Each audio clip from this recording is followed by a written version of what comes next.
Good evening, Margaret. Can you hear me? Good evening, Katie. Yes, I can hear you. Thank you. You're welcome.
Hello, everyone. Good evening. You guys hear me okay? It's a new laptop. Yes, Like, wonderful. I can't hear you. Sounds good.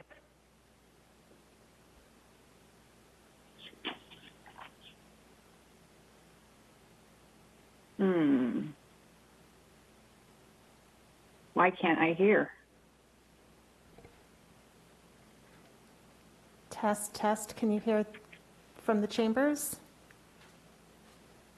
Yes.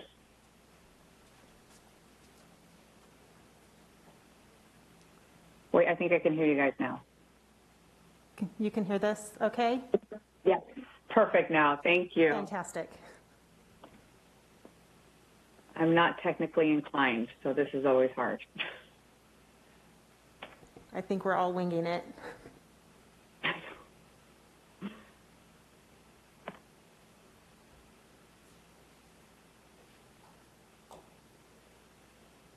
Council members and mayor, can you guys see my face okay? Because a lot of people are saying that I'm cut off on this, on that.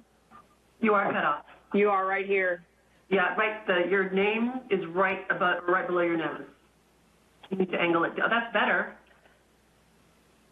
Doesn't go any lower. Oh. Okay. Is that better? Yeah. Yeah, sit up really straight. Now I look like a cholo. Okay, thank you.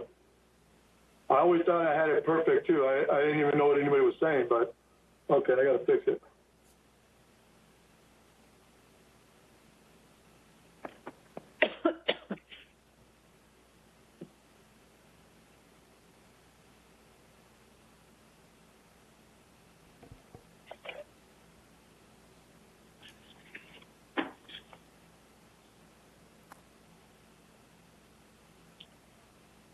I think it's 7 p.m. Are we ready to go? We are ready. I was just giving the Vice Mayor a minute to resituate. I think this is the best I'm going to do, Mayor. Thank you. Good. So at this time, I want to welcome everyone to the January 26, 2021 City Council and Successor Agency meeting starting at 7 o'clock. And Margaret, if you could do roll call, please. Councilmember Mendoza? Here. Councilmember Meyer? Here. Councilmember Rary? Here. Vice Mayor Rodriguez? Here. Mayor Bryant? Here. The record should reflect that no council members indicated they were unable to hear the proceedings clearly. I would like to remind the City Council, staff, and the public to please speak directly into your microphones during the meeting to ensure that everyone can hear what you have to say. So at this time, if everyone could join me in reciting the Pledge of Allegiance. And if you're able to, stand. I pledge allegiance to the flag of the United States of America, to the republic for which it stands, one nation, under God, indivisible, with liberty and justice for all.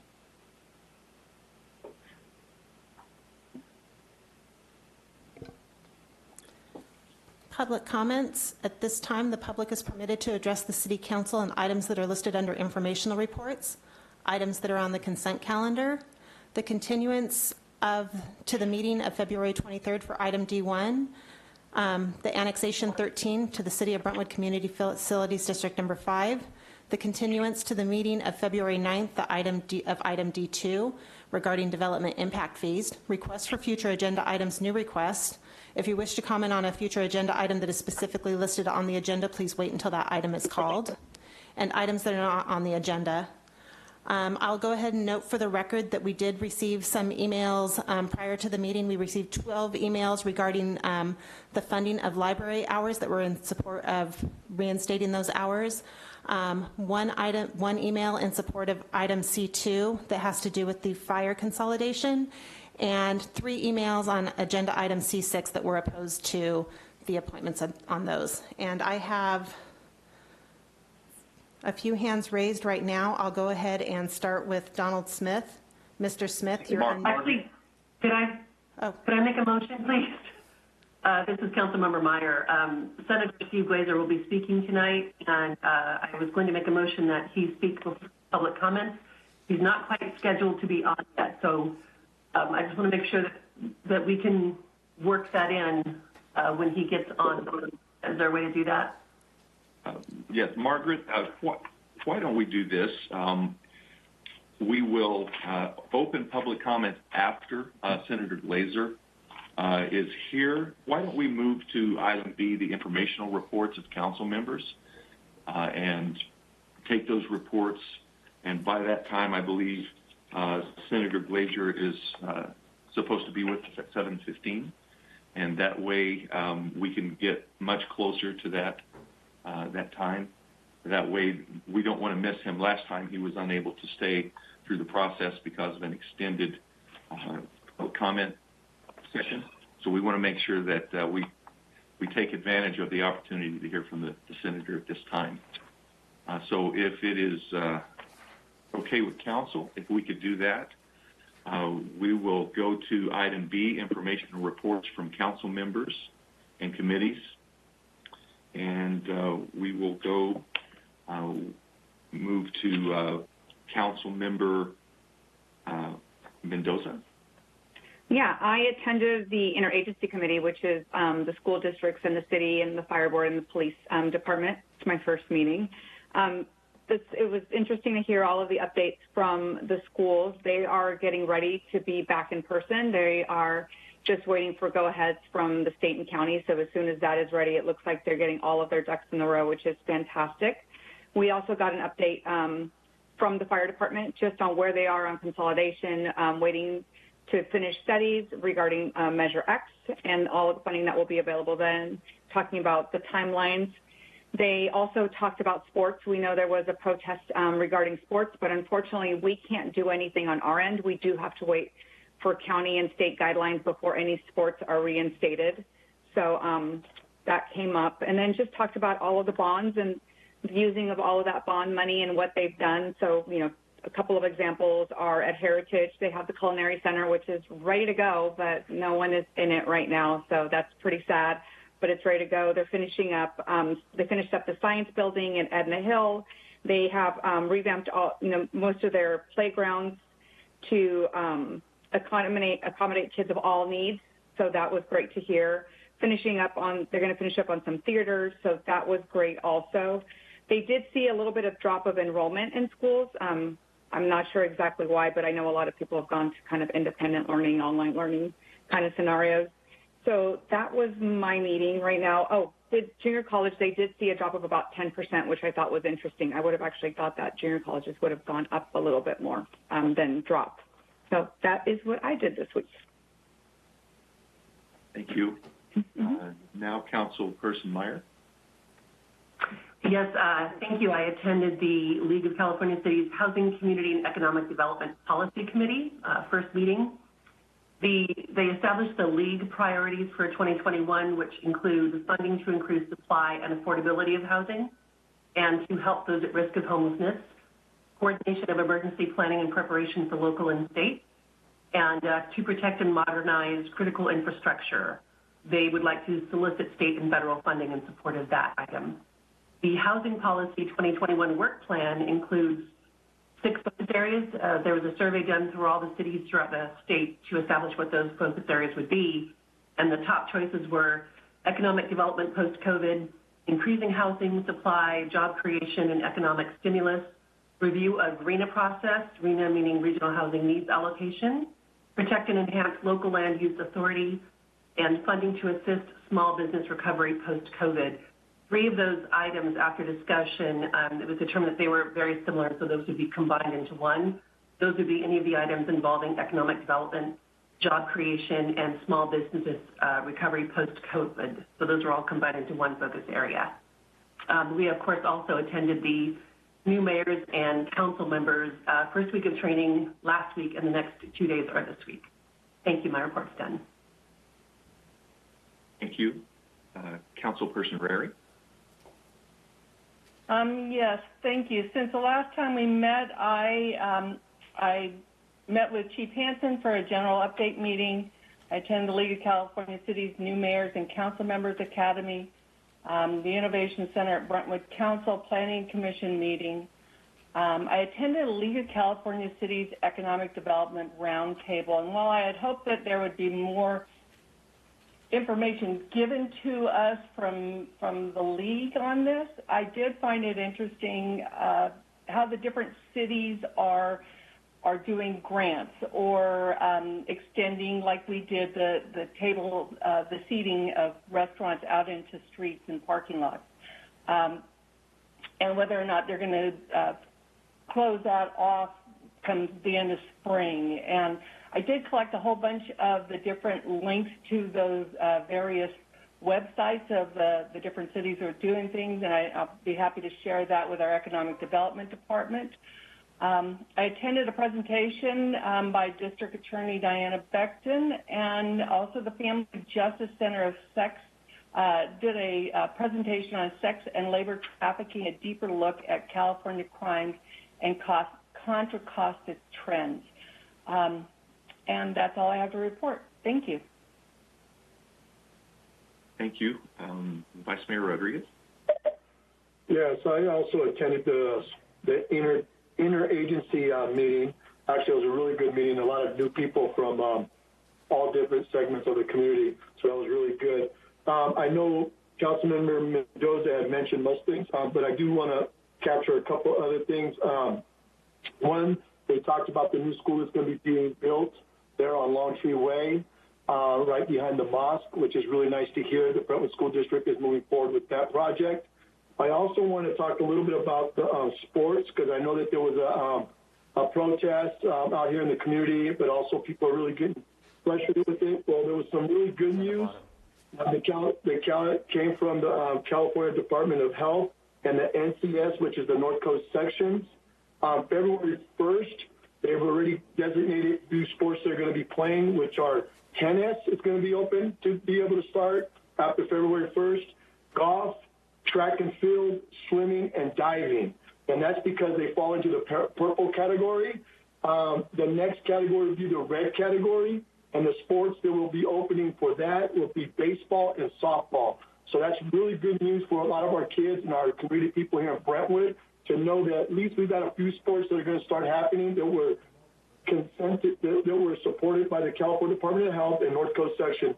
Really looking forward to get into the red, so baseball and softball can get started and hopefully get past the whole pandemic situation when it comes to sports for our young kids and open up more. But currently that's where we're at. So February 1st, we will be starting some sports here in our community. That's all I have. Okay, thank you. Since the last time we met, I did attend a transplant and BART meetings, the State Route 4 and ECRFA meetings, and there was an update regarding the pedestrian bridge that's going to be going over the State Route 4 at the McComney Trail. They will be beginning that, if the weather permits, fairly quickly. And so something that's been in the works for many years is now going to be started, and we'll be able to connect the Brentwood trails with trails that go into the rest of the East Bay for people that want to hike and ride their bicycles to commute. So that's great news. Also, I did attend the Let Them Play protest here at the City Park. There were a lot of young athletes that were there, as well as their families, and their protest is simply to let the kids get out, the athletes get out and play, and they did it peaceably. They had really great speakers representing their thoughts and ideas, and it was great to be able to hear them express those. And I also met with Chief Hansen as well. In addition, I met with several people in the community regarding the fire issues and some local businesses and their concerns from downtown as well as other parts of the community in opening up. So with that, I have nothing further to report. Margaret, do we have Senator Glazer available yet? Yes, he is on the line. And I can unmute him. I don't know, I'm not sure if he can unmute himself, but I'll go ahead and unmute Senator Glazer. And he should be available. Senator, go ahead. Oh, can everybody see me? Hello? Is this working? We can hear you. You guys hear me? We can hear you on our end, yes. Okay, great. Well, thank you. Appreciate this opportunity to check in. I know we tried to make this happen in December, and it didn't work out, but glad we had the opportunity to connect today. A couple things to start. First, I know that your council meeting, the work of the city is occurring at a time of great distress for so many people with COVID-19 all around us. And I know that it's put a lot of pressure on you as city leaders. It's put a lot of pressure on your staff to deal with all the challenges that you're facing. I wanted to say I'm so sympathetic and, of course, engaged with what all you are dealing with as leaders, both personally and professionally. This is a very tough time for you personally, your community, your city. And I just want to acknowledge that up front, that there are many friends and neighbors who are not doing so well. And it's a sobering situation, and it reminds us about the fragility of life, and it keeps a lot of the issues that we're dealing with in perspective. And it's important to note that. I want to extend my congratulations to the newly elected mayor, Joel Bryant. He's been a great leader and steward in Brentwood, and appreciate your efforts to continue to partner and lead the city going forward, and I congratulate you on your election. I want to also congratulate new council members, Ovita Mendoza and Susanna Meyer, who of course I know, and I want to welcome back to the council Karen Rary, who I've worked with for many years. Council member Rodriguez, I'm glad to continue to work with you as well. We've never had a chance to do our coffee that we've tried to put on the schedule, but I know, and hopefully as we get through this COVID situation, that we'll have a chance to sit down and engage a little bit more personally. I want to like to officially offer my congratulations to your city manager Ogden, for your new role in the city of Brentwood. I can't imagine that you expected your first year to be so eventful, but I'm sure I speak for everyone when I say thank you for your great work during this difficult period. I know it's not easy, and you have a great city staff that are working really hard for the community, and I want to just acknowledge your new leadership role and look forward to continuing to work with you in the years ahead. I've been hearing a lot of positive reports about the city moving forward with their new innovation center, with the goal of bringing quality living wage jobs and potentially improving options for local residents. And, I look forward to learning about this innovative job-oriented project as it develops. Communities everywhere are feeling the impact of COVID-19, and I understand that the city of Brentwood and its residents have come together in volunteerism and donations, in dedicated social service funding, and in grants and programs available to small business. That you're to be commended for taking care of your most vulnerable residents who are at risk, and we're all challenged by the situation of the pandemic, and I applaud all those who are stepping forward, both in civic leadership and in community leadership, to make things better in these difficult times. I wanted to just take a moment to recap a couple of the issues going backwards in the legislature, and then I'd like to take a moment to talk about a few things going forward, and then I welcome any of your questions and engagements on any of these issues. But looking backwards, the COVID-19 crisis had a big impact on how we did our work in the legislature. We had to scale back our legislative program. Everyone was asked to scale back their legislative program by over 75% because of the limitations on public meetings and public access. And so we focused on two major areas in 2020, the issue of wildfire danger and the housing shortage. I personally focused on a number of things that dealt with the public safety power shutoffs. It was less of an issue, I think, in Brentwood than many other areas of my Senate district. But as you know, with these new wind events and fire events, that the utilities, because they had not hardened their system, have reverted to this power shutoff option to try to protect lives and property. It had a big impact in many areas of our state, including Contra Costa County. I focused my legislation on cell phone service, the ability to hear about alerts of crises and problems, and the ability to call out for help as a serious issue. I focused on the impact of hospitals, and if power was shut off on hospitals, what did they have to prepare, what knowledge did they have to prepare and deal with it. And I focused on the issue of there are many residents who depend on power for life. Life-saving equipment is in their house, and if it's not running, it doesn't have power, that their lives were in jeopardy. So all three of these bills focused on areas that dealt with that power shutoff situation. While none of them got through in the last session, each one of them had actions that actually responded to all of those concerns. Cell phone towers, the Public Utilities Commission stepped in and said we're going to require 72-hour backup for cell phone towers so that you can hear about emergencies and you can call out. Hospitals were assured that the power shutoffs were not going to affect some air quality rules that limited what they could do in the case of a power shutoff.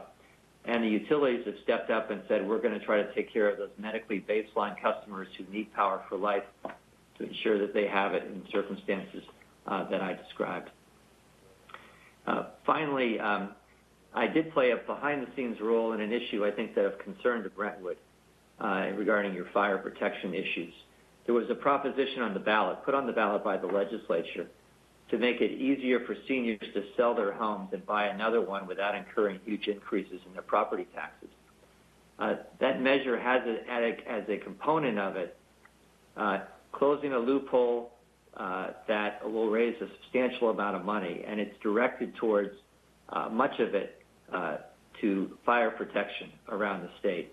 And after talking with folks in the legislature about whether Brentwood, the East County Fire, would be eligible for this, I supported and helped organize support for putting that measure on the ballot with the hope that there would be some funds that could be available to help with East County Fire and the issues that I know you all are pretty familiar with. So going forward this year now, there's no doubt that we're going to continue to focus on the pandemic and COVID-19, all the economic consequences, the issues for getting our kids back in school. There's no doubt that it's the crisis of our lifetime, and the legislature is very focused on what we can do to help people and businesses. And more than that, cities like yours, there's been a lot of tax consequences with this pandemic. You guys know it. Your businesses know it. And your budgets, as you prepare for them in the coming year, are going to know it. And so we're hoping and we're continuing to partner with our federal agencies, with the new administration, to try to make sure that relief to local government is on the agenda, and that it has to be part of the solution going forward, not just for people and schools and businesses, but for cities like yours that have had significant financial consequences. In addition to that issue, I'm going to focus this coming year on mental health, especially for youth and those at risk of homelessness. I'm proposing a new mental health license plate where all the proceeds go to helping our students in our schools that have mental challenges that they're facing. And that's an important piece of legislation. I'm partnering with many people in Contra Costa who recognize how fragile our mental health circumstances are for many, and most importantly for our kids.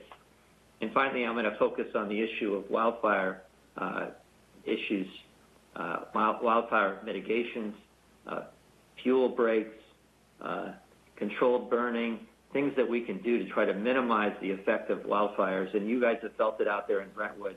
You're surrounded by a lot of open lands where fires can easily move into the urban areas and create serious threats to property and to people. So in closing, let me just say thank you for the partnership that we've had, the work that we've done together. For the new council members, I look forward to engaging you more personally and more directly. Our offices are here to help. I think when people look to government, they don't see the differences, city, county, state, federal. Those lines really go away pretty quickly. They just want problems to be solved and all of us to work together in a nonpartisan, constructive way. And that's really I think hopefully has been the hallmark of my service in the Senate, and it's a part of what the work that we can do together. So with that, I'm happy to answer any questions, Mayor. Thank you for giving me this opportunity. Thank you so much for being with us tonight, Senator Glazer. Starting with Councilperson Mendoza, do you have questions for the Senator? Yeah, thank you so much, Senator, for making time for us here in Brentwood tonight. I appreciate it. I do have a couple of questions. There's a lot of concern around local control versus state control. And one of the things that comes up a lot is ABAG numbers and numbers that are being pushed down to the cities of what we have to build out. Is there any way that we can relook at those numbers, see if they're the right thing for our city, see how they impact not only where people live, but also the environment, reverse commutes and things like that? And also, when you came to fire, were you referencing Proposition 19 versus Measure X? Because I think there's like maybe two buckets of money that people talk about, and I think it can sometimes get a little confusing. So is that the money that you were referring to? Indeed. I just got a note that said my video wasn't on, but I thought it was on the whole time. But it's okay. Now you can see me. I didn't know you couldn't see me before. Not a really great picture, but it's all good. Councilmember Mendoza, thanks for your questions. The issue of local control, I felt this issue as a member of the Orinda City Council. I was a council member for 10 years and a mayor for 3. And so I've always felt that government closer to the people is always a better circumstance for making choices and making decisions. And it's been part of my governing principles as a senator in that regard. So I've been very resistant to issues that interfere with local control, particularly land use issues, as you talk about. As you know, the ABAG numbers are numbers that have been our implementation actions by a regional agency based on legislation that was passed almost 10 years ago. We as a legislature are not in a great position to modify those regulatory actions. I think it is something that is impacting cities throughout the state, and there is more interest and engagement by my colleagues in the legislature about whether or not this is something we should step into in a way in which we haven't in the past. But I'm very sensitive to the issues of local control, that you should be able to make good choices. I know, affordable housing is an issue, and we all have to look for ways to improve the availability of affordable housing. And a lot of the pressure that's being put on the suburbs is coming from the urban areas of our state, Oakland, San Francisco, San Jose, Los Angeles, that haven't provided the affordable housing requirements to match the jobs that are in their towns. And of course, we like to say, listen, don't put affordable housing issues on us in our cities out in the suburbs. Give us the jobs. Allow us to create job centers in Brentwood and Antioch and Pittsburgh and Concord. And then we're not going to have the same issue with affordable housing close to where those jobs are. So it's a complicated issue. It's one, though, in terms of how I have tried to represent my community, it's to try to protect that local control as often as I can. And it is going to be a challenge going forward. I appreciate the clarification about the two different funding measures that you mentioned, Proposition 19 and Measure X. I was speaking about Proposition 19. That was put on the ballot by the legislature, and it has what is estimated to be about $1 billion that's going to be generated, that about half of it set aside for fire prevention in the state. Now, it's not easy to get money allocated for ongoing obligations versus one-time obligations. And a part of what you're facing in East County is ongoing obligations, enough fully staffed stations, enough personnel to staff the fire engines that can be responsive to emergencies and the like in your area. But I'm going to step up and do my best to try to argue for why East County is deserving of some of that money, and that will happen during the budget process in 21 and in 22. So stay tuned on that. In regard to Measure X, I did author the legislation that allowed Measure X to be put on the ballot, and it does have as a potential. Does have as a potential that the resources can be generated for East County Fire, and while I'm not involved in the choices that are made in regard to that, I'm happy that I was able to help give the public a choice and an option to vote for that measure, and in this case they did. That hopefully will provide some resources. Well, thank you so much for addressing both of those issues. I appreciate it.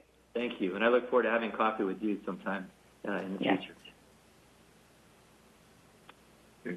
Councilperson Meyer, you have the enviable position of having frequent access to Senator Glazer. Do you have any questions for the Senator tonight? Hi, boss. I don't know that I have any questions that aren't going to be asked by other council members. I will defer my time so that they can all have your ear during this time tonight. Thank you for joining us tonight. Thank you, Councilmember Meyer, and I love the leadership that you've been providing in the whole nonprofit community, not just in East County, but all of Contra Costa. And I love your wonderful service and appreciate all your perspectives. Thank you. Councilperson Rary. Yes, Senator Glazer, I just want to say thank you for all the work you're doing for the local agencies and making sure that we have the resources that we need. I mean, even today I reached out to your office in East County for a constituent regarding EDD. So, and I mean, within, I don't even think 2 minutes went by when I had already gotten a response back, and they had said that they have reached out to that person. So it's nice to know that we have such great resources here through your office, and I look forward to working with you as soon as we can start meeting more often. Thank you. Thank you, Council Member. Thank you so much. And, you know, we've handled hundreds of problems with EDD for constituents in my Senate district, and certainly if anyone's listening in Brentwood or the surrounding areas, if they're having issues with any state agency, whether it's EDD or DMV, it's really why we're here. It's to provide an ability to help you solve that problem. And obviously, as you know, that the situation with unemployment insurance has been as bad as it's ever been, and it's frustrating for so many, and their lives depend on getting those resources in the most difficult time that they're facing. So it's a priority of my staff, but it's a tough time that so many are enduring, and I thank you for recognizing it. Thank you. Vice Mayor Rodriguez.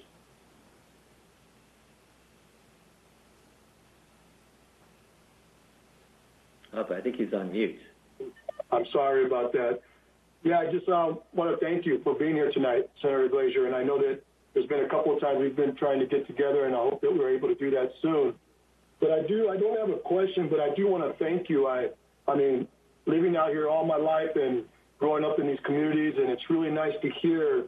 I had attended a meeting the other day with the United Latino Voices and met with their committee to hear that you were really supportive about supporting the La Clínica de la Raza right here in Oakley and other clinics. And that means a lot to the Latino community, just so that you know. I know that, you know, there's been other issues that group has addressed, but also other organizations. And it's really nice to see that you stepped up to support La Clínica, especially in these hard times. And we all know that the pandemic is hitting the Latino community heavily. So for you to do that says a lot. I want to also thank your staff that were involved in that. And, yeah, it's nice to hear from community leaders like United Latino Voices and their groups speaking very highly of you and your staff in supporting that. So once again, I just want to say thank you. Well, thank you, Vice Mayor. And that's an incredibly important health clinic there. I took a personal tour of it. I'd love to see enhanced funding for these types of clinics. I think they're underfunded. They do extraordinary work for the whole community, not just the elites, but those who are the working class and those who are struggling. It's really an amazing place, the professionals that are there, and I hope that if people aren't familiar with it, they would be familiar with it and access it there in Oakley, just around the corner from you guys.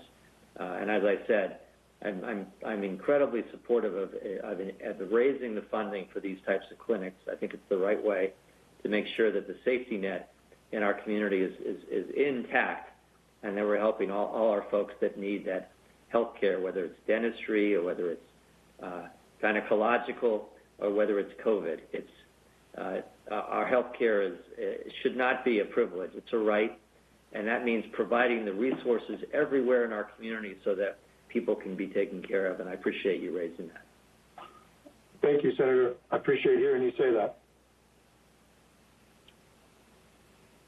Senator, thank you again so much for taking the time. I know you put in many, many long days and hours, and the update was very helpful. And I want to thank you and your staff. You have an outstanding staff. They've always been very responsive, and more than that, very personally caring. You can tell it's not just a job for them, and so we greatly appreciate. I appreciate what you're doing for our community and our state, and I want to make myself available anytime that I can be of any service or in any way, and I know our council has stated so as well. So thank you so much for being with us this evening. Thank you, Mayor. Thank you for taking the time. I mean, the pandemic has created a lot of things that are upside down, but one of the nicer parts is the Zoom opportunity for us to connect and in an easier way. And I want to make myself available to you and certainly your staff to be sure that we're communicating. I want to know your views on issues and on legislation. And finally, I just want to acknowledge again the difficulty we're all facing with COVID. And I want to wish everyone to be careful, be safe. We're not through this. The vaccine rollout's going to be slow. We have a new variant in our state that can be more infectious and more deadly that we have to watch out for. So while the stay-at-home order was waived yesterday by the governor, we're still in a purple tier. We're still in a very threatening space. And the virus is only transmitted because of personal contact. And more than half the people who have it don't know they even have it. So they don't even know they're carriers. So that insidious nature of the virus remains. As I said yesterday, the COVID impact is the equivalent of having a 747 airliner crash in our state every day. That's how many people are dying from COVID in California every day. It's not, so while there's some glimmer of hope with the vaccine, the consequences are as deadly as they've ever been, my friends, ever. And we have to be so careful right now to not think that we're back to normal. We're not. We have many months to go through, and we have to be very, very careful. And I know you guys know that as leaders. I know that you're making sure that your staff is being careful. They have to be. They're still on the job. They're courageous to be on the job, but we have to protect them, and they have to be as careful as we all know they need to be in the weeks ahead. So I don't mean to be on a down note, Mayor. I don't want to end on a down note because there's some positives as we're going forward, but I want to keep all of our friends in Brentwood safe. Thank you again so much for that reminder, and thank you for everything you do, and thank your staff for me as well. They have always been so outstanding. I will. Thank you. Thank you all so much.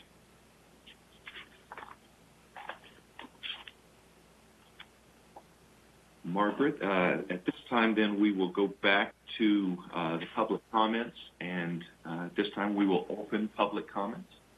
I'll turn it to you, Margaret. Give me just a minute while I get situated here.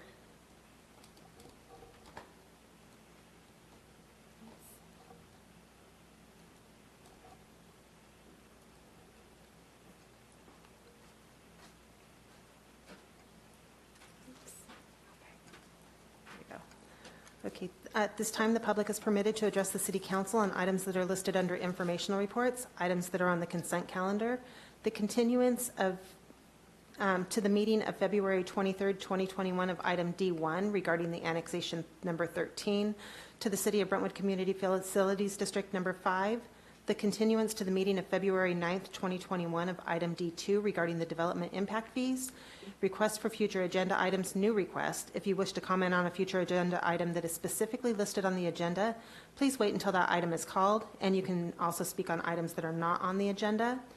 I have a number of hands raised right now, and I will go ahead and start with Mr. Smith. Donald Smith, I'm unmuting you now. Go ahead. Thank you, Margaret. Good evening, and greetings to the council and staff. My name is Don Smith, and I'm a resident of Brentwood. I want to take a moment just to thank the staff for being so responsive and so helpful in every part of this process, particularly in light of the COVID restrictions where we can't come into the City Hall and talk to somebody in person. They've been very responsive, and I do appreciate that. My remarks pertain to item C6.2, appointment of members to the Planning Commission. The Planning Commission will have many very important projects before it this year, and their recommendations, if adopted by City Council, will have major impact on the future of Brentwood. My concern is with the method being used to select the planning commissioners. I believe all the council members should be present when interviews are conducted and questions to applicants are asked and answered. A process which excludes a majority of the council members and then is presented for approval on the consent calendar leads to an appearance of a favoritism system where applicants can be rewarded for past contributions or excluded for backing the wrong party. Additionally, I believe we must follow the money. If a builder or developer contributes to a council candidate's campaign fund, they quite naturally expect something in return. If then the council candidate wins their election and can choose a planning commissioner who will vote to approve the builder's or developer's plans, the circle is squared. I strongly recommend that the council pull this item from the consent calendar and amend the procedure by which the planning commissioners are selected. It's too important a position to allow one or two council members to make that decision. Thank you so much.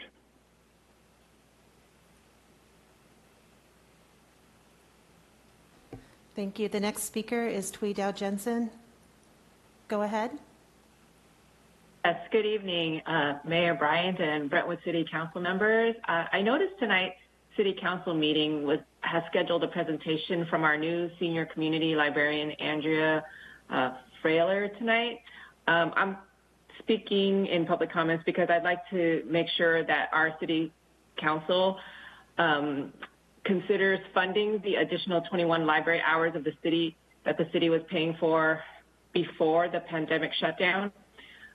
This is so Brentwood Public Library will be open 10 to 8, Monday through Thursday, and 10 to 6, Friday and Saturday. Last spring, if you remember, Brentwood City Council voted not to fund these additional 21 hours and said they would revisit the decision at a later time. During the campaign season, Councilmember Joe Bryant, now mayor, assured members of the Friends of the Brentwood Library that he is seriously considering refunding that additional 21 hours once elected. So what I'm asking is, I'm asking Mayor Bryant and our city council members to commit to funding for the additional 21 public library hours when we reopen again. We need the support of our city council members, as these library hours would greatly benefit Brentwood residents of all ages, from children connecting at story time to volunteers working with English language learners. Moreover, our residents use the library to seek employment, for access to reliable internet service, and for cultural event programs. So I see this as an easy campaign promise to fulfill, and it creates the community space for all of us to reconnect. And I'm hoping to see you all again soon in person. Thank you very much. Thank you. And if I can just remind the speakers, once you've spoken, if you could unraise your hand. And the next speaker will be Antonio Xavier. Antonio, go ahead. Mayor and council members, thank you for your time this evening. My name is Antonio Xavier, and I am a resident of Shadow Lakes. A few weeks back, there was a heated discussion in this council about how to fill an elected council seat. We heard a great deal of discussion about how great an appointment process is. It was ultimately decided that an appointment process was not the right decision for an elected council seat. However, the appointment process is the right decision for filling the planning commission seats.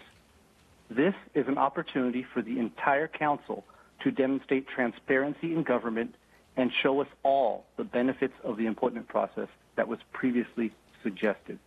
This is your chance to show the public why you are selecting a specific Planning Commission candidate so they can be vetted and approved by the entire council.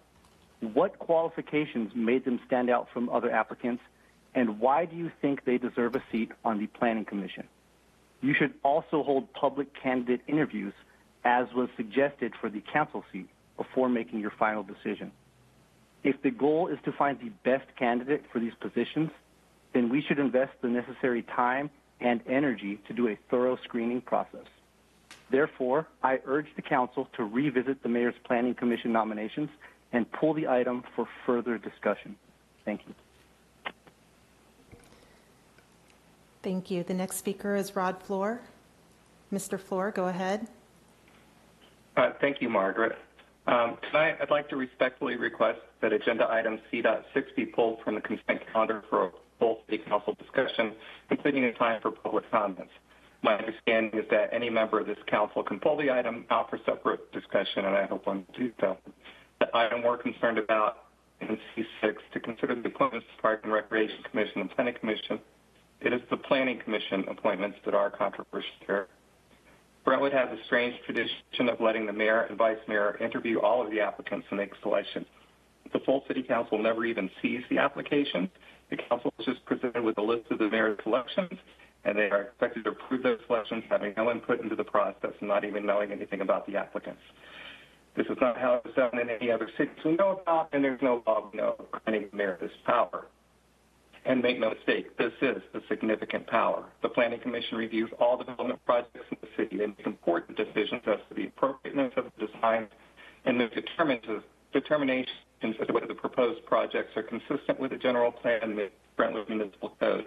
They can approve or deny development projects with millions to applicants.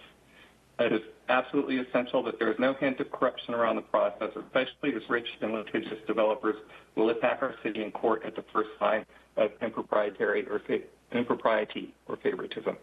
With that in mind, do we really want to put the power to appoint 3 planning commissioners, majority vote on the commission, in the hands of a man who in the last 2 elections accepted a total of $40,000 in campaign contributions from the Sino organization?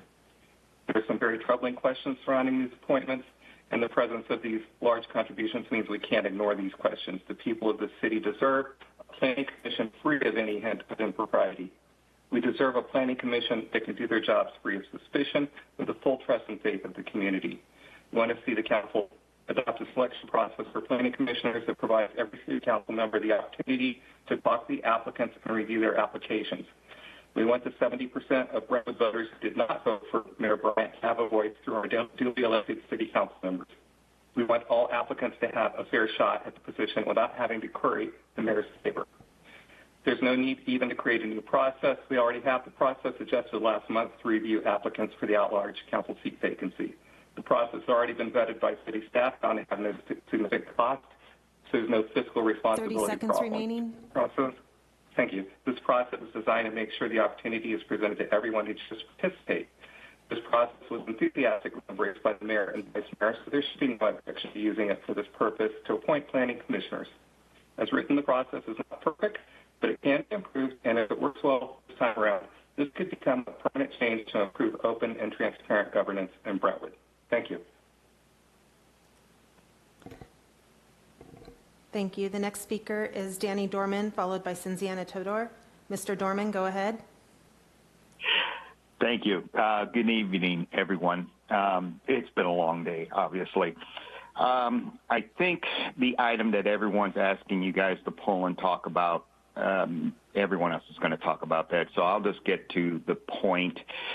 If the 3 people that are proposed to take the position on the Planning Commission, if those are the best that you have, then you really need to revisit the candidates, period. I don't know them other than Faye, who ran and lost. So I can't truly speak upon their background, but none of them seem to have any real architectural planning experience. And I think that's the problem with our planning, period.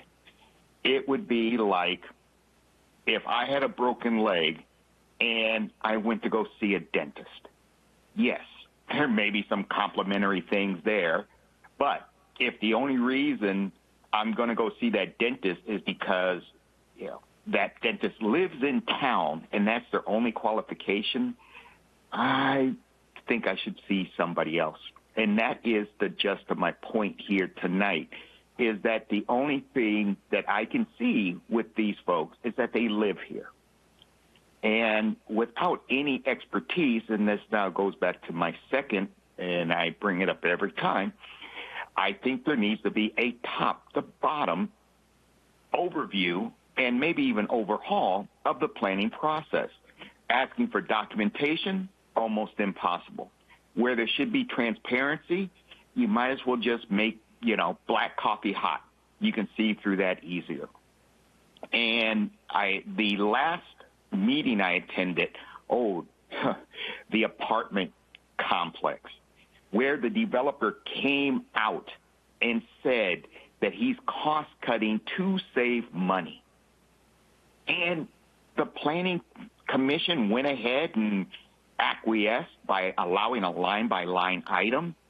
And I know someone mentioned before about the Planning Commission having all this power, and it's really no. It's the planners. They're the ones that really have all the power, because that apartment complex, as an example for those who are listening, 30 seconds remaining. would not have gone to, thank you, would not have gone, no, it actually did not go to the city council. There's something definitely wrong here.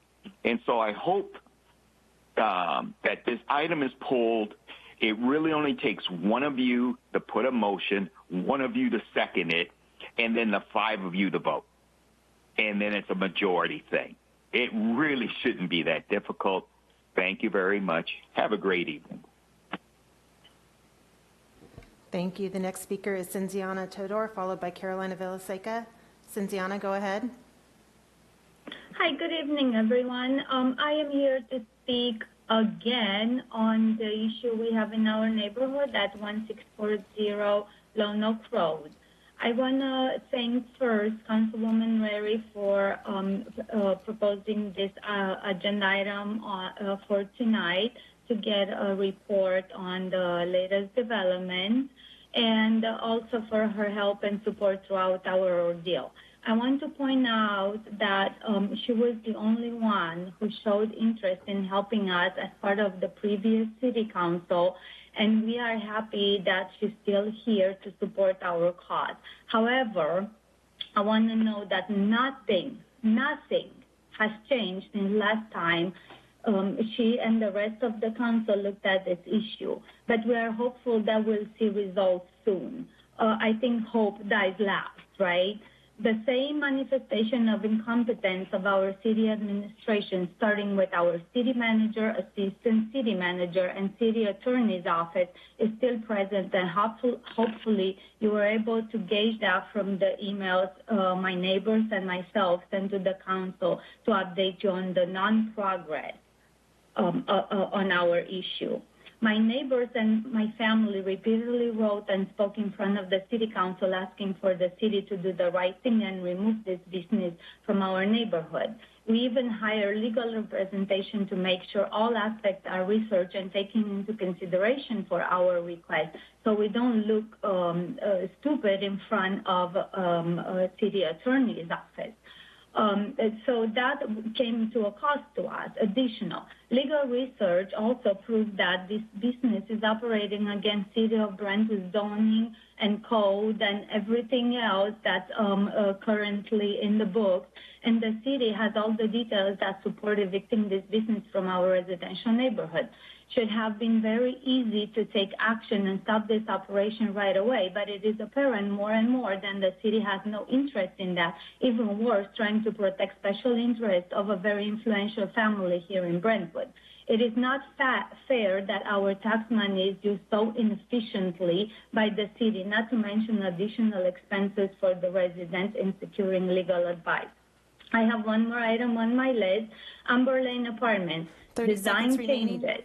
There were more than 45 substantial changes, and it needs to be brought to the City Council to be discussed. Brentwood is known for the overall nice appearance and harmonious design, and I would hate to see this attractive feature of our town going downhill. I hope the Council considers an appeal on the Planning Commission's decision and bring the item for further review and discussion at a future Council City meeting. Thank you so much for your time.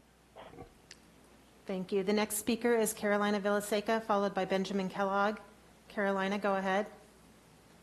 Thank you. Good evening, everyone. Two quick comments.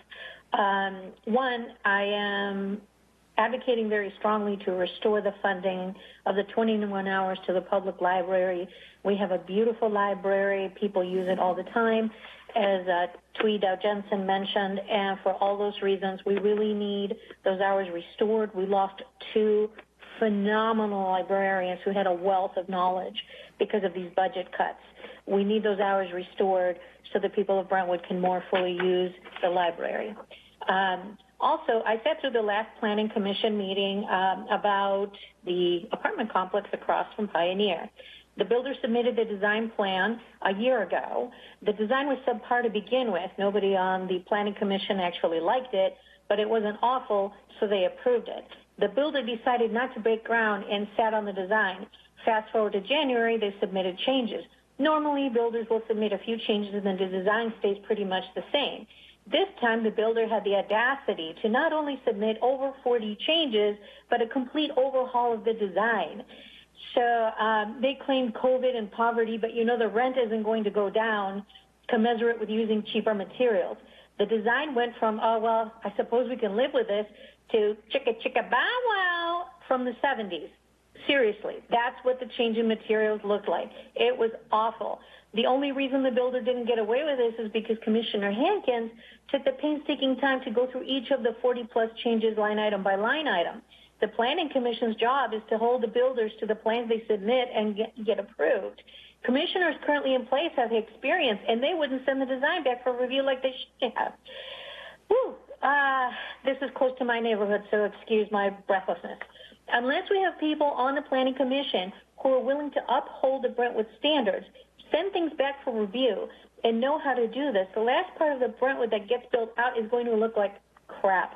I do not believe the people associated with builders, wink, wink, nod, nod, are people with zero experience will do the job the way it needs to be done.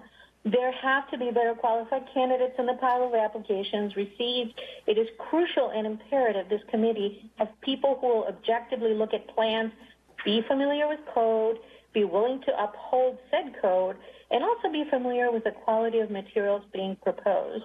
I strongly urge you to pull this item. Thank you very much. The next speaker is Benjamin Kellogg, followed by Ryan Raimondi. Mr. Kellogg, go ahead. Thank you very much. Good evening, Mayor, council members, and staff. I would like to request that the council, at a soon upcoming council meeting, update the community on where the process is that started back a few months ago, where the Brentwood City Council made a commitment of $1.5 million towards local municipality funding of ECCFPD. The caveat was that the county and Oakley also had to come to the table to put funds forthwith for another 1.5 for a total of $3 million. I haven't heard anything on the subject, and I think the public is interested on where that process is, as fire protection is one of the most critical issues on the minds of the residents of Brentwood County as a whole. Secondly, regarding the Planning Commission appointee candidate process, I would urge the council to re-examine the process. As a city, I would hope that you would want people who have much more experience than what we have to choose from at this point in time. We have some candidates who don't even have any experience at all in planning, and their only experience is being Brentwood residents or were a former political candidate. We don't need a committee of rubber stampers. Brentwood deserves better, and residents expect better. Have a good evening. Thank you. The next speaker is Ryan Raimondi, followed by Jody Morphia, and Jody is the last hand I have raised. Mr. Raimondi, go ahead. Yes, well, I hope everyone's doing well. I just wanted to make a quick announcement. The Brentwood Youth Commission is holding a town hall tomorrow at 7 p.m., so that's Wednesday, January 27th, and it's going to be hosted by our Diversity, Equity, and Inclusion Subcommittee, which was established with the new commission beginning back in July. And so this is one of our first town halls. It's particularly geared toward youth. We encourage as many people to attend as possible and participate. So yeah, I appreciate it. I hope anyone in the audience or any of the council members can attend. So thank you. Have a good night. Okay. Thank you. And the last speaker's hand raised I have is Jody Murphy. Jody, go ahead. Good evening. Again, like last week, I had not intended on speaking, but after hearing some of the comments, I decided that I wanted to make my comments heard. This is regarding the Planning Commission appointments. As a previous Planning Commissioner, I remember when I was applying, I was concerned about who would know what about me or how this would all work, but I was told that my entire application would be available on the city's website and that anyone who wanted to see it would be able to read it.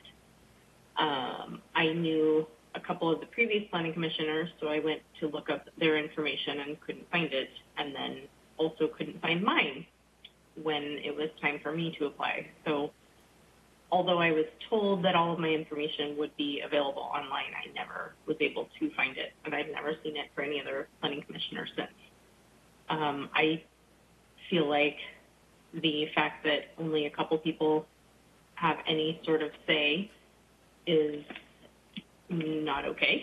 I feel like anyone applying, their entire application should be available on the website for anyone who wants to see it, and most definitely for the other council members who are voting on who this person should be. I feel like the mayor and vice mayor or whoever they have with them should not be the only people available to choose this person. It's a very, very important position, and I feel like it should be much more available for those people to choose.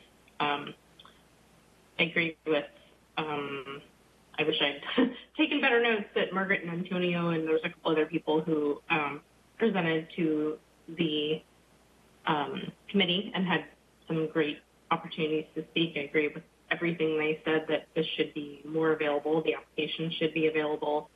The experience that people have should be more than just, oh, I live in Brentwood. And I also do feel like I'm very not disappointed, I shouldn't say that. I'm very sad that Cindy Hinkins is not in the running again, because I do feel like she was amazing. I loved serving with her, and she was amazing for the city of Brentwood. And I know I have 30 seconds left. I'm almost done. But she was exceptional and fantastic for Brentwood. She had the design experience. She had Brentwood experience, and she was great. I'm disappointed she's not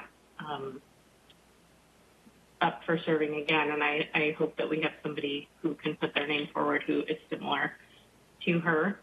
But I do feel like this should be bold and the process should be more transparent. So thank you for your time.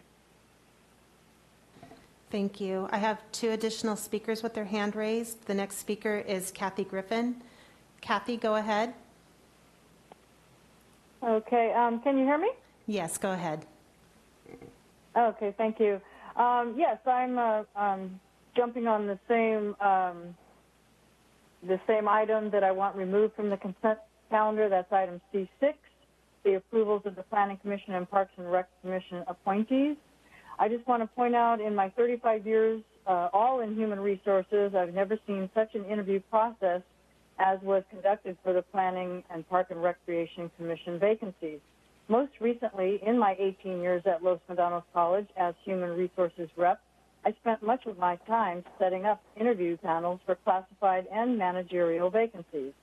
These interview processes were always conducted with a panel of persons knowledgeable of the job scope, with 1 to 2 persons from the department for which the position was to work, and a set of interview questions that could be rated based on key points provided by the hiring managers themselves.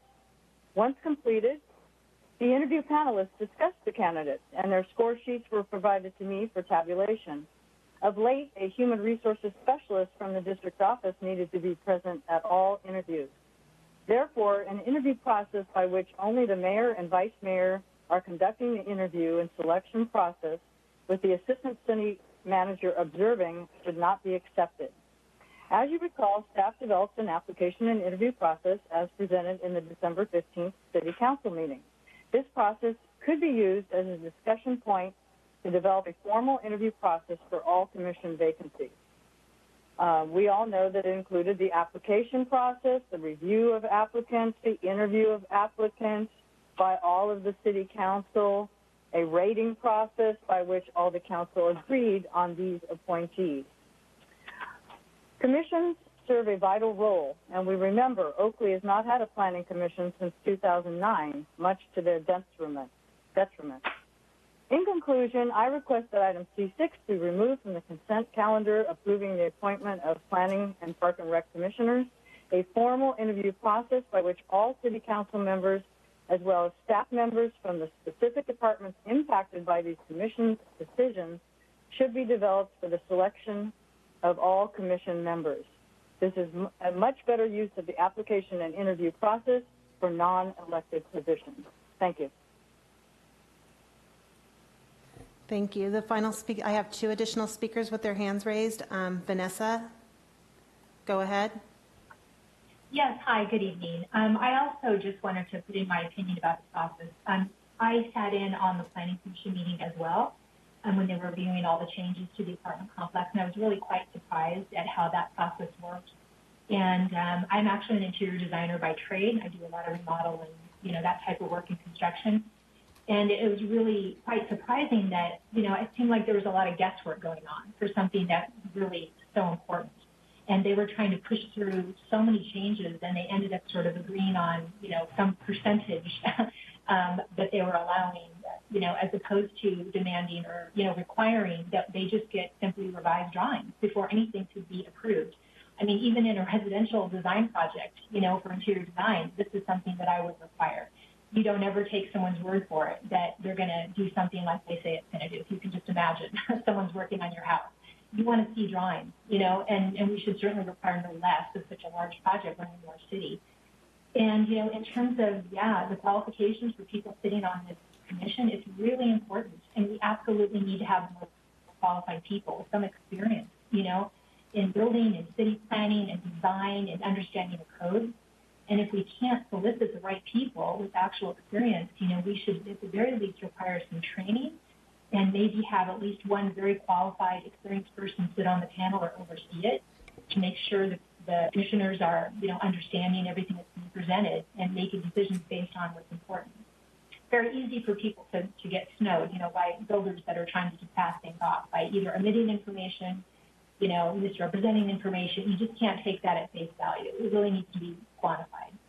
And the last thing, for a project such as that, I thought it might have been helpful if everyone had the opportunity to do research, find out in neighboring cities, in like cities that we want to be like. We should be researching the types of apartment complexes are going in, what amenities are they including, what are the rents, what is the parking situation like. That was one area that I thought was really kind of glossed over with the whole parking situation. And if we're going to create, these housing developments here, we want to make sure they're state of the art. We want to make sure they're meeting the needs of like cities that we want to be like and meeting those high standards. So I just wanted to input again. I think we should be very careful and very selective in who we put on the commission. It's just too important. Thank you. Thank you. The final speaker I have with their hand raised is Marisol Velez. Marisol, go ahead. Hi, thank you so much. I sent an email earlier, but I just wanted to make sure that, I agree with everything else about C6 being taken out and discussed and reviewed, and everything that's been about the Planning Commission I agree with, but I also want to make sure that we review the Parks and Rec applicants that were chosen, because I have some concerns about that, as I mentioned in my email. And I want to make sure that's reviewed. I want to know why, for example, someone like Kevin Peltz is only taking a vacant spot instead of a full term. So the transparency in whatever rubric or whatever scoring system would be greatly appreciated. So I want to make sure that we talked about the Park and Rec as well as a planning commission. Thank you so much, and that's all. Thank you. I do have an additional speaker, Karina. Go ahead. Hi, thank you. Can you hear me? Yes, go ahead. Thank you. Thank you for allowing me to speak. My name is Karina Moreno-Correa. I reside in District 2. I'm speaking this evening because many residents in my district, again, District 2, are opposed to the commercial cannabis operation next to the Sunset Park. Tomorrow, the county will be hearing the appeal, and I'm hoping that everyone on the council is able to be present at that meeting tomorrow at 6:30. The county is making decisions on properties adjacent to your residence. And we are hoping that you are advocating for us and ensuring that our children and residents in the area are safe. In the past, we have heard from council members Mendoza, Rary, and Meyer. I believe Council Member Rodriguez also sent an email at one point about some concerns. But tonight, I would like to ensure that all members, including Mayor Bryant, who has been silent on this item, that they stand with District 2 Brentwood residents to voice the opinion that a cannabis grow farm should not be next to Sunset Park and so close to residents. Mr. Rodriguez has spoken in the past about the district, and there is no benefit to our city if this passes. If we all have heard what a cannabis grow farm brings, the impact and safety, amongst other things and other issues that have been brought up over the last several weeks, it should not be next to our residents and, more importantly, the park. The reality is that for some people this isn't a big deal, but the reality is that it is a big deal when this is across the street from your home or across the street from a park where your children play. I hope that each of you will take the time to hear your Brentwood residents and voice your opinions tomorrow in opposition. In addition, I just wanted to briefly bring up that the COVID vaccine rollout in our community, not just in Brentwood, but in many cities, of course, has been slow. And we're hoping that the city council, and I know Mr. Ogden previously discussed this on another meeting, but that the city will partner with the county in finding a location that they will have vaccine centers for many people who choose to have the vaccine. So again, I really want to thank Mr. Ogden for bringing it up previously, and that's all I have for this evening. Thank you so much. Thank you. And if I could remind those that have already spoken to put your hand down in the WebEx. And I have no additional speakers with their hands raised at this time. Thank you, Margaret, and thank you to all the speakers. At this time, we will close public comments, and we will move into the presentations. Since we have already heard the legislative update from Senator Glazer, we'll move into item A2, Brentwood Library update from Andrea Frailer. Ms. Frailer. You did that good, Mayor. I'm going to get myself up. Hi, guys. It's a little different doing it this way. And, oh, my goodness. You're not going to believe that. I just shut my PowerPoint. It's been open this whole time, and when you called my name, I shut my PowerPoint. So let me get that up. I apologize for this. Oh, my goodness. Oh, this is exactly what I didn't want to do. Sorry, let me see. There's new modern world we live in, right? There's so many places that you can save things. I'm killing your time right now. Hopefully this is it. I think it is. Well, I'll just start while I'm opening this. My name's Andrea Frailer, and good evening, Mayor. Let me start over. Good evening, Mayor, Bryant, and Council. My name's Andrea Frailer, and I am currently the acting community. Oh, here I go. Got it. Sorry, I'm going to restart, guys.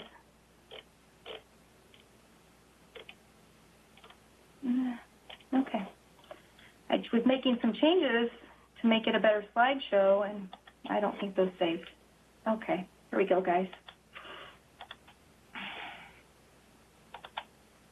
WebEx is a little different than Zoom, so it's a little more, but your staff has been so incredible. I cannot, they've been so great getting me set up. Okay, well, let's start over.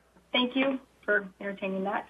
Good evening, Mayor Bryant and Council. It's a pleasure to be with you here this evening. My name is Andrea Frailer, and I'm currently the acting Senior Community Library Manager of the Brentwood Library. I'm still trying to immerse myself in all things Brentwood Library. Luckily, I've been a member of this community for a really long time. I grew up in Oakley, but I'm old enough to know that there was only one high school, far longer than there were 2 or 3. I'm a graduate of Liberty High School, along with my parents and grandparents, and my first job was at Delta Cinema. When my husband and I bought our first home, we moved from Oakley to Brentwood. So what about the Brentwood Library? And this is my first presentation to you guys, so I'm going to give a little history because I really just don't know where. I know we have new council members, and I just want the community to know where we are at the Brentwood Library. Well, the first library in Brentwood was established in 1915. It was a reading room on the Liberty High School campus. It burnt down in 1919, and the Library Association purchased the Liberty High School domestic science building, and that is where, that's the little building behind CAPS right now, and it remained there for 57 years. In 1979, the library opened in City Park, and now that's the library I remember. In 1980, the Friends of the Brentwood Library was established, and they've been supporting the library ever since. In 1995, the library was expanded with the support of the community, friends, and city. The library served us really, really well for a really long time. And then you all know Brentwood started popping up on the fastest growing community in the state time and time again. I didn't have enough time to go look back, but I'm sure you guys know it was several years. So in 2013, it was significant. The City Council, they expanded our hours from 48 to 56. And I know this has come up, and I wasn't planning on touching on it, but for those of you who don't know, the county funds the library 35 hours. Anything over that, the cities pay for. Brentwood historically was paying 48 hours, went up to 56 in 2016, but they were reduced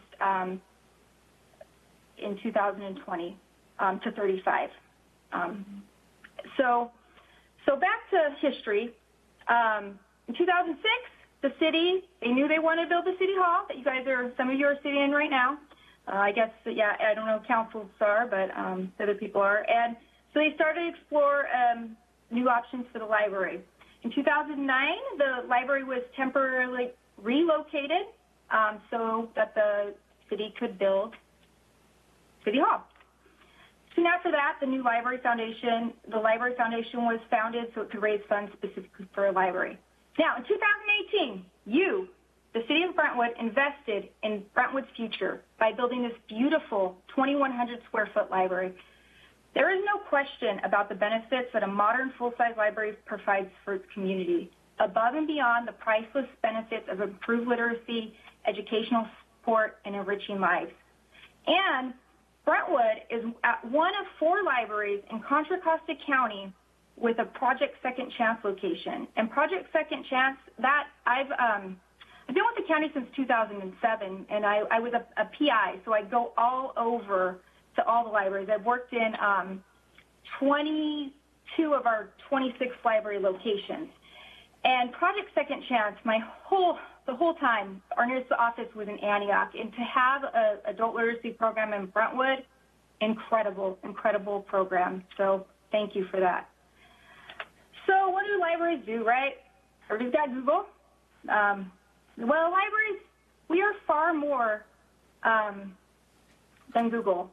And we're seeing the need in our communities. We are the pulse of our community. Working together, we spark imagination, fuel potential, and connect people and ideas to each other.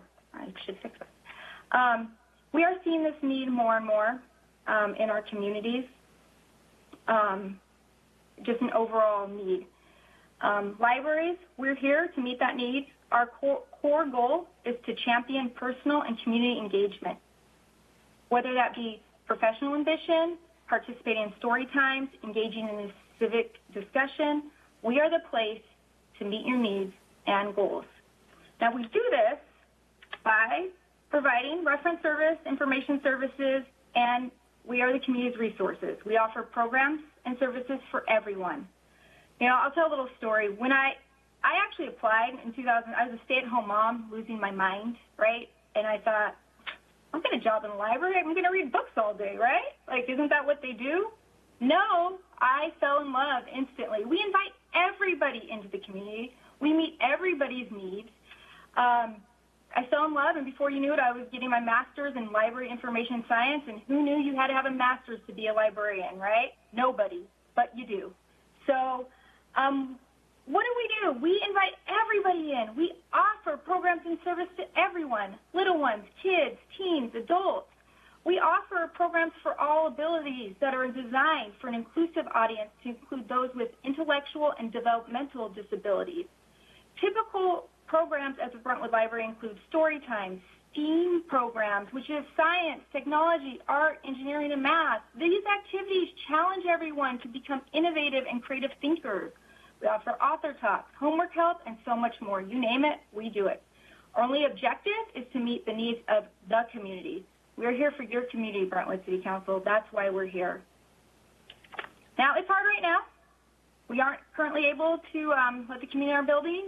We all, heard about the lifted restrictions, and I'm really waiting to see what that has entailed, but I know nothing at this moment until more information comes down from the county level. So we aren't able to let people in the building, but we are offering front door service, and we are really busy. Our staffing levels decreased when our hours were reduced, and it takes a lot more staff to offer front door service.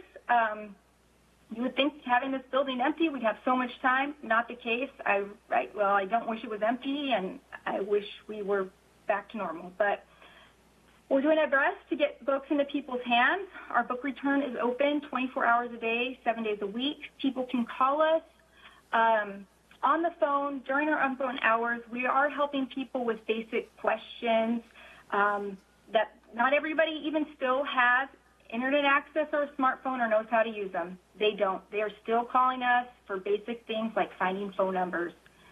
Or they can chat with library staff Monday through Friday, and this is staffed by staff throughout the county library system. So, okay, you don't have a card, well, go online, sign up for an e-card. You get instant access to tons of things. These are some of my favorites. Lynda.com. I actually paid for this years ago for my son to take a photography class, probably 7 years ago. I've taken classes on time management, software programs. Lynda is an online learning taught by industry experts.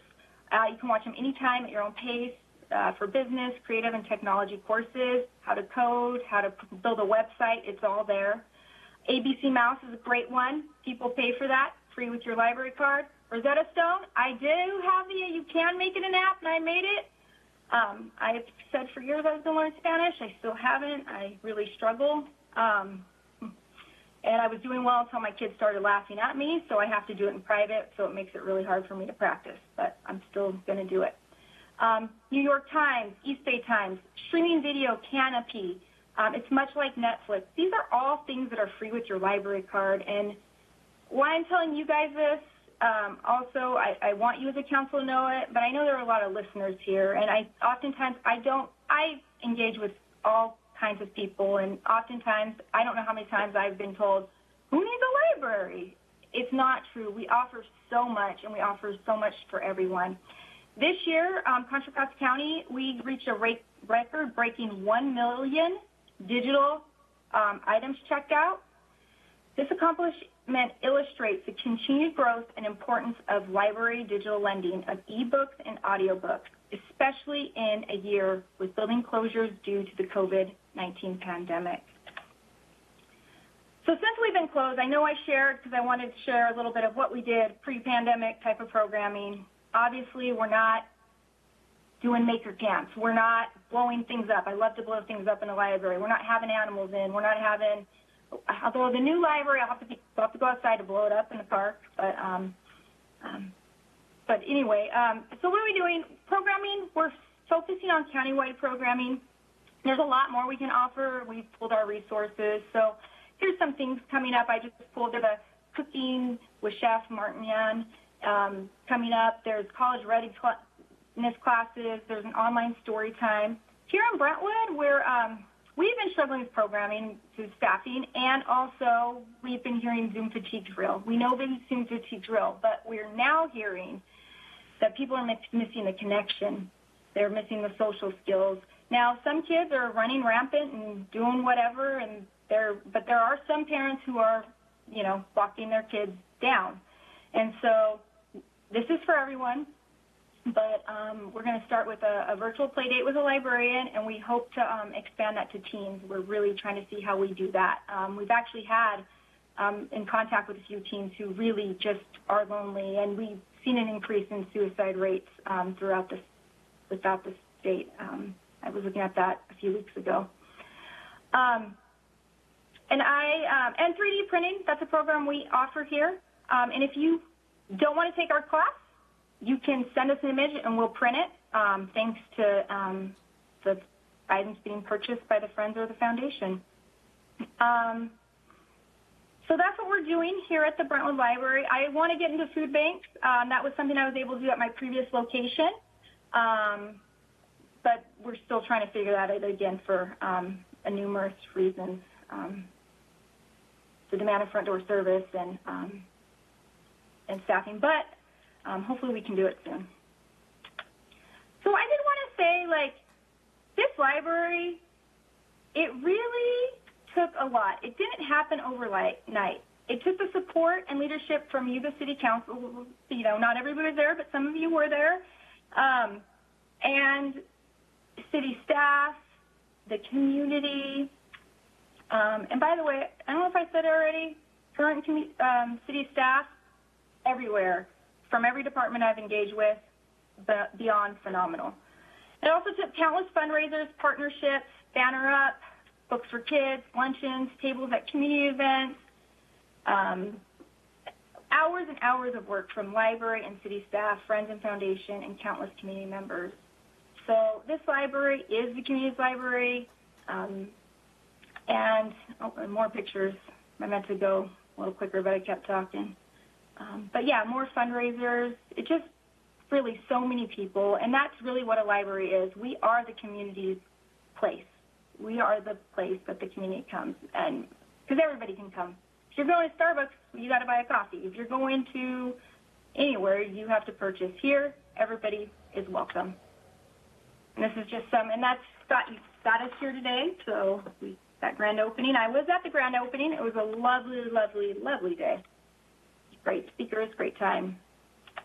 And so there are so many unknowns, and we know that people are needing library resources more than ever. We're doing our best. I'm looking forward to being able to open our doors again and welcome people back in. I appreciate your time. My email is on the screen, and I'm here for any questions council might have. Thank you so much, Ms. Frayler. And welcome. You had some very big shoes to fill, and we're excited to see you here. It's always nice to have people who do more than pass through the community to be a part of the leadership of it. So thank you for being here. So I'm going to open it up for council to ask questions of Ms. Frayler. Councilperson Mendoza, do you have questions for her? I just want to say thank you so much for coming and doing the presentation. I actually didn't realize you all did that much. So I'm actually excited. I'm going to go on and log on to the East Bay Times so I don't get that box that says I have to pay for my subscription. So thank you for that. That'll save me money. But thank you for all you do, and I appreciate it. I know I'm sure the kids appreciate it, and the playtime with the librarian sounded awesome. So it'd be exciting actually to see what you can do with teens there too. So thank you. Thank you. Appreciate that. Yeah. Thank you. Councilmember Meyer. Thank you, Andrea. I learned a lot today I didn't know as well, and I think your enthusiasm is really great. I love it. I loved hearing about all the different things that were available and learning about things I didn't know about, and I'm wondering if you have done, what kind of outreach you've done to reach people across the city right now to let them know how you've adapted to shelter in place. And could you potentially work with our new PIO, for example, to do some kind of campaigning, social media, next door, all that, just so people understand everything that you've got to offer now as opposed to what it was before when it was in person? Absolutely. When you say that, you mean the city's PIO, correct? Councilmember Meyer? Okay, yeah, absolutely. I've only been here a few months, and it is, we haven't done a lot at all. Brentwood Library was hit with the staffing. We couldn't keep up at first. I was able to increase some of our 8 hours, making a case for that, but at the end of the day, we can only increase those so much without it going over. So I am hopeful that as I get a little more grounded here and work on some efficiency things, and ways to improve things. That's what I try to do all the time. Things can always be better, and that's what I shoot for. So, I look forward to making time to meet with the PIO because that is a need, and thank you for pointing that out. And are you able to work with interns and volunteers? Not right now. That's been a bigger hiccup for us right now. Okay. Yeah, and we are the county, so you guys, we follow the county's. I mean, obviously, we're all following the rules. But, yeah. So, yeah. Thank you. Thank you. Councilperson Rary. Yes, the question I have for you is you weren't sure when you reopened, but previously, which tier were you able to? I thought we were going to open in January. We were really So the red tier? Yeah. Okay. So we're probably still looking at the red tier before you guys can open again. Until we let people in, yeah. And we will still have some, and that's some only to let so many people in. We won't be offering program. We'll be able to do more, offer more, hopefully, somehow, but yes, the red tier. Okay. And I was surprised that it was only in 2016 that you actually increased from 48 hours to 56 hours. So it's only been 4 years. No. Did I have that wrong? No, no. It was in 2003.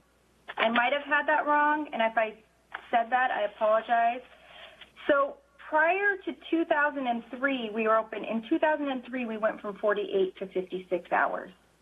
So from 2003, so prior to 2003, the council was paying for an additional, I'm really bad at math, that's why I'm a librarian, 13-ish hours, I don't know.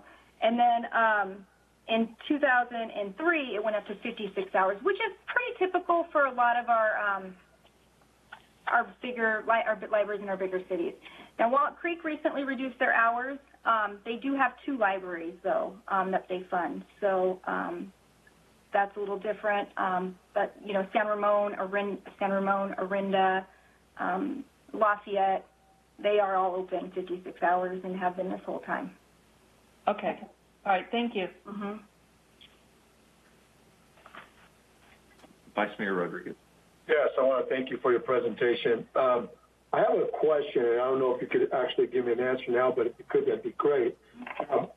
So let's see, what programs were cut through the pandemic that you see that wouldn't be able to come back if we weren't able to support the 21 hours? So that wouldn't come back? Yeah, like basically we know the pandemic happened, so you had to close your doors, obviously, but there are programs that you had in place that you could see that wouldn't be able to come back after the pandemic if we weren't able to support the 21 hours. Do you know what programs those are? I mean, it would be all programming. I don't know, in all honesty. I think we've, as a library system, even when we reopen, we're going to have to get creative on how we continue to offer programming. We can't have a story time, right? I mean, that's a staple, and we can't do that. Now, as we continue to do that, can we have the 6-seat spacing? Those are all things that I don't know at this time. If we can do it, I will do it. Can we go to the park? Can we, what can we do? We can't, when you start looking at having 6 feet apart and looking at our maker room, right, where we have the programs, I don't know how many people you could fit being 6 feet apart. I'm going to say not very many. So is it, if we offer it to 4 people, I'm going to say 5 people max in that room. Actually, I don't even think it's 5 people because I've met with 3 people in that room to have a meeting. So I don't know. I mean, I don't know if the hours have, but I think it's more of the demand and meeting the community's need and getting out to the community as well. I guess for me, Andrea, I know that it's not, any decisions or anything being made now, but I know in the future, if you could identify what programs are not going to be able to come back after the pandemic because of the lack of hours being funded by the city, would be a good opportunity for us to see what is not being offered because of that, right? I'm not saying that's now. I know that wasn't part of the agenda. That was a question. I hope I didn't catch you off guard. I didn't mean to do that. And honestly, I just want to, I just wanted to see, because obviously we've heard a lot of people in public comment and also hearing in the community around the support of the library, which I know everybody on this council, including the mayor, we support the library. But so that's why I was just asking that question. What would the impact be without the support of those 21 hours? And actually, Councilman Rodriguez, since I've thought about this a little more, I don't think we'd be able to bring back any programming possibly. And I state this because this is a beautiful library. People come to Brentwood for this library, and when you look, studies show that for every time a person comes to a library in a downtown, they spend $15 elsewhere. There are people I know that I've raised my kids in East County, and guess what libraries I went to? Walnut Creek and Lafayette, because we didn't have the new Brentwood Library. Oakley is still in Freedom High School. So given that and knowing the traffic that comes in this library, it's going to be all hands on deck. So and until we have additional staffing, and that's a direct correlation. Well, thank you very much for everything you're doing, and I appreciate your answer. Thank you. And honestly, Council, I did not want to talk about hours today at all. I wanted this bright and fuzzy, that's what I wanted. So I'm sorry it's going this direction. So I'd like to follow up on Councilmember Rodriguez's. I know that when we did a survey of the cities around us and their library hours, our funding was almost twice that of some of the other libraries for the same. So why is it that we're double the amount that other libraries are paying to reach that 56 hours? So this is definitely something that council should definitely, I wasn't here for the conversation, so we'll go back, but you're dealing with a 2-story facility. And so when you look at Walnut Creek, they're very similar. San Ramon, very similar. So it's not all libraries. It really has to do with the 2-story facility because that takes more. Libraries, unfortunately, don't drop your kid off the library. They're not. I mean, please do bring your kids to the library, but they're not. We invite everyone in, right? So crazy thing. Good. Libraries are great places, but you need staff to keep out. We need people roaming. You need more people in this type of a 2-story facility. So it is just it's the building size and 2 stories just together. Well, thank you so much, Ms. Frailer. Again, I saw recently that the Contra Costa Library had passed a milestone as far as checking things out virtually. Could you tell us a little bit about that? Yeah, we hit a 1 million mile mark for our online overdrive thing, so that was pretty big for us. Right when the pandemic hit, I mean, we all went home, right? And we started, we went into super mode. Our collection, we've now just, ebooks. I mean, it just expanded. So I used to complain about our ebook selection. I actually have library cards at other library systems, and I always have an audiobook on my phone. If you're not doing that, you should. It's great. But we really shifted and putting it into our digital collection, and so we did hit that 1 mile digital checkout, which is kind of cool. I wish it was cool and we were open, but, so. Well, thank you so much for this update, and I am really looking forward to the opportunity when we're able to get back open and eventually get fully staffed again. I know that the families of this community like you said, this is more than just an old-fashioned library. There's so much that goes on here, and it's really, truly a meeting center for our community. And so thank you again for this update, and we hope to hear the next update that everything's open and functioning like we envisioned. I'm ready for that. Thank you, Mayor. Appreciate that. Thank you so much. Thank you. Bye. So since we have gone through the informational reports, we'll move on to item C, consent calendar. I would like to pull item C5, but could I get a motion for others?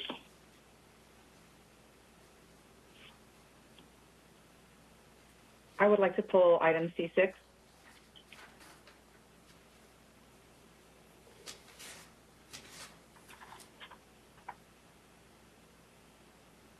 Okay, so do we have a motion to move the consent calendar minus items C5 and C6? I will move to move forward the consent calendar minus items C5 and C6. Okay, have a first. Second. A second. Roll call vote, please. I'll read the titles of the two ordinances, Ordinance 1020 and Ordinance of the City Council of the City of Brentwood repealing and adopting Chapter 16.130 of the Title 16 of the Brentwood Municipal Code pertaining to development impact fees, and Ordinance 1021 and Ordinance of the City Council of the City of Brentwood approving a rezone RZ 2006 to amend Section 17.030.030 definitions, 17.100.005 accessory dwelling units, and Section 17.620007 off-street parking spaces required residential zones of the Brentwood Municipal Code, updating the development regulations pertaining to accessory dwelling units consistent with the recent changes in state law. Councilmember Mendoza. Yes. Councilmember Meyer. Yes. Councilmember Rary. Aye. Vice Mayor Rodriguez. Aye. Mayor Bryant. Aye. Motion carries unanimous. So at this time, I will elucidate on item C5. I just wanted to take a moment to thank all of the members of the Youth Commission that were appointed and put your names in there for the appointment. We've met with rec staff, Bruce Moulter and Chris Farrell, who is with Liberty High School.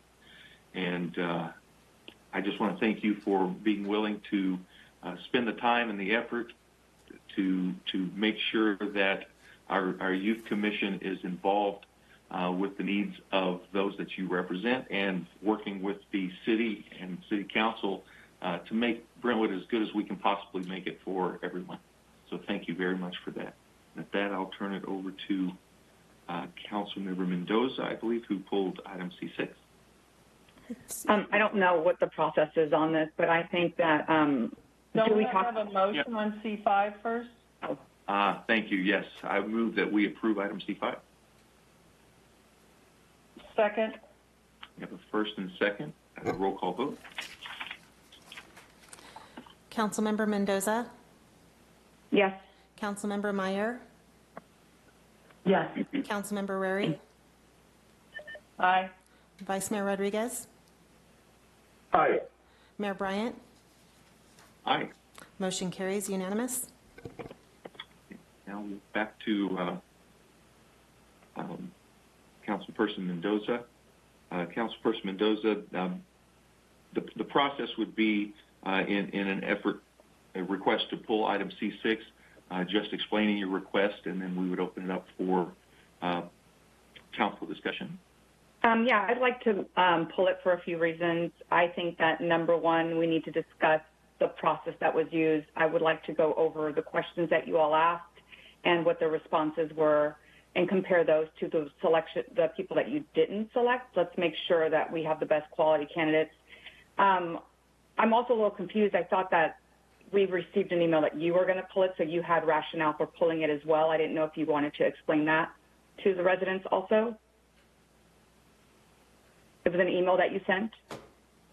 Yeah, well, the email that I sent was regarding some additional information that was brought to light from staff after all of the interviews were made.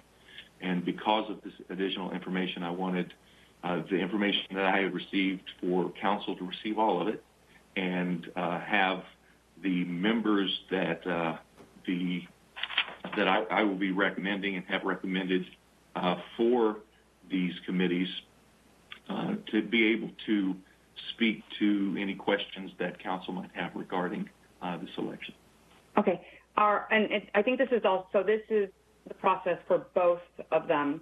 So do we have all of the applicants available to answer questions? Because if we're going to do it for one, we have to do it for all of them. Is that something that you've prepared? I will turn it to staff. I think that the invitation was sent out to the Planning Commission selections. Okay. So I guess I'm a little confused. So right now I should just say everything I want to say. We go through the same roll call, or do I wait? I'm sorry that I'm kind of. No, feel free to say everything, okay. And then we'll have each council person say what they want. Yeah, I've done a little research on why we have this process, and it is a custom that the mayor and the vice mayor interview, but it is not policy. You select them, then we either, uphold your selection or we don't. We are at 80% build out, I think, so we have some really big developments coming out. We have Bridal Gate, we have Dwelly Mori, we have Diaz property, we have Three Creeks, we have Adams Lane. Those are the ones I know off the top of my head that we have coming up. And with only 20% build out, it is critical that we get the cream of the crop. When I reviewed the applications, I was a little bit disappointed. And I was disappointed because we sat here, and I think it was over 6 hours, where you and the vice mayor really talked a lot about how we should do an application process and we can get the best quality person.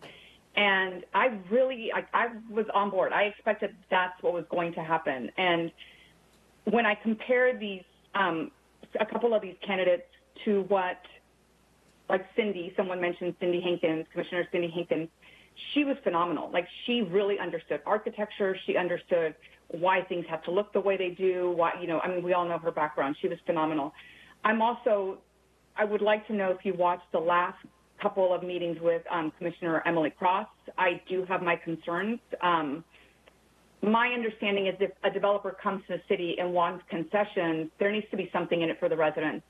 And 3 of the commissioners were easily just, okay, let's, give up concessions, which I was not happy with. And my concern is that if we don't get the cream of the crop and the best qualified with, people that have been coming to meetings, understand the zoning, all of that, the whole 9 yards, what's going to happen is that we're going to have to start babysitting. And what I mean by that is residents or developers can appeal a decision. The council can actually pull it for review. I don't want to have to be pulling things for review when people don't follow the general plan or give us subpar aesthetics to, and quality to our developments. So I am hoping that we can talk through this, understand your rationale, and if we think that there is better qualified people, I looked at the applications.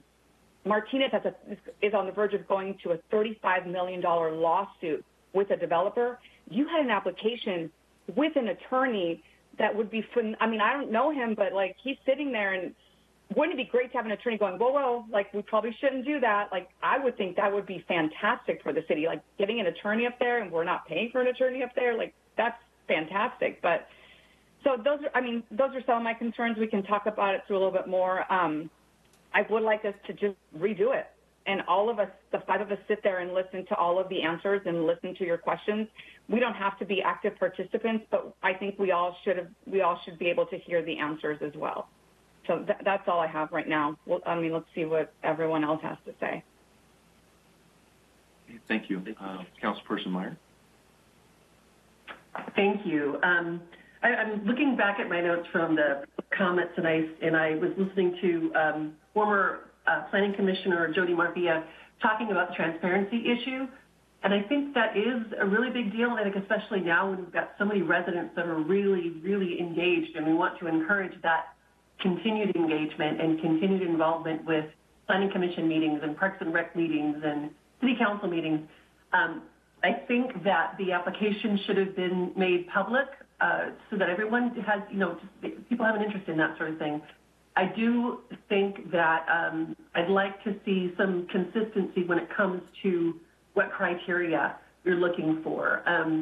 What is your minimum level of engagement in the community? Your minimum level of understanding of some of these issues that are really heavy duty involved with being a planning commissioner. I want to make sure that the people that we're bringing in have that level of qualification and that the same questions apply across the board in those areas. So I think bringing this back out of the consent calendar was a good idea so that we could talk this out a little bit, because I don't feel like it's been completely fleshed out the way that it could be. I think there's so much potential.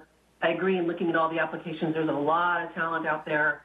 And I think, there's some good decisions that are going to be coming out of this. So I'd really like to see that consistent level of experience and engagement and that sort of thing. And I'd like to see transparency for those applications being made public. I believe there was a resident that asked for them, and those were initially or eventually put out there. But I think the process in general could be improved a bit for the sake of that transparency and for the engagement piece as well. Thank you. Thank you. Councilperson Rary. Wait, real quick, did we need public comments before we spoke on this? C6? We should have had clarification questions of staff and then public comments, I think. If I may jump in just for a minute, Honorable Mayor, members of the City Council, just a few reminders about this item. One, as a consent calendar item with regard to public comment, the public had the opportunity to speak earlier in the meeting under the general public comment session for this, so that has occurred already. Oftentimes when an item is pulled from the consent calendar, we don't always follow the exact same procedures as you would a business item where you have the clarifying questions. We can certainly do that. It's up to the council how they'd like to proceed on that. But the other reminder I'd like to give the council is that tonight you have before you specific applicants for these positions that the mayor has recommended appointment for. And so while council members can certainly talk about why they might not want to support one or more of those candidates, to have a long discussion on the process really isn't appropriate for tonight. That would be another meeting as another agenda item. But certainly if some of your concerns about the candidates involve the process, that's fine.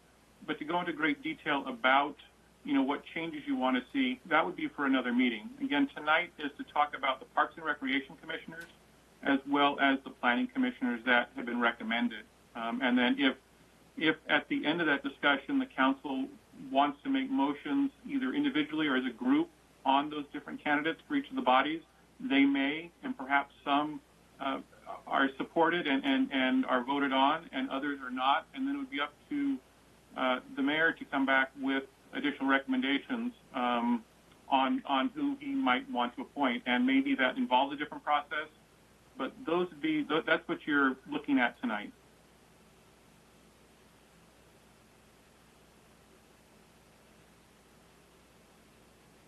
Councilmember Rary. Yes, I have a question of staff. I just want, I believe that there's training involved with any planning commissioner that gets appointed, and even park commissioners. But the planning commissioners actually go through classes, do they not? And what type of classes do they go through in order to learn about planning and codes and setbacks and all of the above?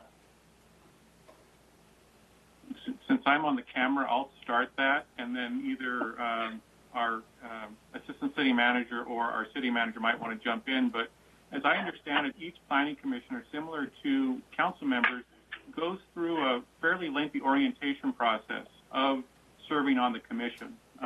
It's staffed by the community development director, the planning manager, the assistant city attorney, and they cover many of the issues that they may face. In addition, the city does sponsor new planning commissioners and existing planning commissioners to go to a multi-day session called the Planners Institute or the Planners Academy. Terrence will correct me if I get it wrong. And it's put on the League of California Cities just for planning commissioners to learn their job roles and their job duties and what to expect as commissioners. And I think that occurs once a year from what I remember. But with that, I'll turn it over to Terrence, who I think will supplement that. Yes, thank you, Mayor and Council. The city attorney was right on. It is called right now it's called the Planners Institute. It's changed titles over the years, but it's essentially the same thing. And indeed, we make a very concerted effort to train incoming planning commissioners, as well as supporting them at that league conference and other training that is identified that may be useful to them. There, you could find a situation where there was training, some sort of training that had to do with legal matters specifically that was called out to them. So we do have a robust training program for incoming planning commissioners. Thank you. My comments on this is, even in the past, I've had some concerns that we never knew why somebody was appointed. We just kind of, whatever the mayor said, we all kind of agreed with it without understanding who applied. I remember where two planning commissioners had been on there for a while, and both of them had applied. I thought that they were good planning commissioners, but neither one of them were asked to come back. And being that it does take quite a bit of time to learn everything you need to be a planning commissioner, right? It's a lot of detailed work. It's a lot of reading. And so, I was baffled of why these two people who are very experienced weren't even asked to come back. And they were kind of puzzled themselves. But so I am, and in looking over the applications and the resumes and so forth, I also have some concerns with the selection process in this, and maybe it was the way questions were answered during the interview process that made the difference between an application and their real life experiences and what they see in the city and so forth. So I'd be interested to find out from the mayor why he selected the way that he selected. Do we come back to look at this during a special meeting, or do we, postpone this or continue this to the next meeting rather than doing a special meeting? I think that would be up to the rest of the council. But thank you. Thank you. Vice Mayor Rodriguez. Yeah, I think I really appreciate some of the stuff that Councilmember Rary said right there, because I think that, some people have really good resumes, but when answering questions, it's not as good, right? And then we have people who may not have as good resumes, but are able to answer the questions. So I really like what Councilmember Rary said. But Damien, how far do I go, or do I give my personal? This is my very first time going through this process. I haven't been vice mayor at any point, so this is my very first time. So I could see some concerns, but also, do I talk a little bit about my experience and what I did, or how should I approach that, Damien, without going too far? I don't want to talk about anybody personal. I don't want anything like that. But what can I speak on?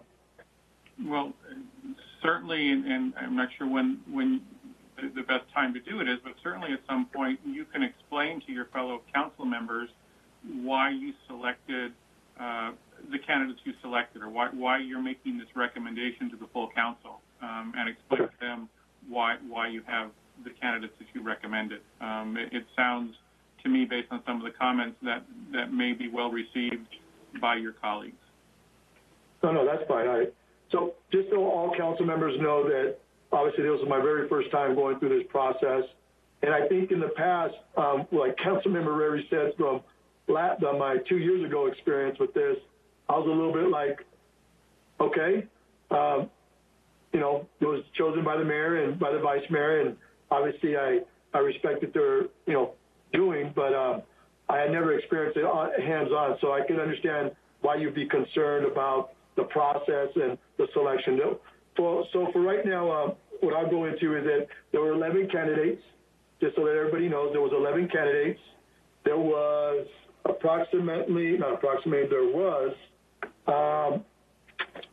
a total of 8 questions, okay? All questions were asked the same to every candidate.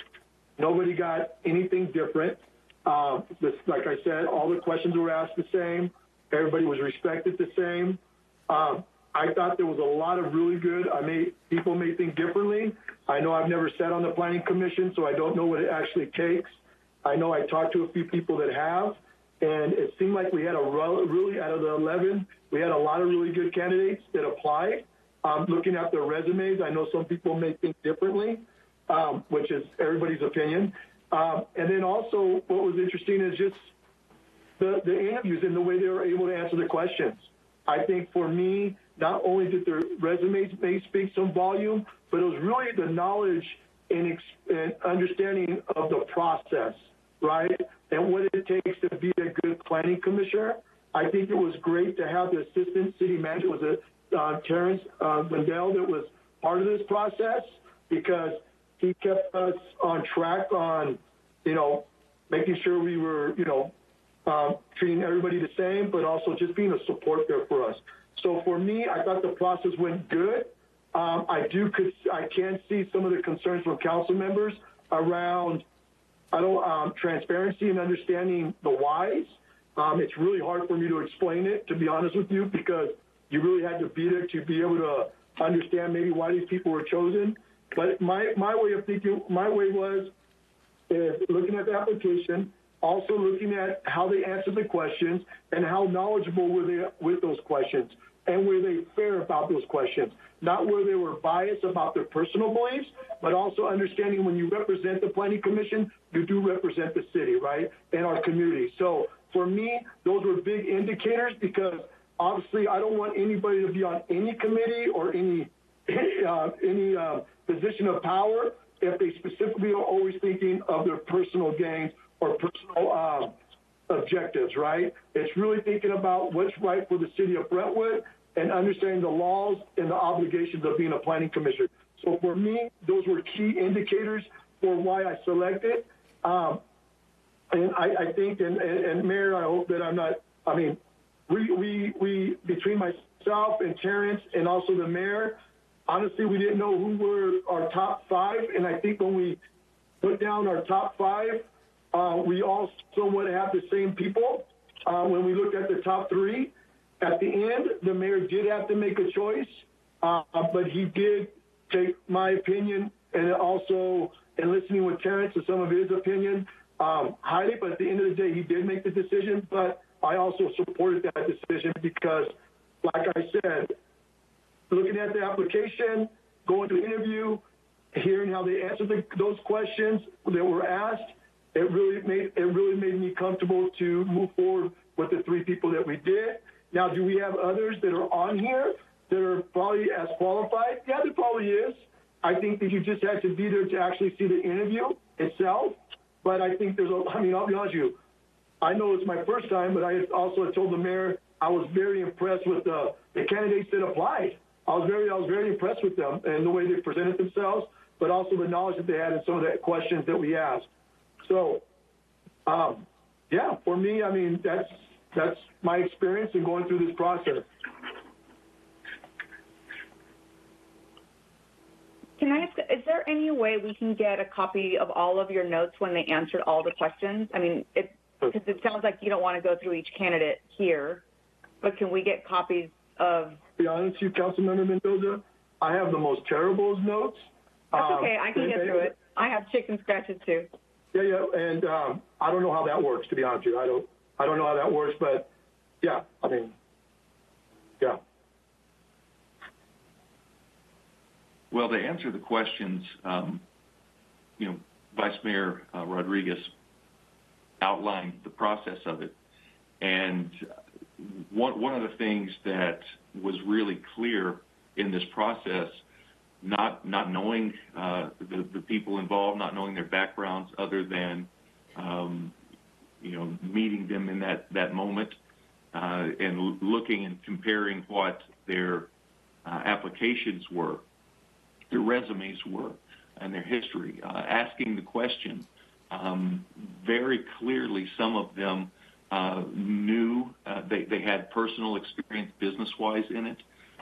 They had a background in being involved with planning commissions and city building processes and design processes, as well as being able to comprehensively answer questions that, you've been provided a list of the questions. Some of the questions are open enough to let them show us whether or not they have an in-depth understanding of the process, as well as the end result of it, the consequences and unintended consequences of the decisions. I agree with what some of the things that all our council has said tonight. This is a process that has been inherited, and we're not making a decision on the process tonight, like our city attorney said. But I understand the questions, and I'm certainly open to making some adjustments. Anything can be improved, and there have been some really good suggestions right now. So the reason I asked that staff would reach out to the applicants that were selected was so that if our city council members had questions of anyone that they wanted to talk to regarding their selection, the three that were selected, that they would be able to ask them personally and share their concerns or get answers from them. Mayor, real quick, can I say something, Mayor? I'm sorry about that. I know that I didn't go into the three candidates, that were selected, but I did want to mention something. When we talked about some experience and knowledge, two of these candidates that we selected had that, right? And they brought in experience and knowledge and understanding what it meant to sit on a planning commission. Either they've done it in the past or they're actually currently on it. So I think that when we talk about experience and knowledge, we also looked at that area as well. And I just wanted to make sure that was clear, because I think, once again, going back to what Councilmember Rary was saying, is there's a lot that I'll be honest, just asking the questions was complicated for me to understand. There's a lot of information you do need to know, and they have 2 years just on this seat, right? And it's a lot of information. So it's really, I think, important that when we're looking at somebody, is also to find somebody that maybe has some type of experience on a commission like this, or actually on a commission that was a planning commission, right? And I think that through all the other questions and everything else that we asked, we do have that type of qualities within these three people. Sorry about that, Mayor, for cutting you off. I just wanted to mention that before we go to the next portion of this. Well, thank you for helping clarify that. That is the process that I used. These three recommendations were the ones that I felt and we did have some very good candidates. We had quite a few very qualified, very good candidates, and this wasn't a simple decision. There was quite a bit of going back and forth, and again, comparing their resume with their life experience and their ability to answer. And I imagine, I don't know clearly, because I haven't, I don't know our council members all that well on a personal level, but I imagine many of us have performed interviews before. And in that process, there's a level of subjectivity when you look at someone's resume. Oftentimes the resume can be very impressive in their interview, and everybody can have a bad day. But there are certain things that all three of these that I'm recommending for the Planning Commission. The attributes, the way they were able to handle the questions, and their innate knowledge, and their personal experiences on working with other planning commissions and with other cities as well. So that's what brought me to the decision of these three. And again, tonight the process is I'm presenting it for approval. If there are questions that any of the council members would like to ask to the individuals that were selected, at this point, if we could, if you'd like, and I'll ask staff if there's a way, if there are questions. Well, what I want is I want a copy of all 11 candidates, the interview questions with yours, Vice Mayor Rodriguez's and Terrence's notes. I think that's a good beginning. Let's read those. Let's see how we go. Because, I mean, have you and Vice Mayor watched the last few Planning Commission meetings? I did not watch the last one. I watched it. So you have concrete information about how one of your selected people would perform. And that is the best interview there, right? The best. So now that concerns me that you didn't even, I mean, the last one was a big one, and that might have swayed your decision. Well, Councilmember Mendoza, that process is not the process that has been used up to this point. And again, but you want the best candidates for the city, right? And the best candidates that I believe were there in the interview, I did select. So you interview in a silo, is what I'm hearing. If you will let me explain to you what you ask, I will tell you. Okay, go ahead. You're more than happy, you know, and able to make whatever decisions you want. That's why we're here tonight. But the interview process, we went through the interview process. These are the ones in that group that I feel interviewed the best and had the best opportunity to serve the community well. And that's the decision that we're going for right now. If you don't desire to ask questions of the interviewees, the applicants that were selected, we can move forward with. So we can't ask questions of why you and Vice Mayor thought they were the best fit? That I have told you why I feel that. No, you've given us like peripheral. You haven't exactly said these are the answers that made them the best fit. That you're kind of like moving around that, but you're not answering it. Can you go through each candidate and tell me why you think they are the best fit? I selected each one by the way they interviewed, by their experiences, by their resume, and by the answers that they gave on the questions. That's the reason I selected them. Okay, you're not answering the question. You're avoiding the question. Emily Cross. Why did you pick Emily Cross? She interviewed well. She had experience. She answered the questions well, and she. So what in her questions did she answer to your liking? She answered the questions regarding. Let's go through the questions. Please tell us why you want to be a planning commissioner. Include what you know about the duties. Councilmember, interrupt you right here. This is not the process that we're going through right now. You want me to trust your decision, but you won't tell me why I should trust your decision. I've told you why. I cannot quote. No, you have not told us why. You have not been direct with your answers.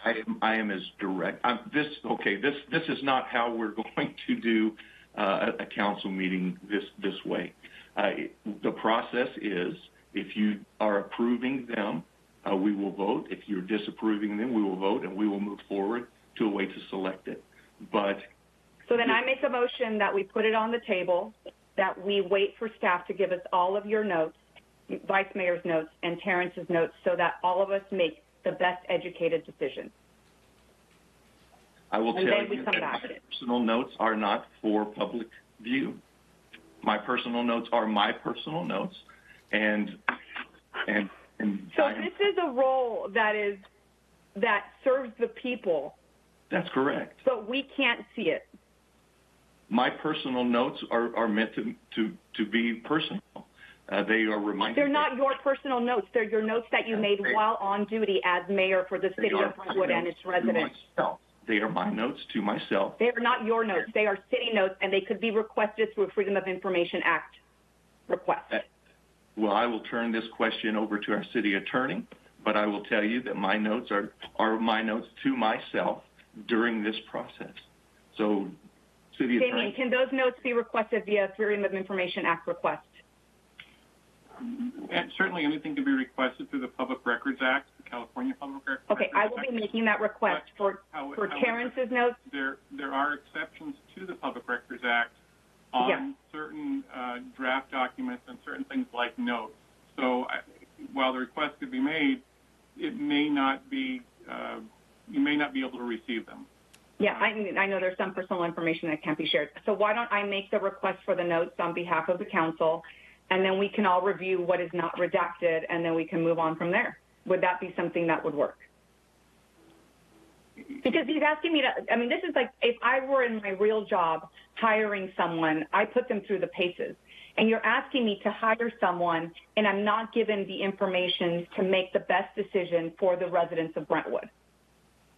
So I feel like I'm not doing justice to the residents if I don't put the candidates through the paces.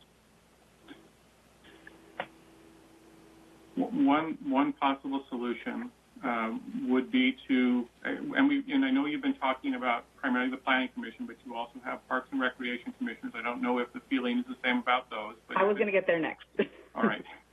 One possibility is if the council is not prepared to vote on the mayor's recommendations for tonight, it would be appropriate to continue the matter and then request a future agenda item for changes to the process. But again, before you tonight is really selecting whether these three planning commissioners and I think three Parks and Recreation commissioners are going to be voted upon tonight. And so if that's not going to occur, and if none of the other council members want to talk about those issues, then it would be appropriate to continue the matter and then see if the process becomes changed where the rest of the council participates.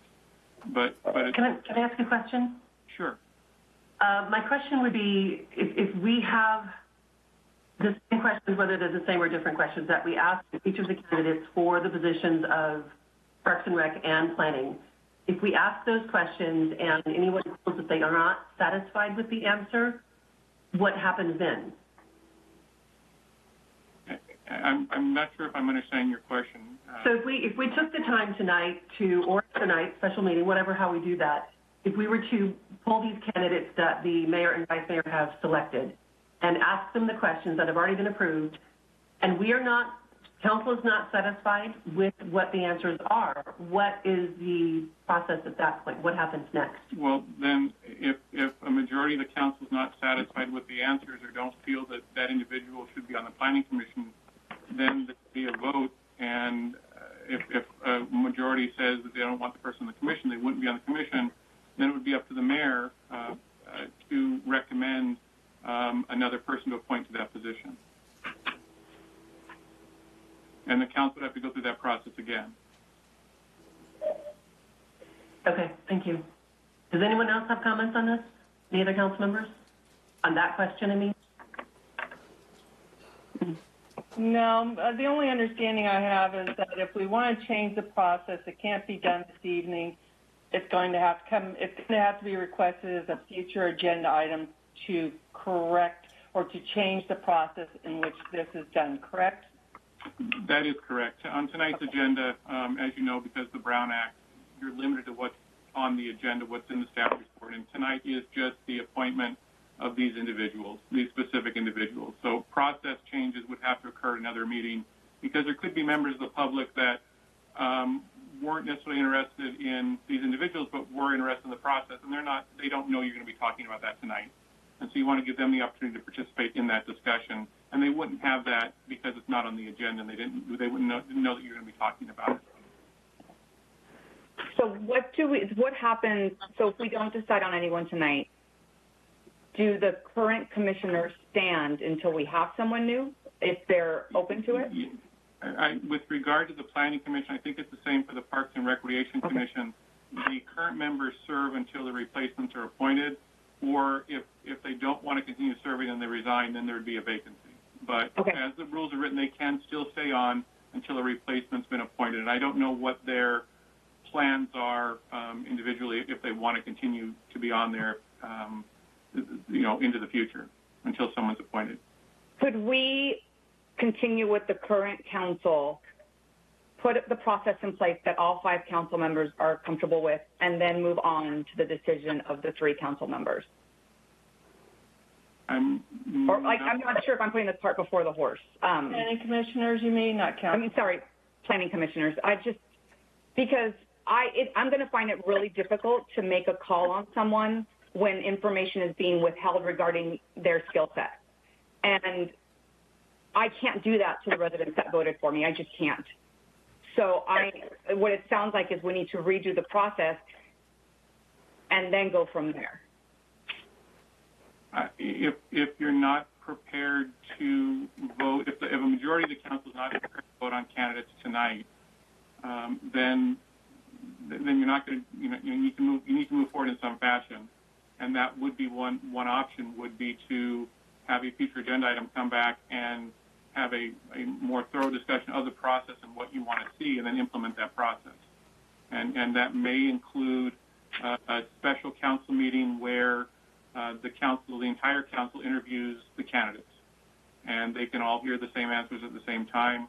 It may include a different process. Perhaps it's the Land Use and Development Committee. Perhaps it's a different subset of the council, a smaller group. But if the council is not ready to vote on this matter this evening, or would be voting no on the individuals before them, then there needs to be some way to move forward, because at some point you're going to need to fill these vacancies, because the members that no longer wish to serve, could resign, and then you'll be down, planning commissioners. Yeah. Okay. Thank you, Damien.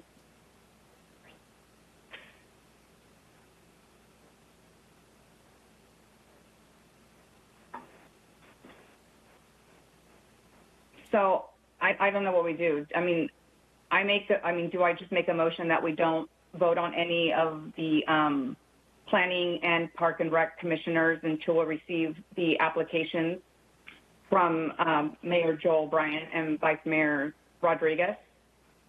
And then we can see where we go from there, depending on the information provided. You could also make a motion, if you wish to consider it, to continue this matter to a future date, and then under the future agenda items, request a review of the process. If you'd like to do that, that's another way of doing it, and that just moves this matter along. Okay. Can I just clarify with all council that we're not looking tonight to ask any questions of the 3 at this point. We're waiting until we can ask those same questions of everyone. Is that what we're proposing? Yeah, I would like to do all 11. We have 3 people here tonight. Why don't we ask them, and then hopefully they could answer some of the questions that you guys have and concerns. I don't know if you guys are open to that. I want to go through the entire application process. So do you want to sit here and put all 3 of them through all of the questions again? We can. Oh, you want to ask them every question? Yeah. If you, that's what I want to see. So that's why I'm asking for you to provide it. I don't know. You want us to provide you the question so that we could ask each one of those people the same question?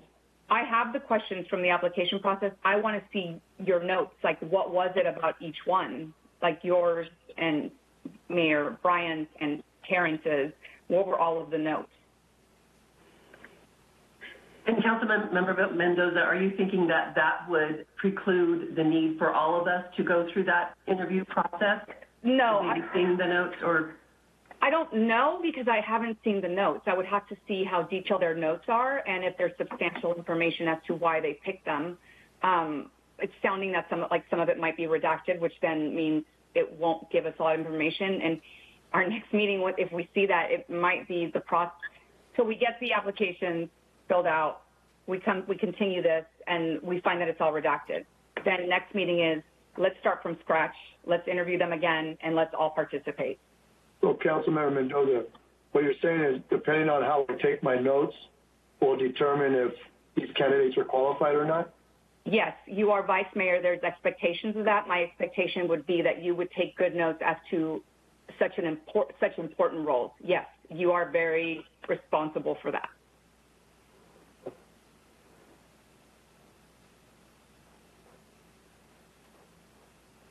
Well, I believe that our city attorney has made a clear opportunity for us. If this is not something that we are going to individually, to be fair, Councilmember Mendoza, and you did bring up a point, if you're wanting to change the process, the way to move forward tonight then would be to either postpone this, move it, continue it to another evening, and at the end of public, oh goodness, what's the name of it? The agenda items, add agenda items, yeah. The future agenda items, just recommend that, and we can move from that direction. That way, it would give all 11 the opportunity to be interviewed that way. The handicap with this is the process. It's a process that's been in place. Clearly, there's ways to make it more transparent and have all of the council involved in it, which is something that I'm certainly in support of. It's just a matter of tonight, this process is what was in place, and so that was the presentation. But if you'd like to move forward, a recommendation to do so would enable us to finish the rest of the business tonight and then potentially have the process adapted to what your recommendations were. Yeah, and I hope you understand that it's not you, it's the process that's frustrating, right? Like, I mean, I've been given this huge responsibility that I carry heavy on my shoulders for every person out there in Brentwood and every email I got and all of that good stuff. So it's not about you, it's about me. I have to trust myself with the decision and with the information that I have available. I wouldn't pick the candidates you picked, but I don't want to give them the short end of the stick either, right? Like, I want to be able to see what you saw, and but I don't see it, not on paper. And like Johnny said, some people interview better, some people have better. I'm sorry, Vice Mayor Rodriguez. So I just don't want to give anyone the short end of the stick, but also, like I said, I mean, I'm looking at Martinez with a $35 million lawsuit nipping at their feet, and I saw this other candidate, I'm like, oh my God, he would be fantastic. Like, he would help us hopefully avoid some of those landmines if he's sitting up there before it even gets to us, right? So I saw it from a different lens, and yeah, I mean, I'd like to do whatever it is that we need to do to move this forward, get the application, talk about a new process, like all of that good stuff. Okay. City Attorney, if you would give her the steps to move forward so that we can accomplish, I think, what I understand her request is. As I was saying, one possible way of moving forward tonight would be to make a motion to continue this matter to a future date. And then when it becomes time to talk about future agenda items, make a request that staff return with a future agenda item regarding a revised process for selection of commission applicants. I'm making the assumption that you don't want this limited just to the Planning Commission, but this would apply to all commissions where the council, where the mayor is required to appoint somebody. Yes. So I make a motion that we continue item C6, the appointments to Park and Rec commissions and Planning commissions, to a future date. Before we move on with that, I thought we were going to take Park and Rec Commission and Planning Commission separately, or are we doing this all as one? No, I also have concerns. You said that you would get to the Park and Rec Commission in a little bit. I have concerns about those candidates as well. One that, I have concerns about who was put on the 1-year position, who was the 2-year. Why did it net out in that fashion. So yeah, I mean, I have questions, which the application, which this process might help answer.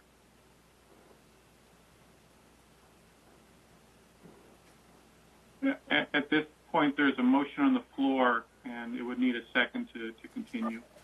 I will second for the sake of how significant I think the process is. I have a first and a second. Margaret, could we get a roll call vote, please? Councilmember Mendoza. Really quick, Mayor. Damon, can you explain what the motion is again? Exactly what are we doing? I'll be honest, I'm a little confused here. Sorry about that. Sure, no, not a problem. The motion on the floor is to continue this item to a future meeting date. And to do what? That is the extent of the motion. It's just to continue it to a future meeting date. And it's an assumption I'm making that one of the members of the council will request under future agenda items a review of the process, a review of the selection of commissioners by the mayor and approved by the city council. So right now the motion is just to continue the matter to a future date. Since we don't know when that's going to be, I don't want to say to February 9th to the meeting after that, just to a future date. And that was the motion and second. Okay. So okay, that's fine. Okay. Councilmember Mendoza? Yes. Councilmember Meyer? Yes. Councilmember Rary? Yes. Vice Mayor Rodriguez? Yes. Mayor Bryant? Yes. Motion carries unanimous. Okay. Moving into now item D, public hearings. Item D1, staff is requesting a continuance of this item to February 23rd, 2021. So we have a motion on item D1.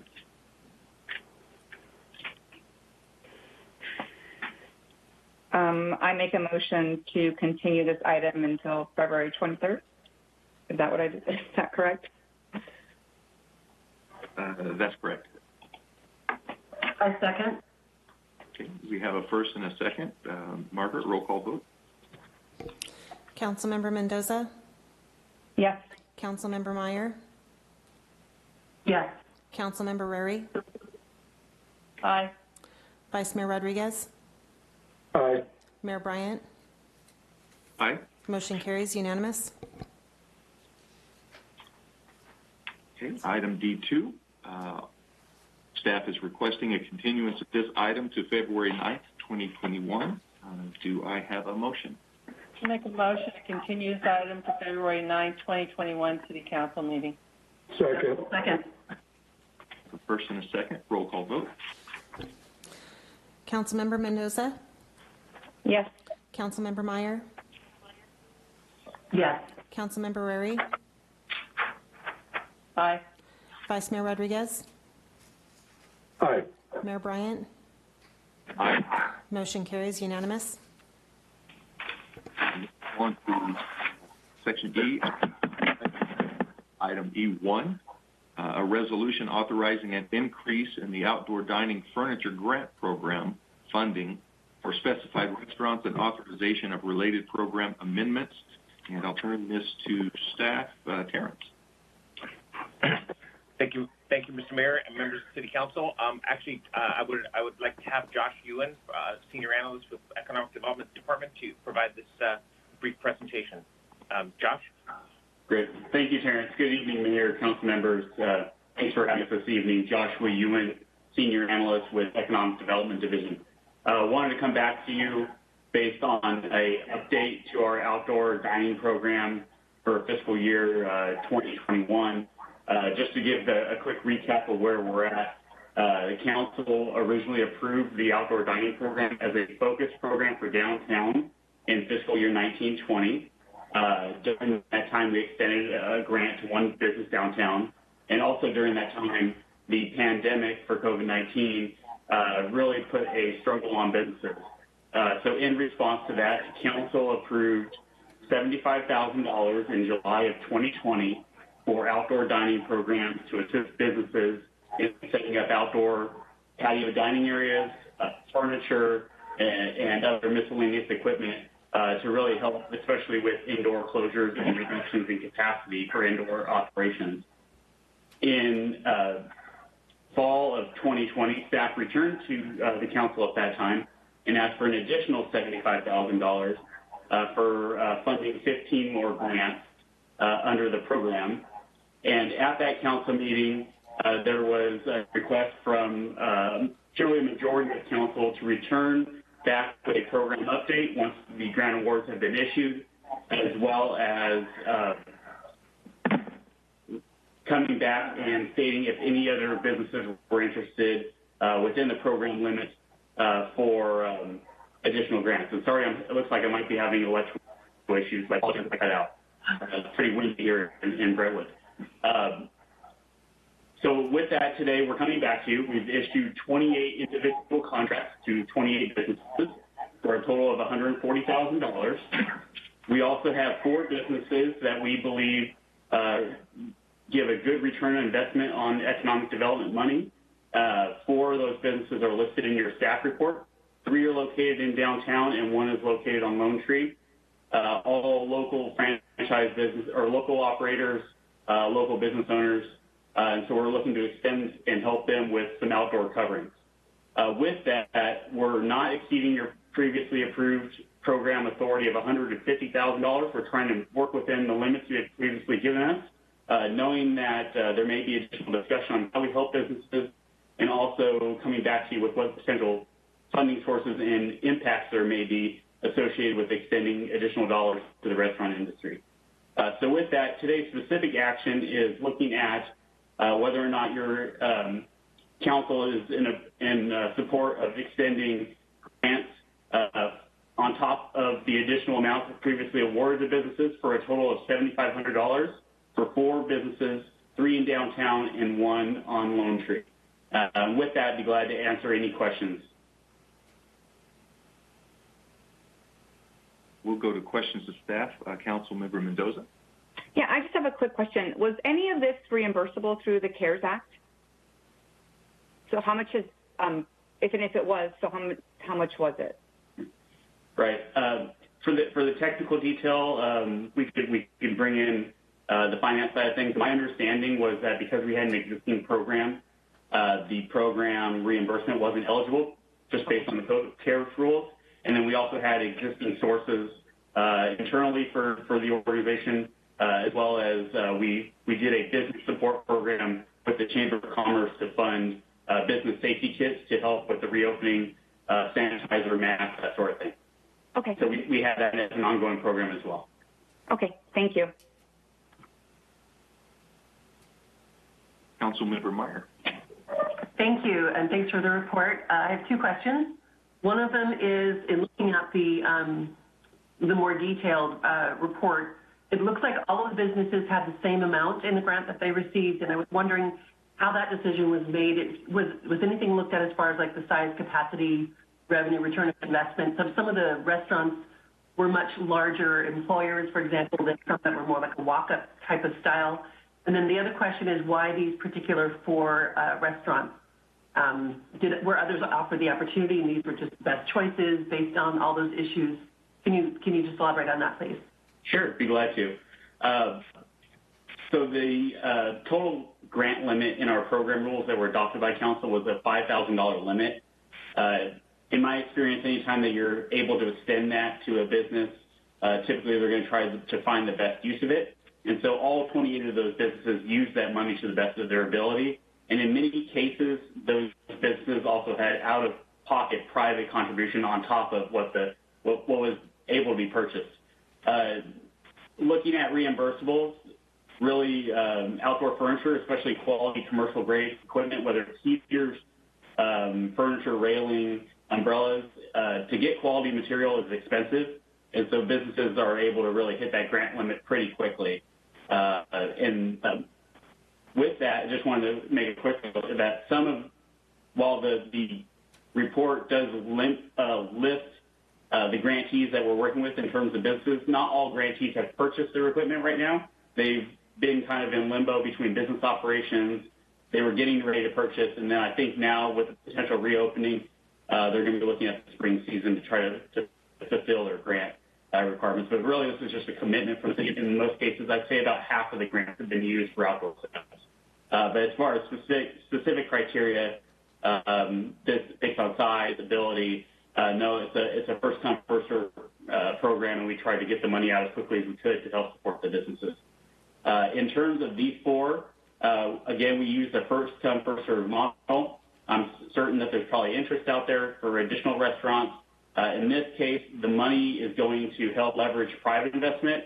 And in all four cases, each business is either putting in a permanent awning or permanent patio cover to be able to get around some of the rain issues that they were facing through this winter.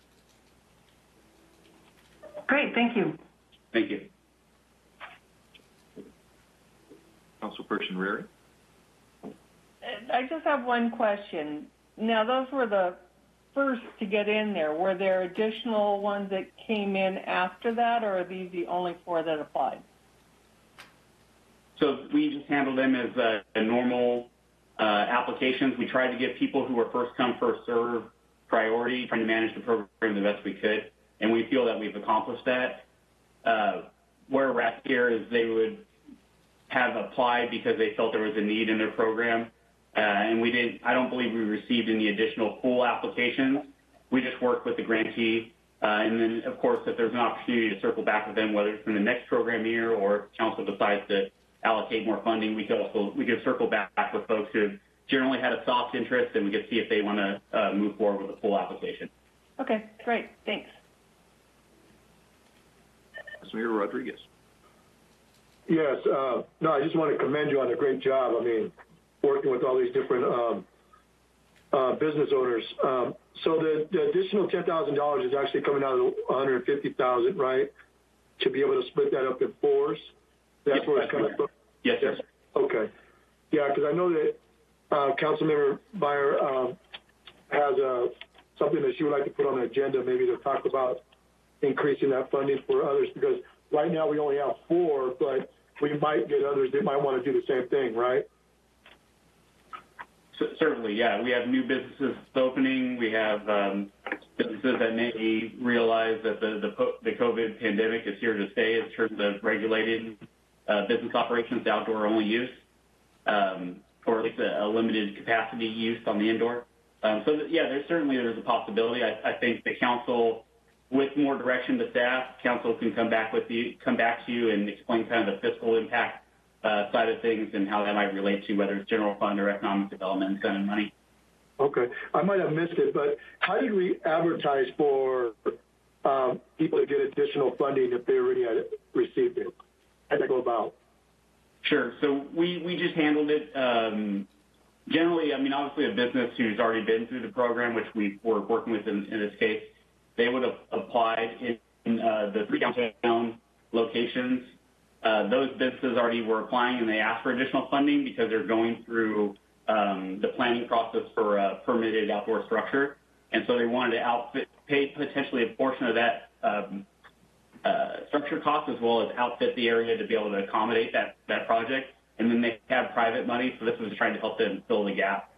And then in the case on Lone Tree, that particular development, they went through administrative review, design review with our planning and development services group, and there were some additional design requirements, and so the cost of business was a little bit higher.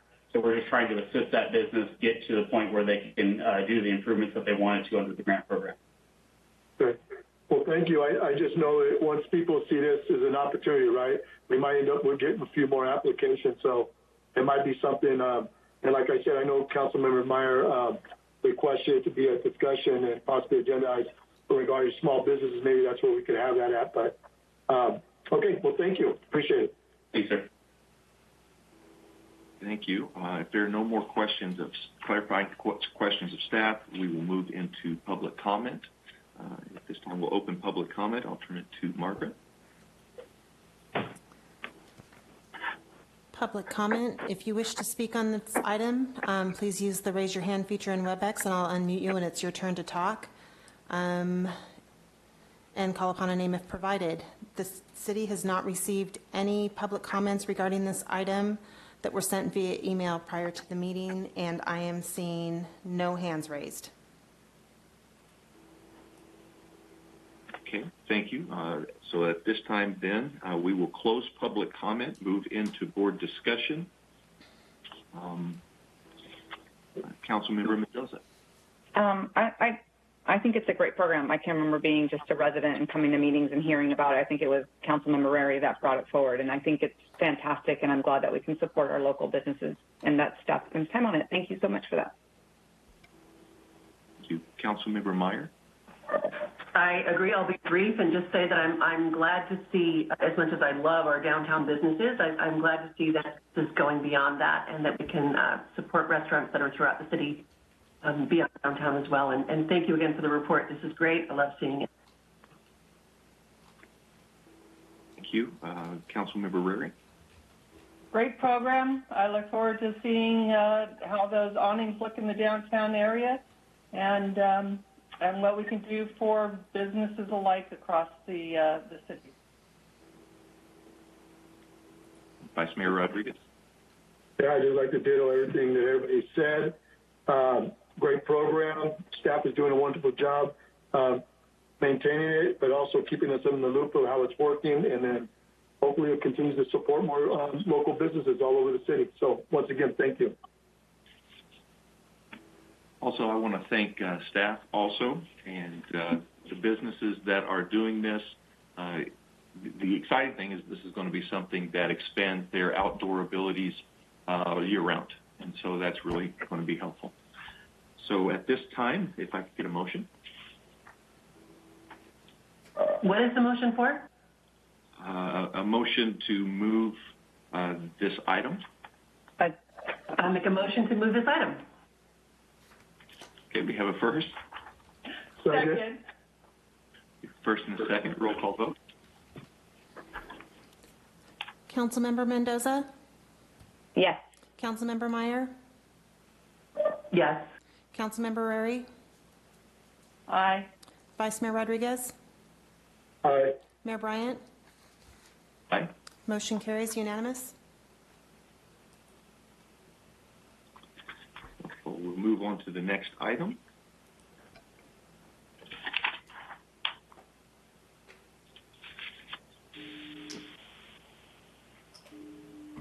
And, if I could get a reminder of which one I am, my notes got shuffled here. Item E2. E2, thank you. A resolution amending the 2020-2021 operating budget, approving the recommended mid-year budget adjustments, and amending the 2020-2021 through 2024-25 capital improvement program. And I'll turn it to staff. Christine. Good evening, Mayor and council members. Just give me 1 second while I get the slideshow going. City Council budget and fiscal policy requires a review of the operating budget at the midpoint of every fiscal year. The city adopts a 2-year budget, and we're currently just halfway through the first year of the budget cycle. Under more normal conditions, staff would only present proposed changes to the operating budget for the remainder of this fiscal year in this report. But due to the impacts of the pandemic, in addition to changes that we're proposing for the current year, will also cover the highlights of the mid-year staff report published in tonight's agenda packet, which also includes the latest 2-year general fund projection and 10-year fiscal model results.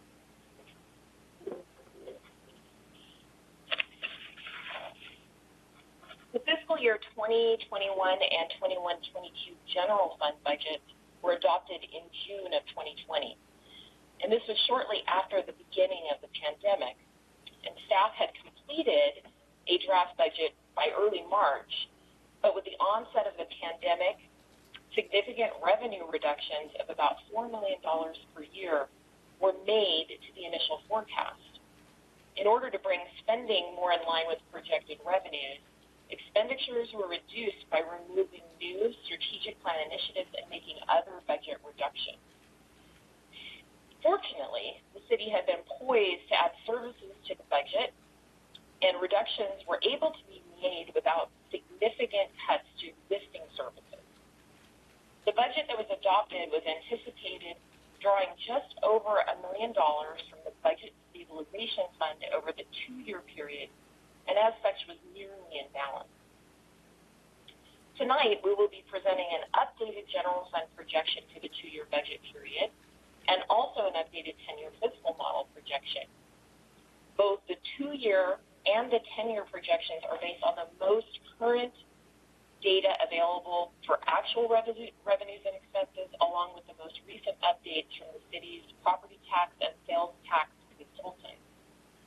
As always, conservative assumptions were used to prepare the projections. For instance, no additional stimulus actions by the state or federal government are included in the forecast, and the positive impacts of the COVID vaccine are not really factored into the forecast until late summer.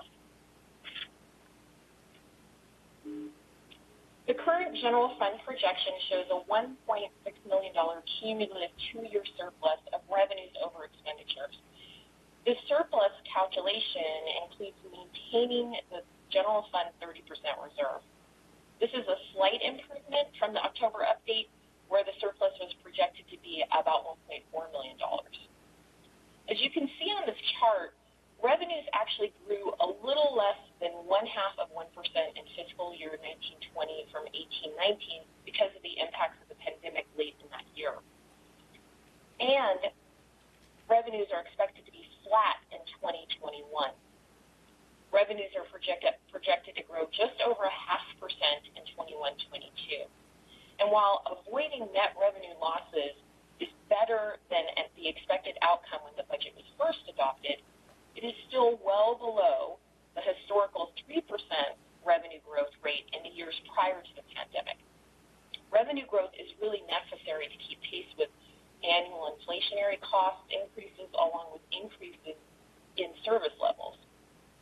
While total revenues made very small gains, the city also experienced expenditure savings from curtailed activities and limiting spending to essential supplies and services. And I'm going to cover key revenue sources and expenditure savings in the upcoming slides.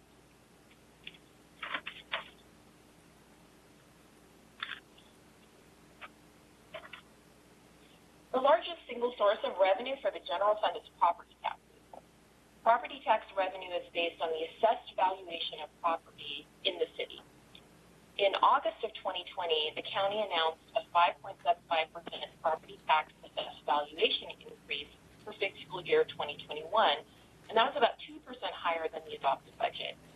This increase results in a proposed budget increase of about $600,000 in property tax-related revenues for fiscal year 2021.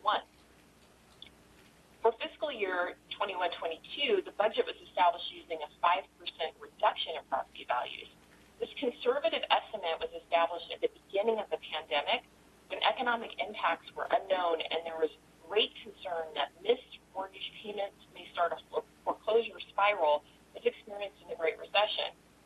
However, the combination of remote working possibilities, record low interest rates, and high quality of life and more affordable housing options here than found in the interior of the Bay Area have resulted in significant property value appreciation in Brentwood. The difference between the original assumption of a 5% reduction in values and the increase of 3.5% used in the projection is estimated to have a positive impact of $2.4 million on revenues. Sales taxes are the second largest revenue source for the general fund. When the budget was established at the beginning of the pandemic, the impacts of the shelter-in-place order and resulting closure of businesses was really unknown. A conservative sales tax budget with a 7% decline was adopted for 2021. Although there have been significant decreases in sales tax revenue from certain business groups, like restaurants and service stations, these reductions have been offset by increased online spending along with increased activity in grocery stores, construction, home improvement, and even vehicles. Consumers have, for the time being, changed the type of purchases that they're making, shifting away from restaurant, brick-and-mortar stores and gas stations. And for households who have maintained a consistent income through the pandemic, there has been an accumulation of resources that would have been spent on travel and other experiences. Some of these resources have been redirected to other purchases. Current projections from the city sales tax consultant estimate that the 2021 sales tax revenue will be 8% higher than the current budget, resulting in a proposed budget increase of about $650,000. The consultant's projection is conservative, is that it does not rely on full-scale vaccination rollout until late summer and does not incorporate any additional federal or state stimulus when projecting these consumer spending patterns. For 21-22, the sales tax consultants show recovery in revenues that would add a growth of about 7% over the 2021 projected revenue. This increase is still conservative and reflects the impact of a vaccine distribution and reopening of the economy in late summer of 21. Pent-up demand for goods and services not available during the pandemic are expected to help fuel this increase. When the fiscal year 2021 budget was established at the beginning of the pandemic, it was with the assumption that parks and recreation activity would resume in the fall of 2020. With the imposition of secondary shelter-in-place orders, revenue budgets for recreation programs and facility rentals have been reduced to reflect activity not resuming until late spring 21. This change in assumption resulted in proposed reduction in revenue of about $500,000. This reduction in revenue will be offset by reduced parks and recreation expenditures. Other revenue sources projected to be impacted by the pandemic, including hotel tax, gas tax, development revenues, business licenses, are performing near our lowered expectations. In total, a net revenue budget increase for 2021 of about $780,000 is recommended. As just discussed, when the 2021 budget was established, it was with the assumption that parks and recreation activity were to resume in the fall of 2020. But the recent imposition of a secondary shelter-in-place order, expenditure budgets for part-time staff and contractual services for programs have been reduced. This change in assumption results in a proposed reduction in expenditures of about $700,000. To meet minimum expenditures to remain in compliance with gas tax, Measure J, and RMRA funding requirements, an additional amount of about $300,000 will need to be expended in 2021 on the pavement management program. In the upcoming CIP budget process, staff will recommend that the 21-22 PMP Capital Improvement Program project be increased to meet this requirement. In total, staff is recommending a general fund expenditure budget net decrease of about $400,000 for 2021. So to kind of sum everything up, this table here is a summary of changes that have occurred from the original budget projection that we had in June of 2020 of a deficit or loss of $1.2 million over the two fiscal years, including 2021 and 21-22, and brings us to the current two-year surplus of $1.6 million. As I discussed earlier, property and sales tax improvements are the key contributor to the surplus, totaling $4.4 million over 2 years.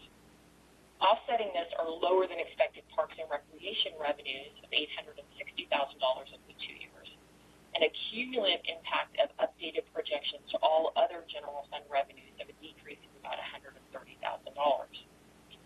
This results in a 2-year net increase in projected revenue of about $3.4 million. Expenditures have been increased by the additional $650,000 funding for PMP program over 2 years. Otherwise, the city's expenditures are tracking slightly below initial forecasts, resulting in a net expenditure increase of $610,000 over the 2 years. The combination combination of the additional $3.4 million in revenue, offset with about $600,000 in additional expenses, come to the net change to the original projection of a positive $2.8 million, bringing us to the current $1.6 million projected surplus over the 2 years.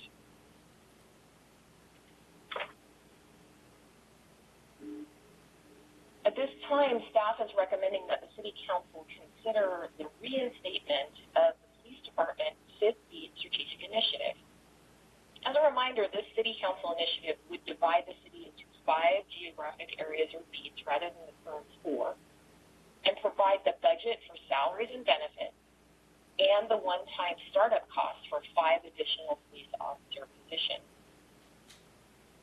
In addition to the projected 2-year surplus we just discussed, the key factor supporting this recommendation is the $2.5 million general fund 5th Beat reserve set aside by the City Council at the end of last fiscal year. The reserve would be sufficient to fund the one-time cost of establishing the 5th Beat along with 2 years of personnel costs. Due to the extensive lead time required for the recruitment of new officers, if approved tonight, 5th Beat operations would not begin for 6 to 12 months and well into fiscal year 21-22. And that being the case, the reserve could fund the 5th Beat operations through at least June of 23, and possibly longer. This would avoid placing any additional financial commitment on the general fund until at least fiscal year 23-24. Long-term funding of the 5th Beat would be provided by the city's general fund and community facilities district revenues. A 10-year general fund fiscal model forecast was prepared, including all the most current revenue and expenditure assumptions discussed in this mid-year staff report, including the cost of implementing the 5th Beat. Based on current economic data, the general fund is projected to have annual deficits in the year 30's 10-year range after the 2-year surplus we just discussed of approximately $700,000 per year, or slightly over 1% of budget. Again, this would include the 5th Beat and all expected cost increases relating to pension and retiree medical benefits in the 10-year period. These annual deficits would be covered by the amount set aside in the Budget Stabilization Fund. The Budget Stabilization Fund is a separate fund from the general fund. The current balance of $17.2 million has been set aside as a part of the city's long-term plan to offset rising pension and retiree medical costs by drawing down the balance in this fund over time to cover general fund deficits. In addition, periodic pre-funding lump sum payments have been made from the Budget Stabilization Fund to address pension and retiree medical costs. Based on the 10-year fiscal model, the Budget Stabilization Fund balance is projected to increase to $18.8 million over the next 2 years due to the projected surplus, and then decline to $9.1 million after 10 years.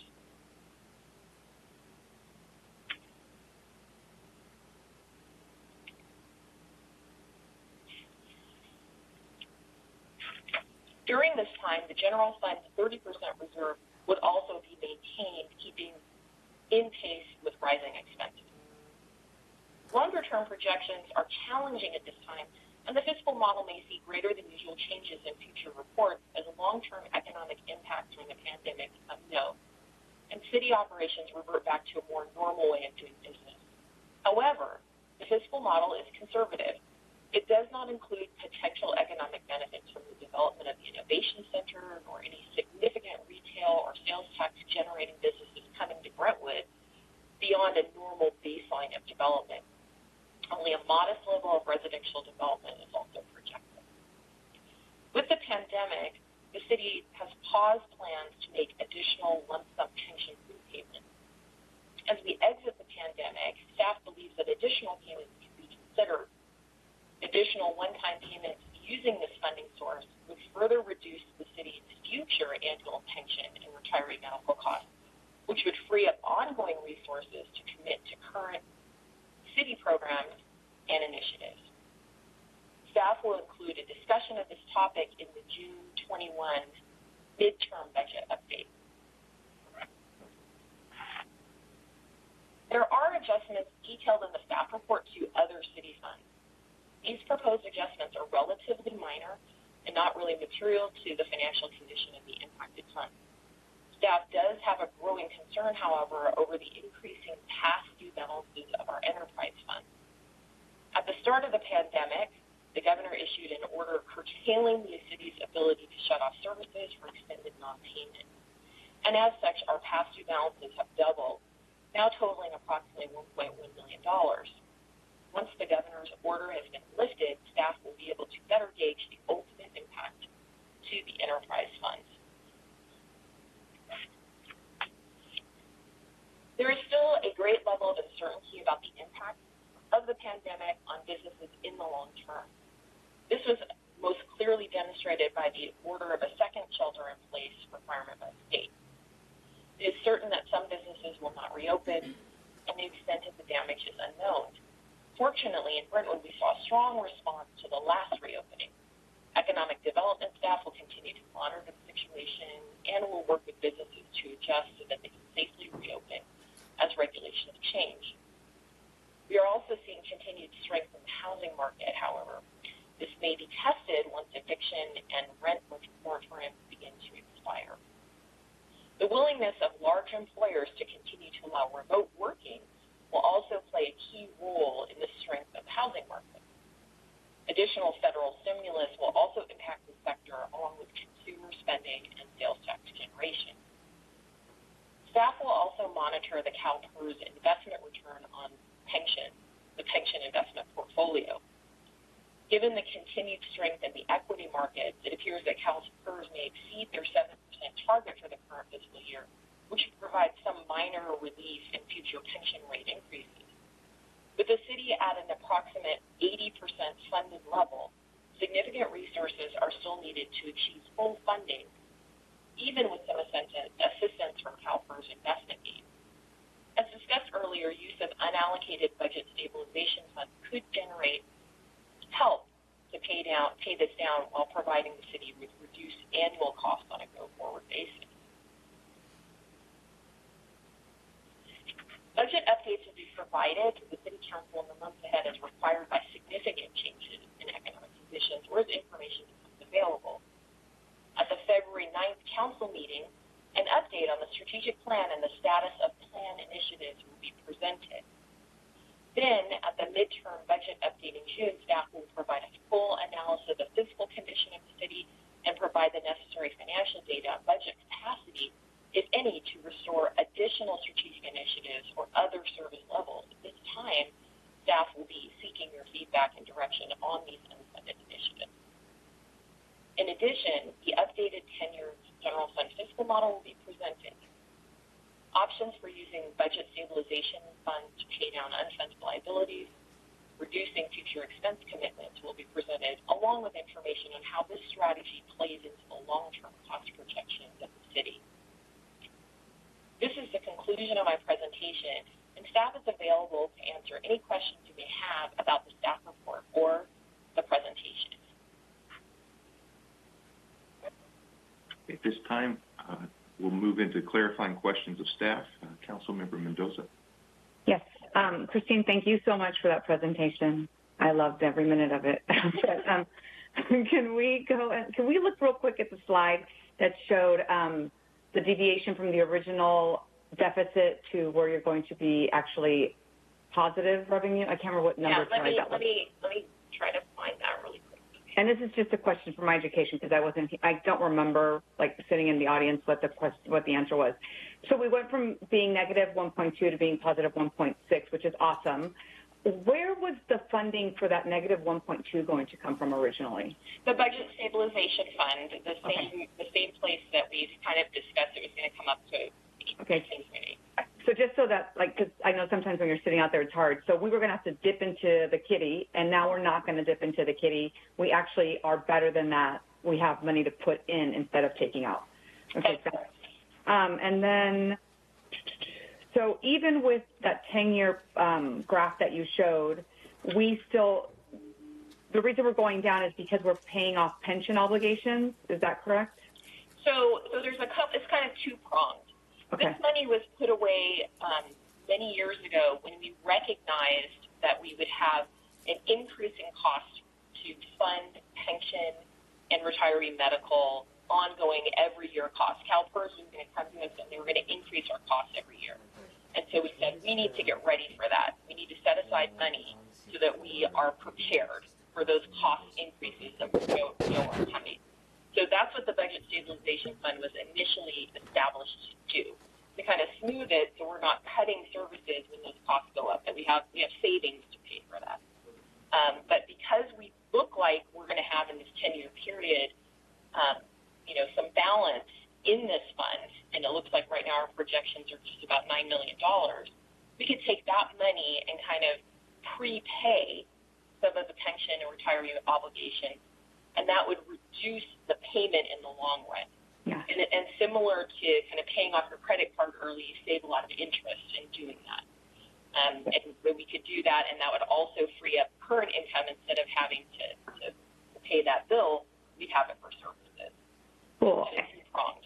Yeah, that's awesome because then we save money in the long run. And then just one more quick question. When it comes to the 30% reserve, just so it's clear, when we still maintain that 30% reserve through this time, this doesn't reduce that reserve, which is one of the things that makes our city so healthy. And so I want people to understand that, like, our financial health still remains intact even though they're seeing this graph go down. Right. So this is a separate fund from the general fund.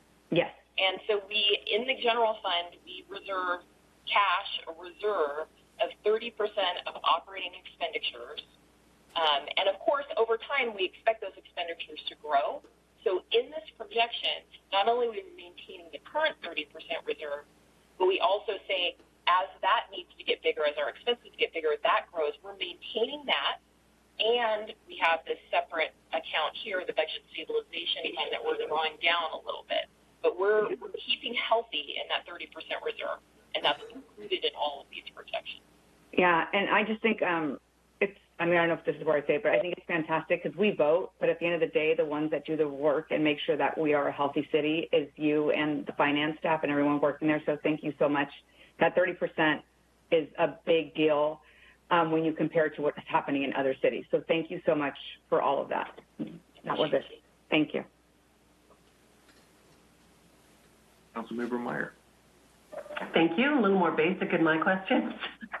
I'm looking at property tax, sales tax, parks and others. It's great to see property tax and sales tax weren't quite at the negative levels that we were thinking, that they weren't going to be that low. Parks and Rec, though, I was trying to remember when you said you were anticipating that we would be able to start those programs again. Was that spring or summer of this year? It would be late in this current year to pick up some, and then, we still have adjusted from our original projections. We looked at 21-22 and said we'd probably be at 75% of revenue. We cut the current fiscal year 2021 quite substantially. I think we cut the original projections by 40%, and now we're cutting them again. So we didn't expect a big 2021 revenue anyway. So now we've really cut it down. It's probably, maybe 20% of what we'd normally do, something like that, around that range.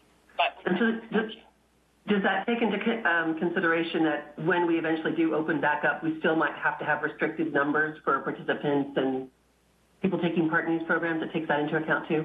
So again, we're doing the best we can with a guess, and we kind of guessed that we would be maybe 75% of normal in the next fiscal, in 21-22, so starting July through June.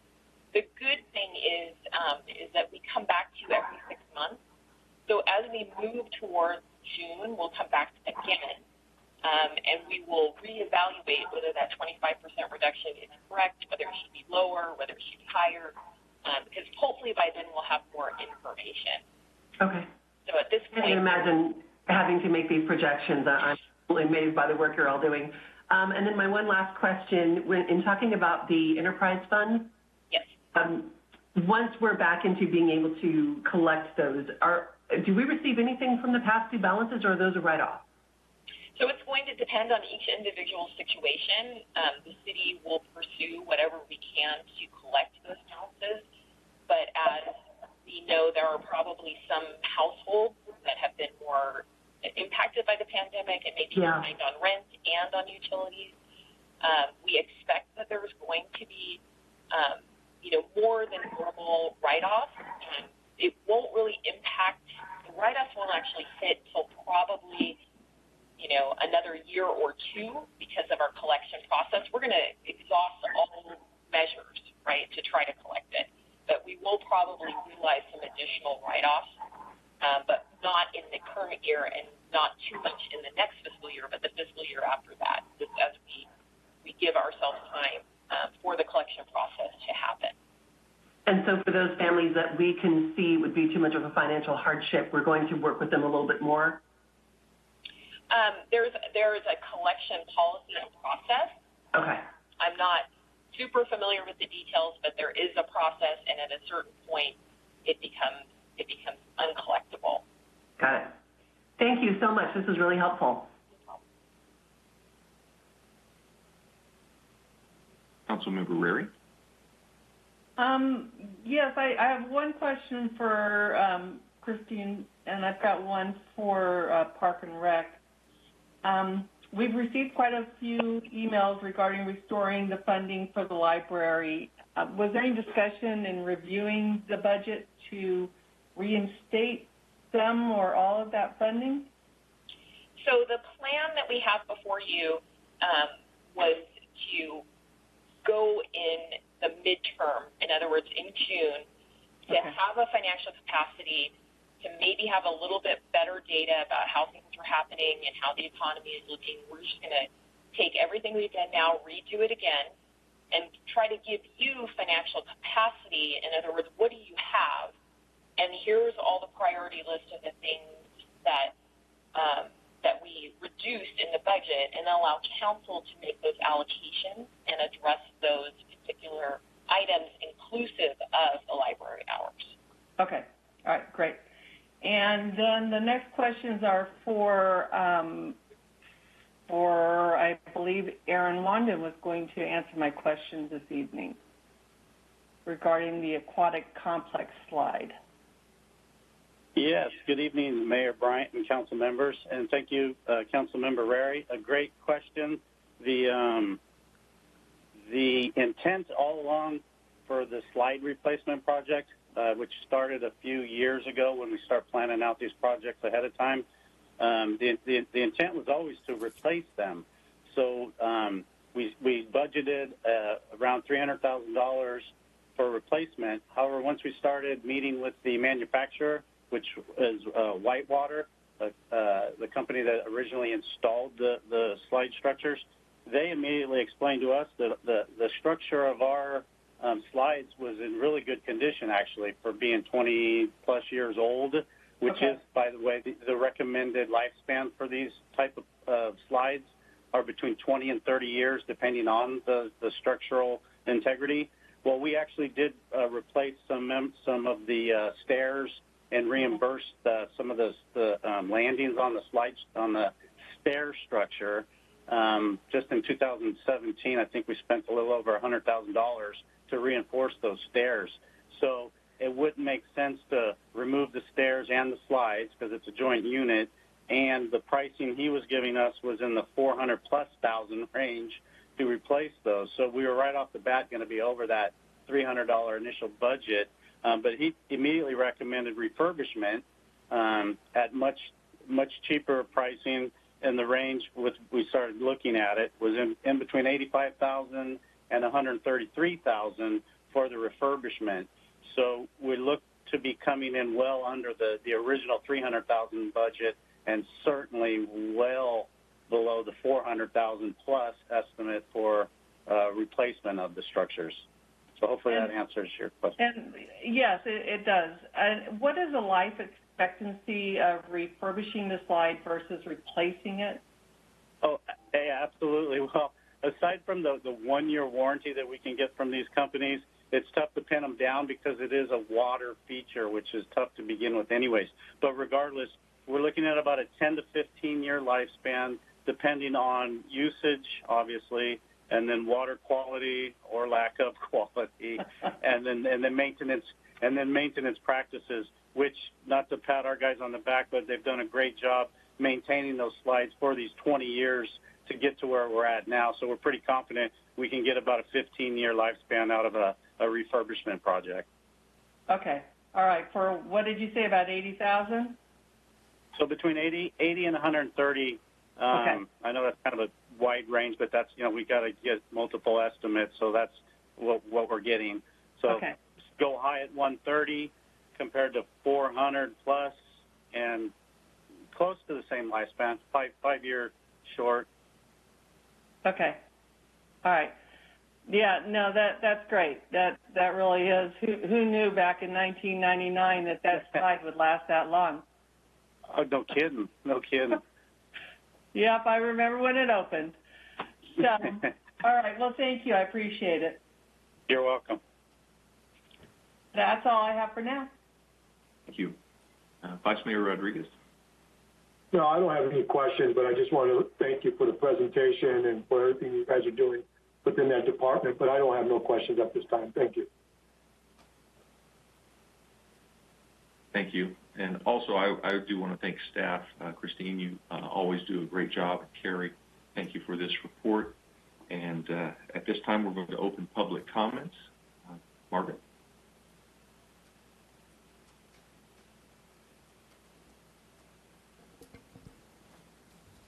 Public comments. If you wish to speak under public comment on this item, please use your raise your hand feature in WebEx. And I'll call upon a name when it's your turn to talk if one's provided. Remarks are limited to 3 minutes per person. Staff will provide a verbal notice when there's approximately 30 seconds left on the timer. We received no public I know it's really windy here, and we might be having some communication issues. Margaret, are you able to hear us? And if so, at this time, we'll open public comment. My apologies. I was apparently muted. Live and learn. At this time, if you wish to speak under public comment, please use the raise your hand feature in WebEx, and I'll unmute you when it's your turn to talk and call upon a name if provided. Remarks are limited to 3 minutes per person, and I'll provide a verbal notice when there's approximately 30 seconds left on the timer. I received no public comments regarding this item that were sent via email prior to the meeting, and I have one hand raised right now. Carolina, I will go ahead and unmute you. Go ahead. Good evening. I just want to reiterate that when the financial review comes back for a second round, to please seriously consider restoring the 21 hours to the library as a top priority. As you saw in the presentation, the library is not just for books, but it does provide a huge service to a lot of different sectors of Brentwood. I also talked to the librarians from the little teeny weeny library across the street, the temporary one, to the new one, and they increased the book count by 32,000 volumes. So all those books, and those include foreign language books, and those include titles for audiobooks. And so I just cannot stress how important it is for our community, and especially for our elementary, junior high, and high school students to have access to as many books in as many different forms as possible. And something that she was not able to go into detail, I mean, she mentioned it, but not enough. The fact is that when you walk into the library and you are searching for something that might, catch your fancy, you're the one walking around the library looking at titles, perusing the books, and then you take them, and either you take them to the librarian to check out or you go to the self-checkout. The way it's happening now is you sit at home, you browse through the catalog. The librarians are having to walk all over the library to find whatever has caught your fancy in the catalog of books online. That process takes a lot longer to finish, and they have to do it one book at a time. So if you order 5 books, that's 5 orders that they have to process. So again, I just want to reiterate that this is a very important part of the budget that needs top priority consideration. Thank you. Thank you. I see no additional hands raised at this time. Okay, with that then we will close public comments, move into board discussion. Councilmember Mendoza. Well, like I said, thank you again. I have a soft spot for finance people, so thank you for all you do, and you make all of us look good. It's not us doing it, it's all of you doing it. I am very excited. I had asked him, actually, I had mentioned putting the fifth beat on in a future agenda item, and he said, hold on, you might be happy with what you see. So I'm very happy that we're seeing that we recommend that. Like the caller said, I don't know if we have to wait till June, or I think February 9th you might be bringing it back. Is that correct, to review the library hours? Or is that till June? I wasn't sure about that. I think that there's a status update for the strategic plan initiative on the 9th. Our plan was to bring back, like I said, the financial capacity for all postponed initiatives, all cuts, bring back the financial capacity in June to add in for the 21-22 budget. Of course, council is, council can direct at any time whatever they'd like to see happen. That was staff's recommendation at this point. Yeah, that's a little concerning to me, just because we're in January, kids are in school till May, June. So there's a big need right now for them, just for resources and things like that. So I don't know. I guess Tim, you popped up. So maybe I'll just put that in a future agenda item if we could review that sooner than June.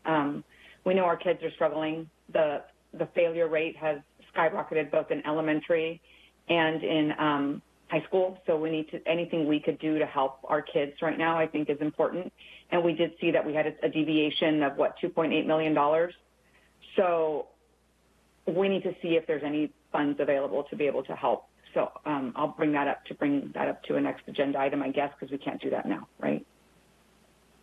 So we just gave you a little sneak peek that we're planning to return to you at the February 9th City Council meeting with the strategic plan initiatives to provide you what would be an annual update. It's a 2-year strategic plan, because we have some new council members to show you what projects we have been working on, as well as kind of status update, as well as the unfunded ones that were defunded with the COVID pandemic.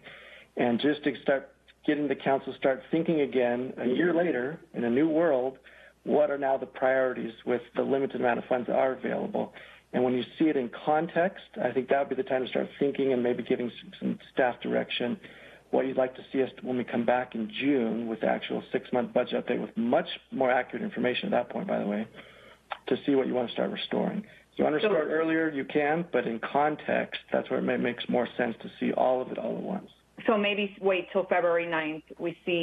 We and the residents can see where we are on the finances, and then if we see fit, then we can bring it forward, or we hold back. Is that what I'm hearing? You've seen finances tonight. February 9th, you'll see the strategic plan initiatives, what is being done, what is left undone, and then start thinking about giving direction going forward. Okay, so then maybe I'll do that. I'll wait for February 9th and see what all of those projects are. Okay, thank you. Yep. And I think that was it. Thank you so much. Thank you. Councilmember Meyer. I look forward to February 9th, and I thank all the staff for their report, and I have no other comments. Thank you. Councilmember Rary. I first want to extend my gratitude to Finance for coming back to us, bringing these numbers, and especially for including the well overdue 5th police beat. It has been nearly 15 years since the city added another beat, and in that time, we've seen our population grow by nearly 20,000 people. So I'm sure the officers are excited about the addition of a 5th beat, and I can't wait to get it online. That's it. Thank you. Vice Mayor Rodriguez. Yes, I mean, I agree with Councilmember Rary. I'm really happy about this being put into this budget. I think it's well needed. It's overdue. The city has grown tremendously over the years. And then I'm also looking forward to the February 9th meeting where we'll get a complete description of things that we had discussed about possibly funding so we could really look at what are all the things that we had talked about in the past. And also, once again, I'd like to thank your department for a wonderful presentation. Thank you. Thank you. I also want to thank staff for the great presentation, and very, very excited about the fifth beat. I know that our previous council was very excited about it and concerned when COVID hit and we had to restructure. So I'm very excited. This is going to be a great thing for the whole community. At this time, if I could get a motion. As detailed, make a motion as detailed in the staff report, adopt a resolution amending the 2021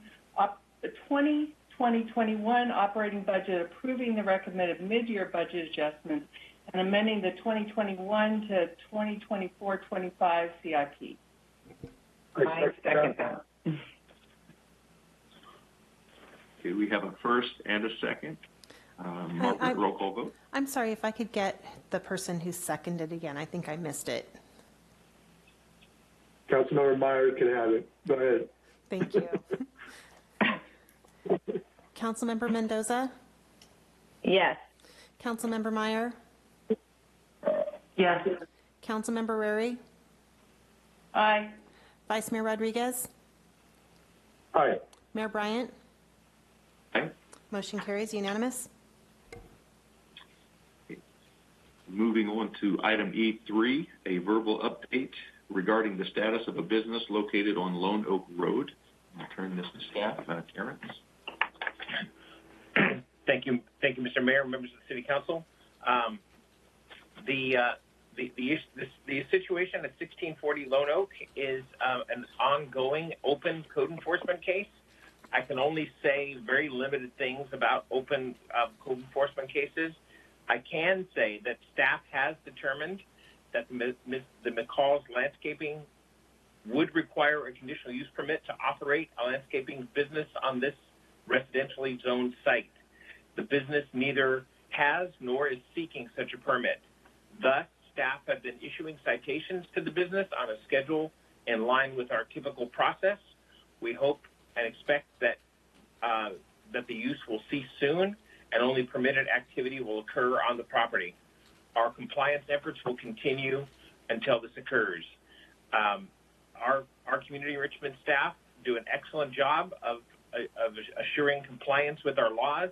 We follow appropriate procedures, and we'll continue to in this case.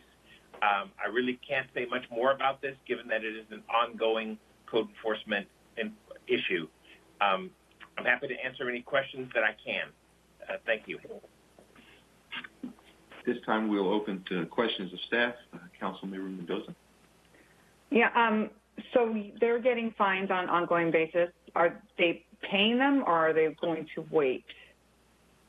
I mean, are you getting the, or are they not? You know, we have another one in town who's not paying them right now. They are paying the citations. Okay. One of my, well, I mean, there's a lot of concerns. It's zoned R1E, correct, which is residential. It is zoned residential, yes. Yeah, and they don't, so there's a business who's decided that they can just do business, and it's not zoned for that, which is concerning. And I think the one thing for residents to understand that are watching this, because they're not going to understand the background of it, it's trucks starting early in the morning in a residential area, and it's not just regular pickup trucks. It is big dump trucks. And my concern with that, too, is there's dump trucks all day long, and our roads, like if there's, like those are, it's a different wear and tear on a road, we're having regular traffic versus these big dump trucks. Who's going, I mean, who's going to fix the roads when they're all messed up because these dump trucks keep going in and out? And what are we doing for sound ordinances for our residents that are woken up at like 6 in the morning with these dump trucks going back and forth? We've investigated and taken action on all those complaints. Okay. Yeah, it would be nice if we could get some resolution soon, because this is, I mean, if I lived there, I don't know what I would do. It's awful. I don't know if I could handle it waking up at 6 a.m. Council member, I would be more happy than anyone if I could report to you today that the use had ceased.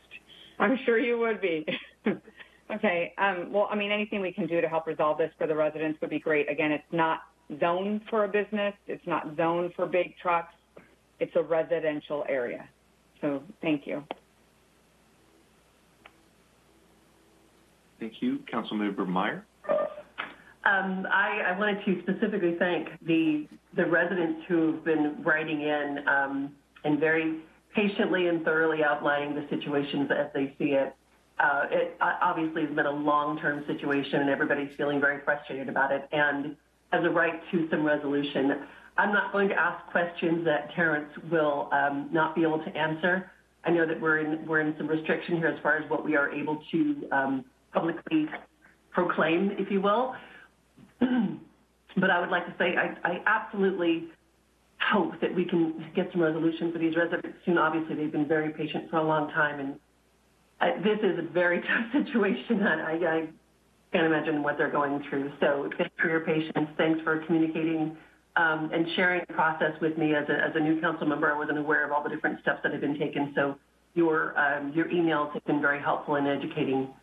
In addition to staff, I mean, understanding from that end as well. So, Terrence, I will put you on the spot. I will accept your thank you for that now.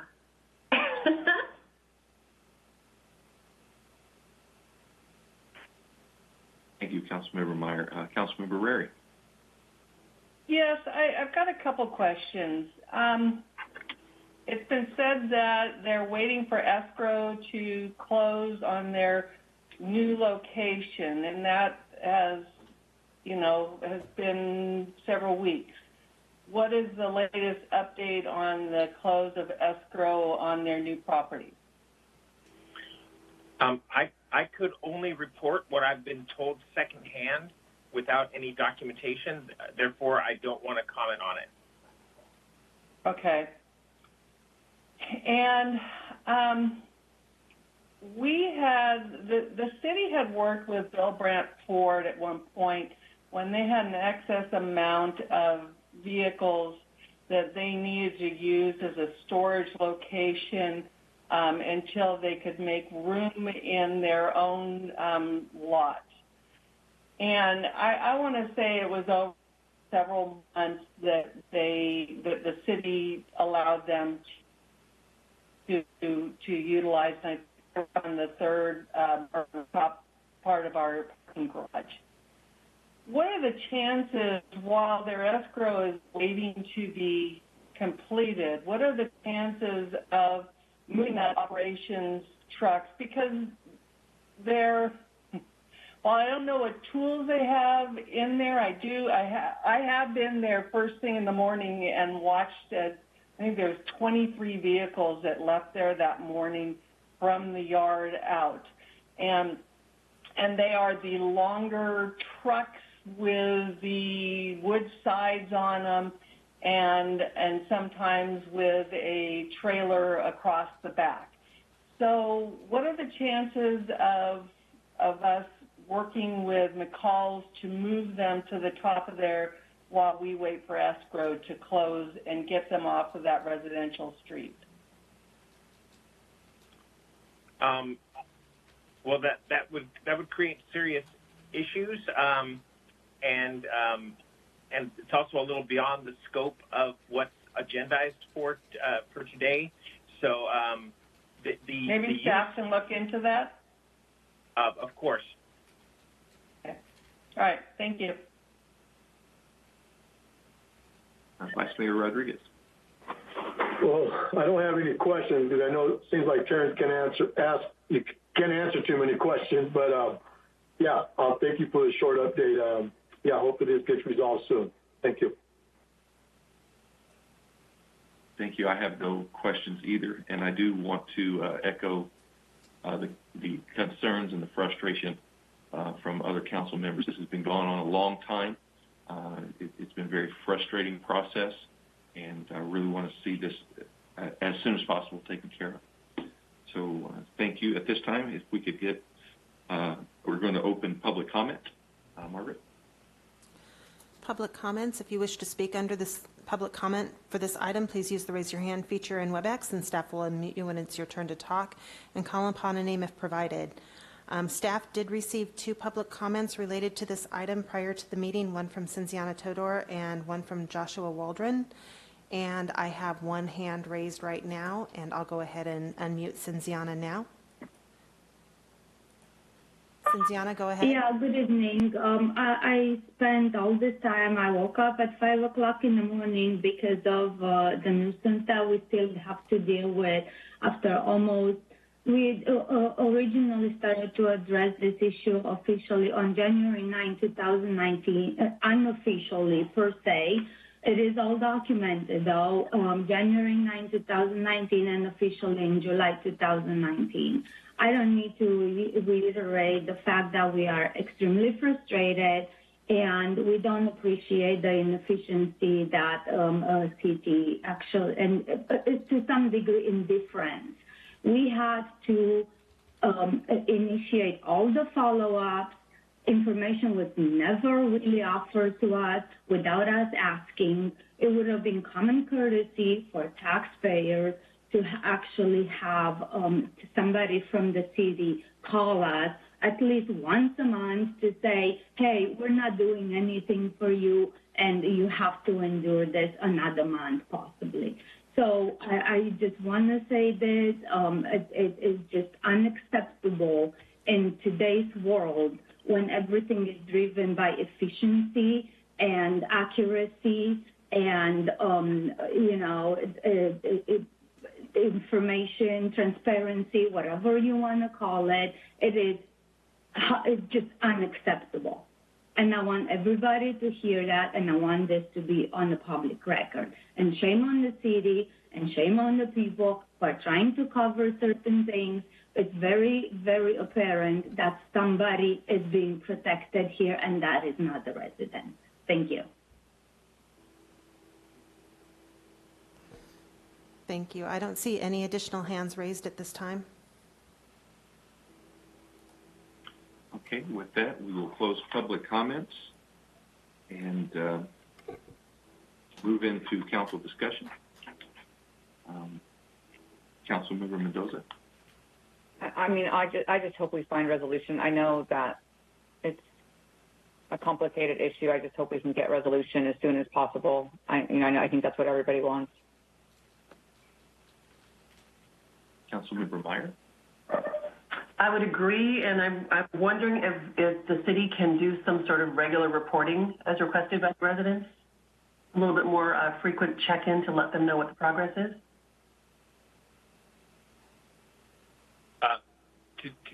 To the extent that it's information that can be provided on an open code enforcement case, yes. How would that look, Terrence? I mean, what can the residents expect as far as would they be getting emails or phone calls or letters or would they have to check in? How would that look to them? Well, Ms. Todor and Mr. Todor do periodically send me emails asking for an update, and I always respond. I'm happy to be proactive in that regard too.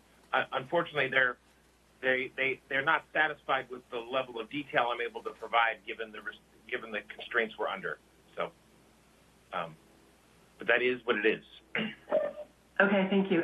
Can residents of that area opt into a regular email that you send out, like a blind copy version once a month? There's a RAR kind of thing. I suppose so. We don't do a regular update for open code enforcement cases. Okay.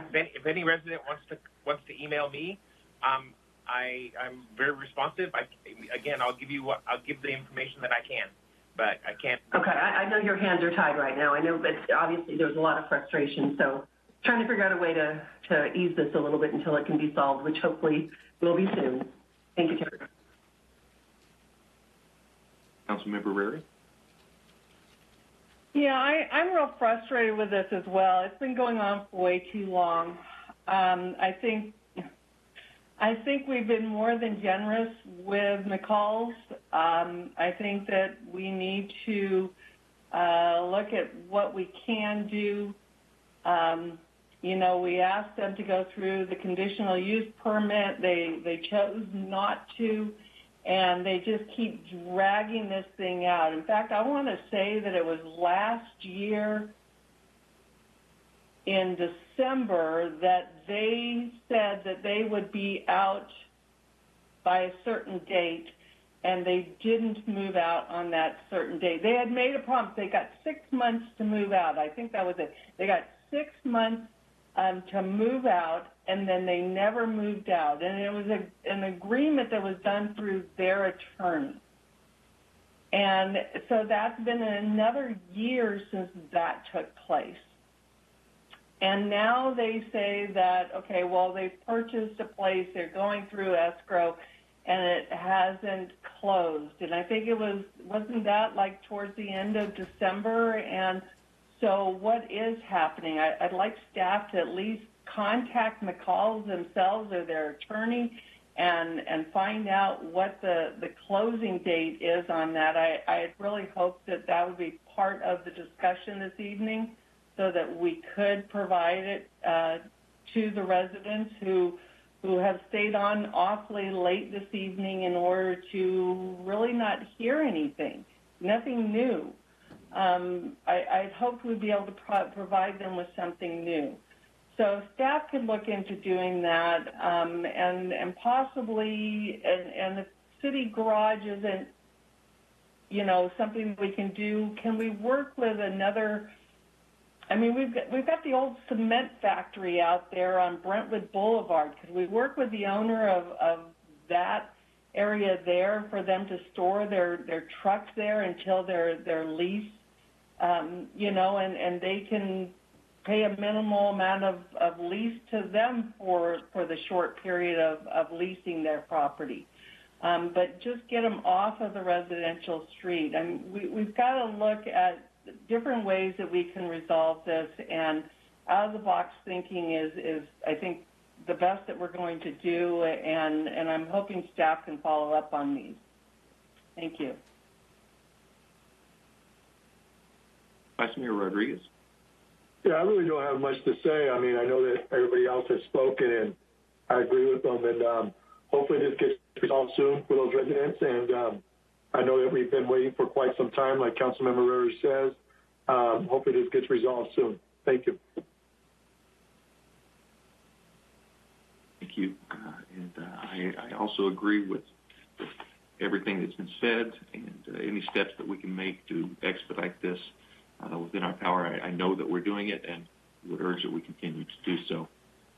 There is no council motion required for this item, so we will move into F1, request for future agenda items, and council members wishing to have an agenda item placed on a future agenda shall make a request. Under this section of the agenda, these items will be included on the agenda for the next council meeting. So we'll go down the list. Councilmember Mendoza, do you have a future agenda item request tonight?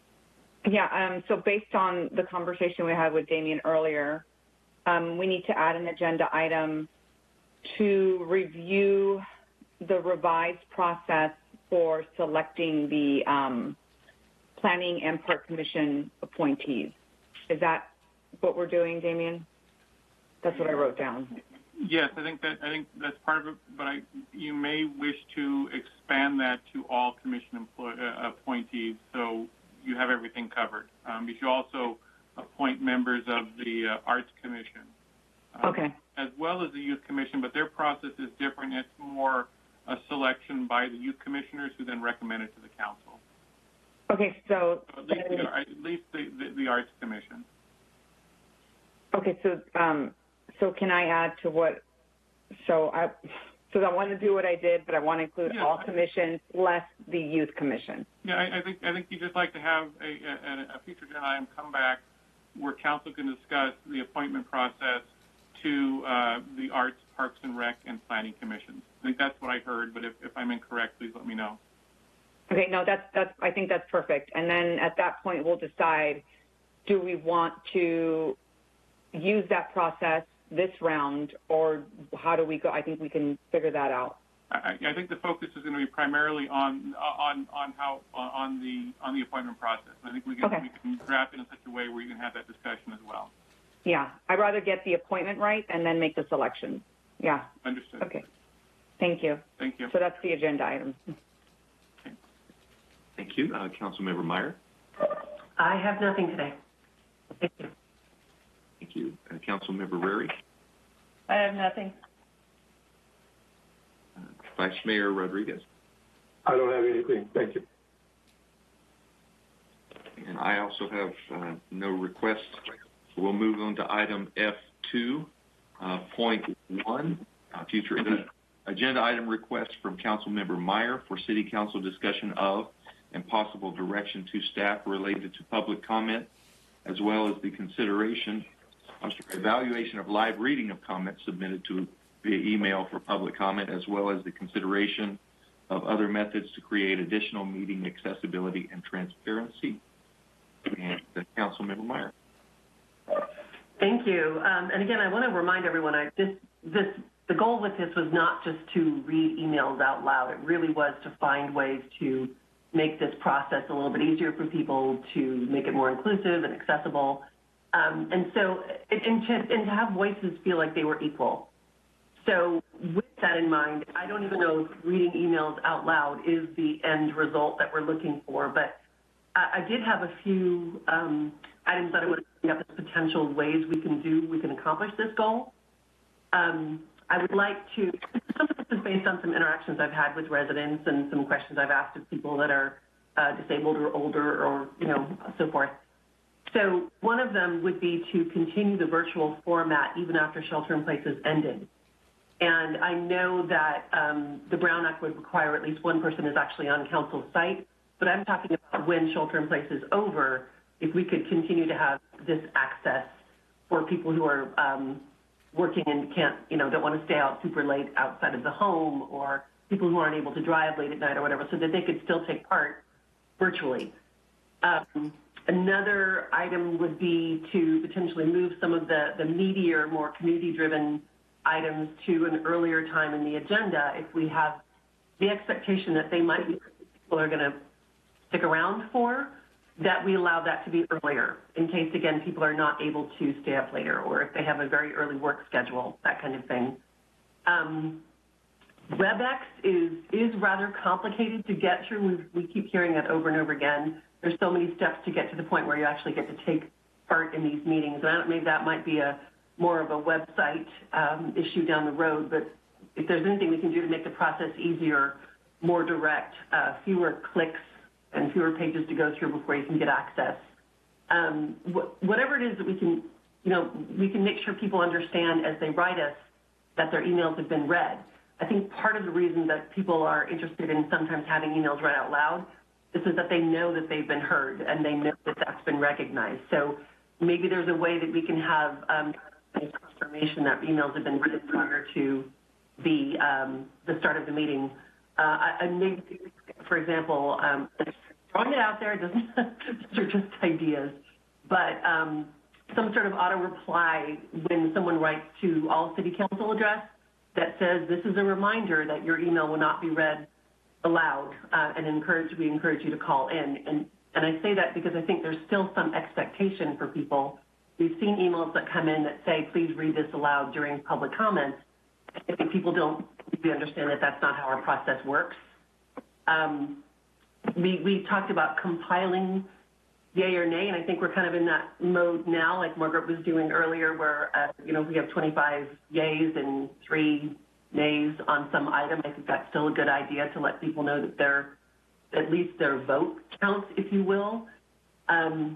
Maybe a voicemail set up that people can leave live comments that could be read or repeated or however. And again, if we're talking about something live and we don't want to add this, hours to each of our council meetings, what if we, in response to these emails, we say, please, if you want something read out loud, please send us back a 100-word comment or a 2-sentence comment that we can then read aloud. I mean, again, just ideas throwing out there. I do better when I brainstorm. So would love to have some comments here. Thank you. Well, is there, well, we'll go down the list. Councilmember Meyer, do you have comments? I'm sorry, Mendoza. I'm so sorry. I think it says that we do public comments first. You're right. Let me go down the list. Okay. Okay, so at this time, we will open public comments on this item. Margaret. Public comments, if you wish to speak under this item, please use the raise your hand feature in WebEx and I'll call upon you. Remarks are limited to 3 minutes per person. I'll provide a verbal notice when there's approximately 30 seconds left. I received no public comments on this item via email or otherwise for council consideration. And I do have one hand raised. Carolina, I believe. I'll go ahead and unmute you now. Go ahead. Hi. Yeah, we're going to be really good friends, Margaret. Yeah, so actually this was something that I raised because I've sat through many, many council meetings, and at the very beginning, Margaret very kindly says, we received 20 emails, and that's the end of it. So I'm assuming that somebody is looking through the emails and has made some type of analysis as to, are the emails for, are the emails against a certain agenda item. I think that it's very important that if somebody takes the time to sit at their computer and actually send Margaret an email, that, you know, the email needs to be classified, not just counted. And the same would go for the rest of city council. So, for example, if Johnny Rodriguez receives 10 emails, he should report out, I received 10 emails on outdoor dining furniture grant program, 5 were for, 5 were against. This is how we, the citizens, are going to know that all of our hard work communications that we put together with so much love to send to all of you have been read, acknowledged, analyzed, and reported out. So that's the purpose of that. I don't necessarily want to go through the pain of reading each and every one, as Antioch does this, and for one agenda item they received 200 emails and they read every one. The meeting took until 2 in the morning. So I don't want to do that to you, but I just really want to make sure that now that you have a lot more public engagement, that engagement doesn't wane because public comments via email or voicemail are not recorded, classified, and analyzed. So that's why I threw that out there. Thank you. Thank you. I have 3 more speakers with their hands up. I have Benjamin Kellogg, and he'll be followed by Marisol. Benjamin, go ahead.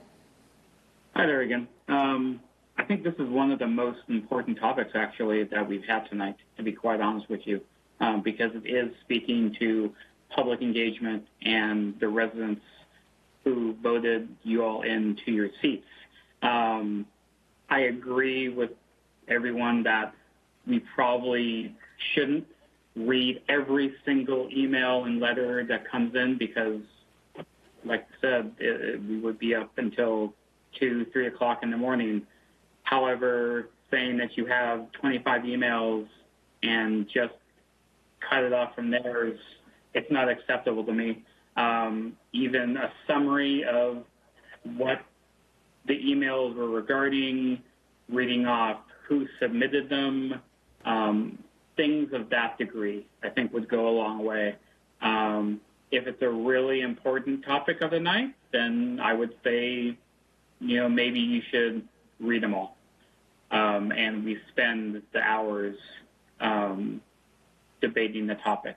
But if it's something, where there's, 1 or 2 and it's of a lesser degree topic, then I would say, summarize them and be done with it. Because I've had the issues of I send an email, whether it's to the all group or individuals, and it's like it goes into a black hole a lot of times.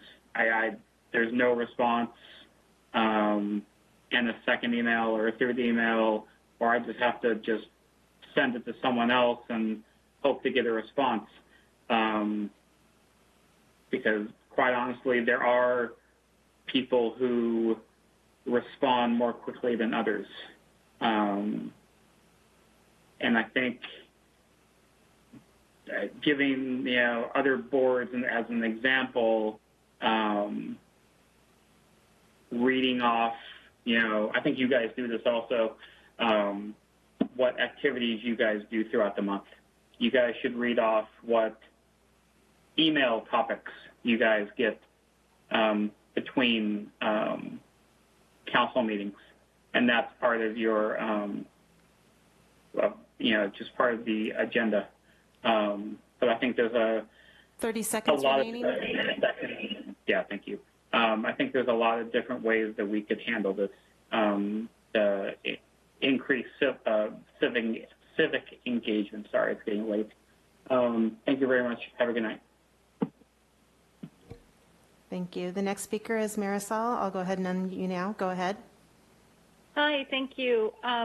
Thank you for bringing this up, Suzanne. I really appreciate it because I have been thinking, actually, what am I going to do once COVID time ends and I'm not able to physically be in the chambers for these meetings? Because I, do have 2 children who are in sports, and hopefully by that time I'll be a taxi once again, which I will be very happy to be a kid taxi. But as I do that, it's really convenient to also be able to be on these calls through my phone or through my laptop while I'm cooking dinner. And so I think public engagement is super important. So thank you for bringing it up, and I'd love to be able to have some sort of virtual option still available to all residents of Brentwood so that we physically don't have to be there in person, or and also just not have the option of just only an email, but being able to call in as well. So thank you for bringing it up. I really appreciate that, Suzanne. I think it's great. Thank you. That's it. Thank you. The next speaker is Rod Floor, followed by Antonio Xavier. Rod, go ahead. Hi, thank you. I don't have prepared remarks on this, so forgive me if I ramble. The first comment I want to make is that it's important to be careful about the Brown Act as you craft these new ideas to make sure we don't go in the wrong direction. Even now you have people giving a name and an email address to get into the meeting, and that's a little dodgy. You're not, the speaker cards are optional, and you're not supposed to have to give your name and email address to speak if you don't want to. So I just wanted to point out that you should talk to the city attorney and make sure that anything that is done here is compliant. Nobody's ever been prosecuted under the Brown Act as of a couple of years ago, and I looked into it in depth as I kind of wanted to understand this Brown Act thing. But people have been sued by developers left and right because that's what developers do. They sue people. And so it's always important for the city to take that under consideration. And Mr. Brower does a very good job of keeping you guys in line. So appreciate that. As far as the WebEx, I totally agree that some form of WebEx type meeting should continue to be available for people to attend meetings. I can tell you myself, it's a godsend.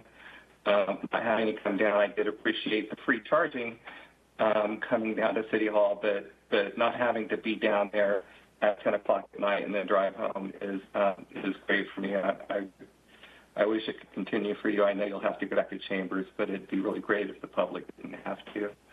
I would say that WebEx is a particularly difficult tool for this. There's a reason why Zoom is making all money hand over fist. We switched at the company where I work. I can tell you I used to run a weekly WebEx meeting where I was the chair and I took notes, and I was the person who was responsible for muting all the mics when people got noisy. And so I have a great deal of respect for what Margaret is doing here because she has a much longer list to look at.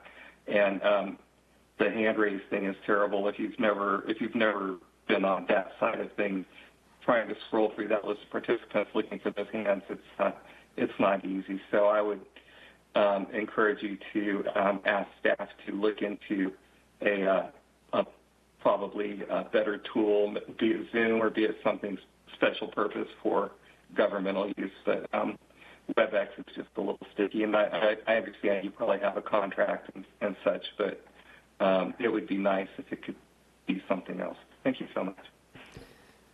Thank you. Mr. Xavier, I'll go ahead and unmute you now. Go ahead.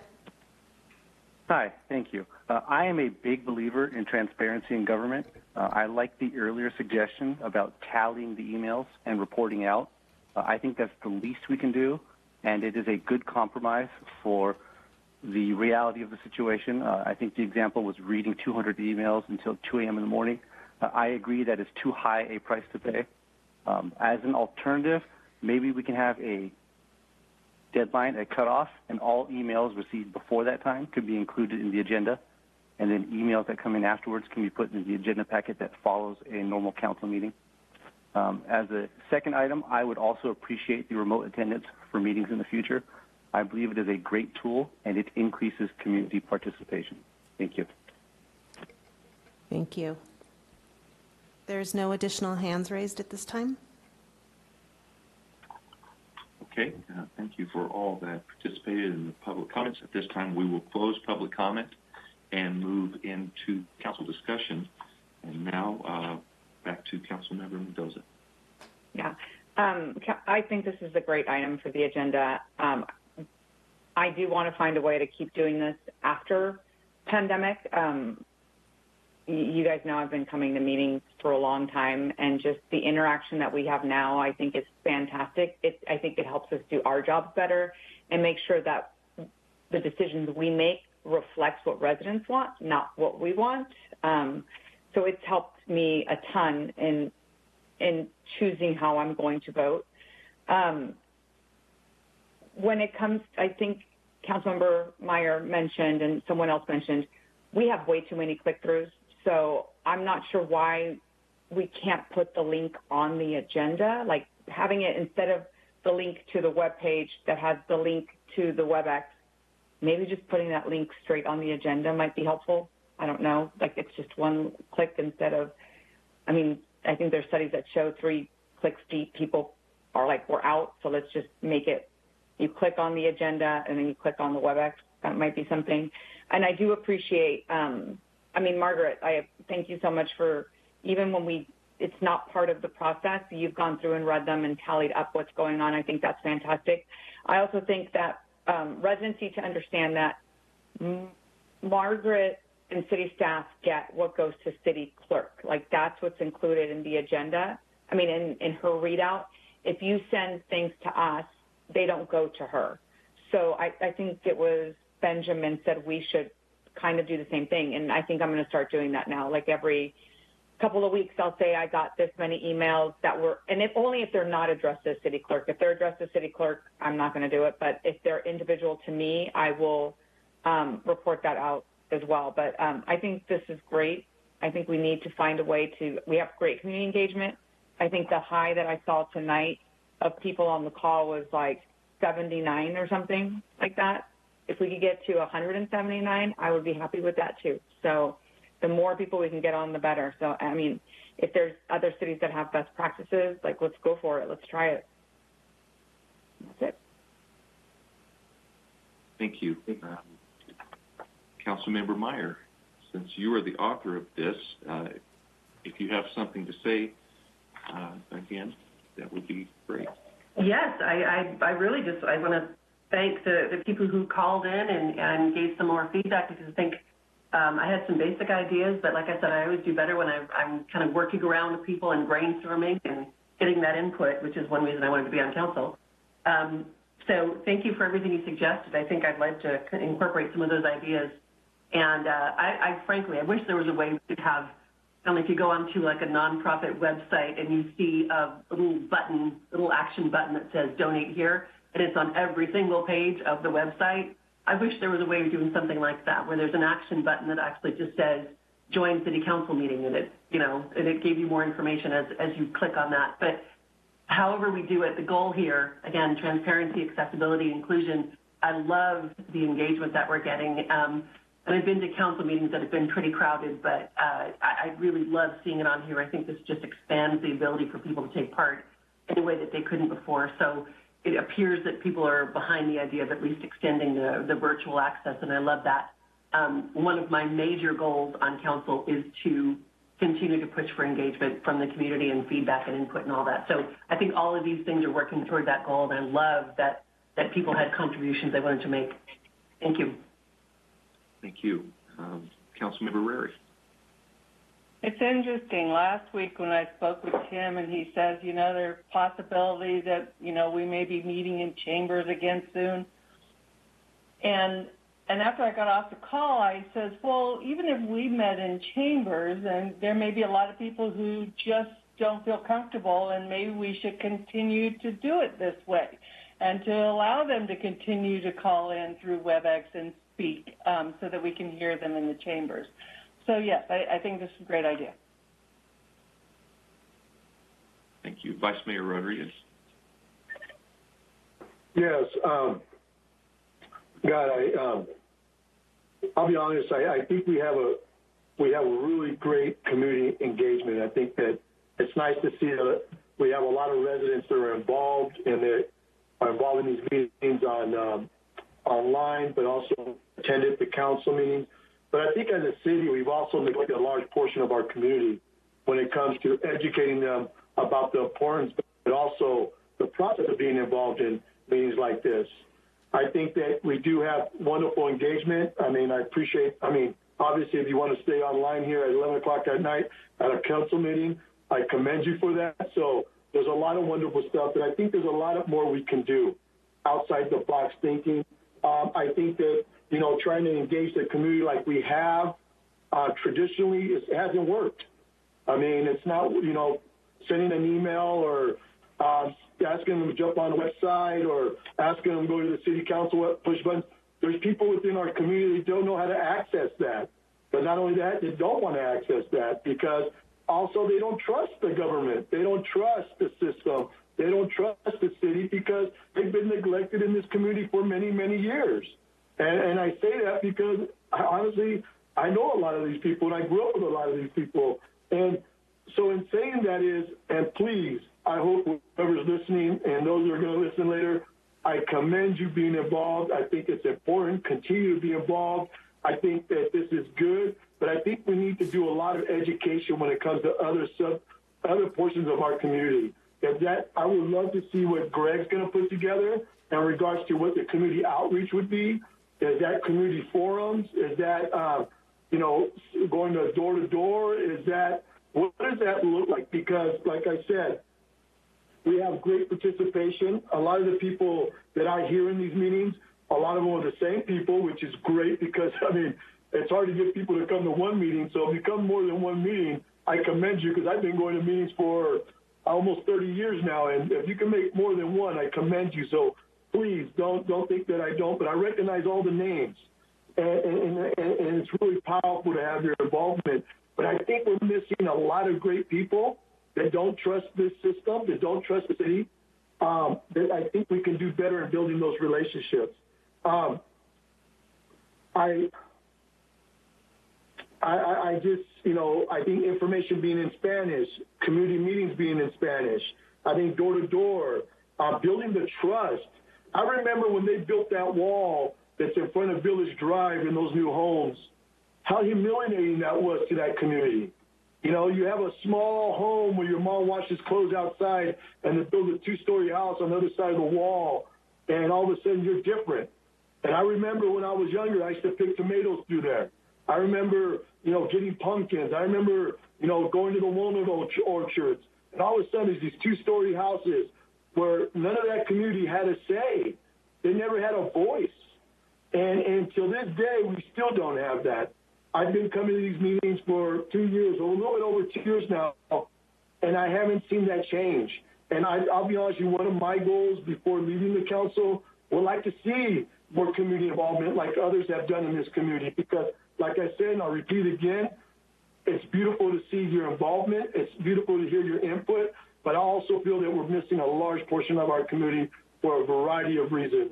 And if I could be part of that, but I think that what I'm talking about is going to take a lot of outside-the-box thinking. It's not going to be your typical outreach. It's not going to be your typical send out an email blast kind of outreach. It's going to be really organic, but also very in your face, going out in the community and talking to people. So I would like to see more of that so that we can hopefully encourage more people to be out and involved in the process of our meetings. Do you have a list of things that you want to do? Yeah, but I think that's a meeting, but also in a discussion. I just feel like I said, I commend everybody, right? But as a long-time life resident, we're missing a lot of people at the meetings because there's a lot of names that I know that have, that been here for a long time, have good intentions, good people. It would be nice to hear from them, but also they don't trust the process. They don't trust the system. So I think that one of my things that I would like to see is how can we change it? And that's why I'm glad that we've hired Greg, that hopefully he's going to give us some great input on how we can engage the community and educate the community, right, about how things operate and how it works. Do you think we could have maybe a town hall in Spanish? Because I think that, and maybe I'm misinterpreting, I don't want to misquote you. What I'm hearing is that when you say there's a portion of the community we're missing, are you just referring to the Latino community? Can you define what area?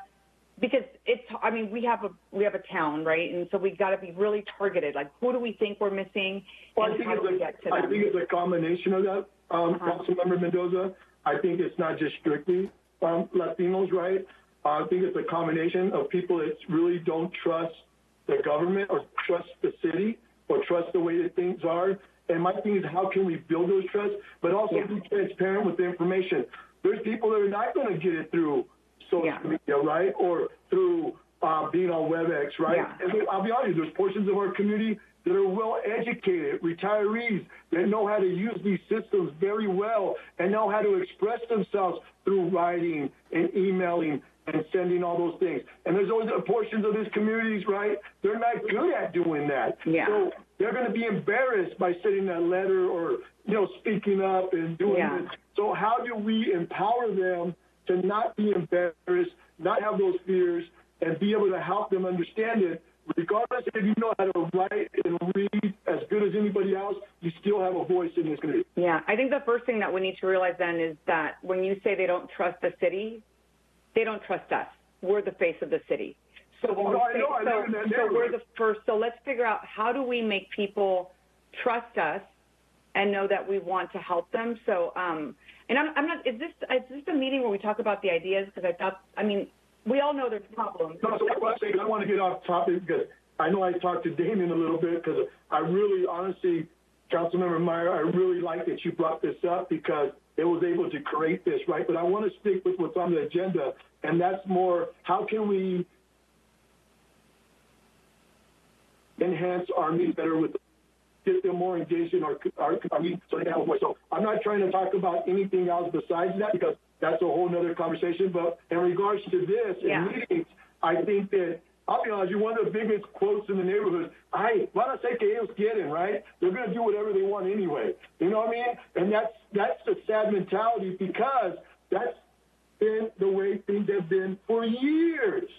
So can we have a town hall where we invite, because here's the thing is, again, I've said this before, I can lead a horse to water.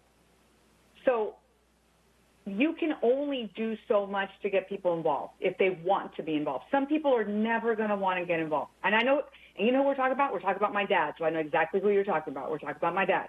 He's never going to want to get involved. He's not going to trust anyone. It's just the way it is. So those people are not going to want to talk to us. There's a part that you probably know want to get engaged, and I think we need to. I think Councilman Meyer wants those ideas. Like, what do you think will work, and how do we help you get there? So what happens, though, also, we've got to remember, we're dealing with also cultures that and communities that they voted for you, right? They didn't vote for you for them to have to be more involved. They voted for you because they trust you and your opinion. I know, but so what do you want? You want involvement or do you not? No, I do. No, but what I do is, how do you change that mindset? That's what's going to have to take work, right? It's changing that mindset of thinking. And how can we get them, going back to what this issue, what this item is to change that mindset so they can participate in the meeting. So you point to the wall, and you see that wall? That wall happened because you didn't get his input. I mean, it's easier said than done, but yeah. No, I understand. And can I say... That's my 2 cents. I would love to see just as much involvement. I think the city, as a city, we could do better in doing outreach and community engagement and educating. But I do admire and appreciate that everybody that is currently doing that. Councilman Rodriguez, I just want to say thank you. Like I said, I was really hoping for some feedback and ideas. I think your thoughts about extending it into people that have not been involved in the past, that's fantastic. Not just voices we're already hearing, but value the voices we haven't yet reached out to. So I'm with you on hoping that our new PIO can put some thoughts together on how to do that, because whatever I can do to help with that, I would love to help with that. I think you're making some really valid points, so thank you for that. And I keep forgetting to mention, thank you for calling me Councilmember Meyer. I appreciate that you dropped the S.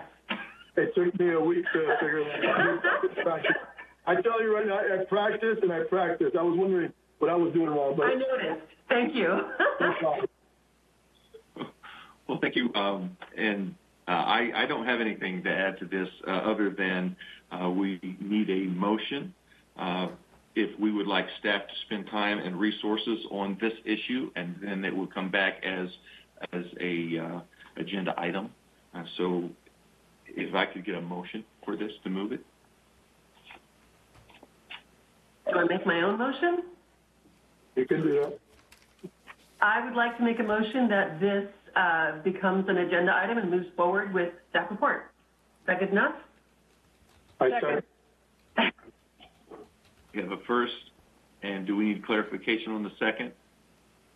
I heard Councilmember Rodriguez second, or Vice Mayor Rodriguez. Okay, that's fine. Okay. Yeah, that's fine. Okay. And if I, before the vote, Mr. Mayor, if I may just clarify with the maker of the motion and the second that this includes not just a report, but spending staff time and resources to generate the report and the different options that the council may want to look at. I would clarify that, yes. And if the second agrees? Yes. Thank you. Councilmember Mendoza? Yes. Councilmember Meyer? Yes. Councilmember Rary? Aye. Vice Mayor Rodriguez? Aye. Mayor Bryant? Aye. Motion carries unanimous. Okay, we will move on to item F2.2, future agenda item request from Councilmember Meyer for City Council discussion of and possible direction to staff related to city support of small businesses. Councilmember Meyer. Thank you so much. I introduced this idea knowing that council has in the past, of course, discussed this and worked on additional ways that they could support small businesses that are struggling financially due to COVID impact. But I wanted to request an update on what that looks like, not beyond the restaurants and the outdoor dining kind of thing. I mean, I know there are cities that used their CARES money and that matched it with city funds to do more of an application process that was beyond PPE equipment, that was more, they pre-qualified all these businesses. They had them enter a lottery, so they each got a little bit more money that they could use to their discretion.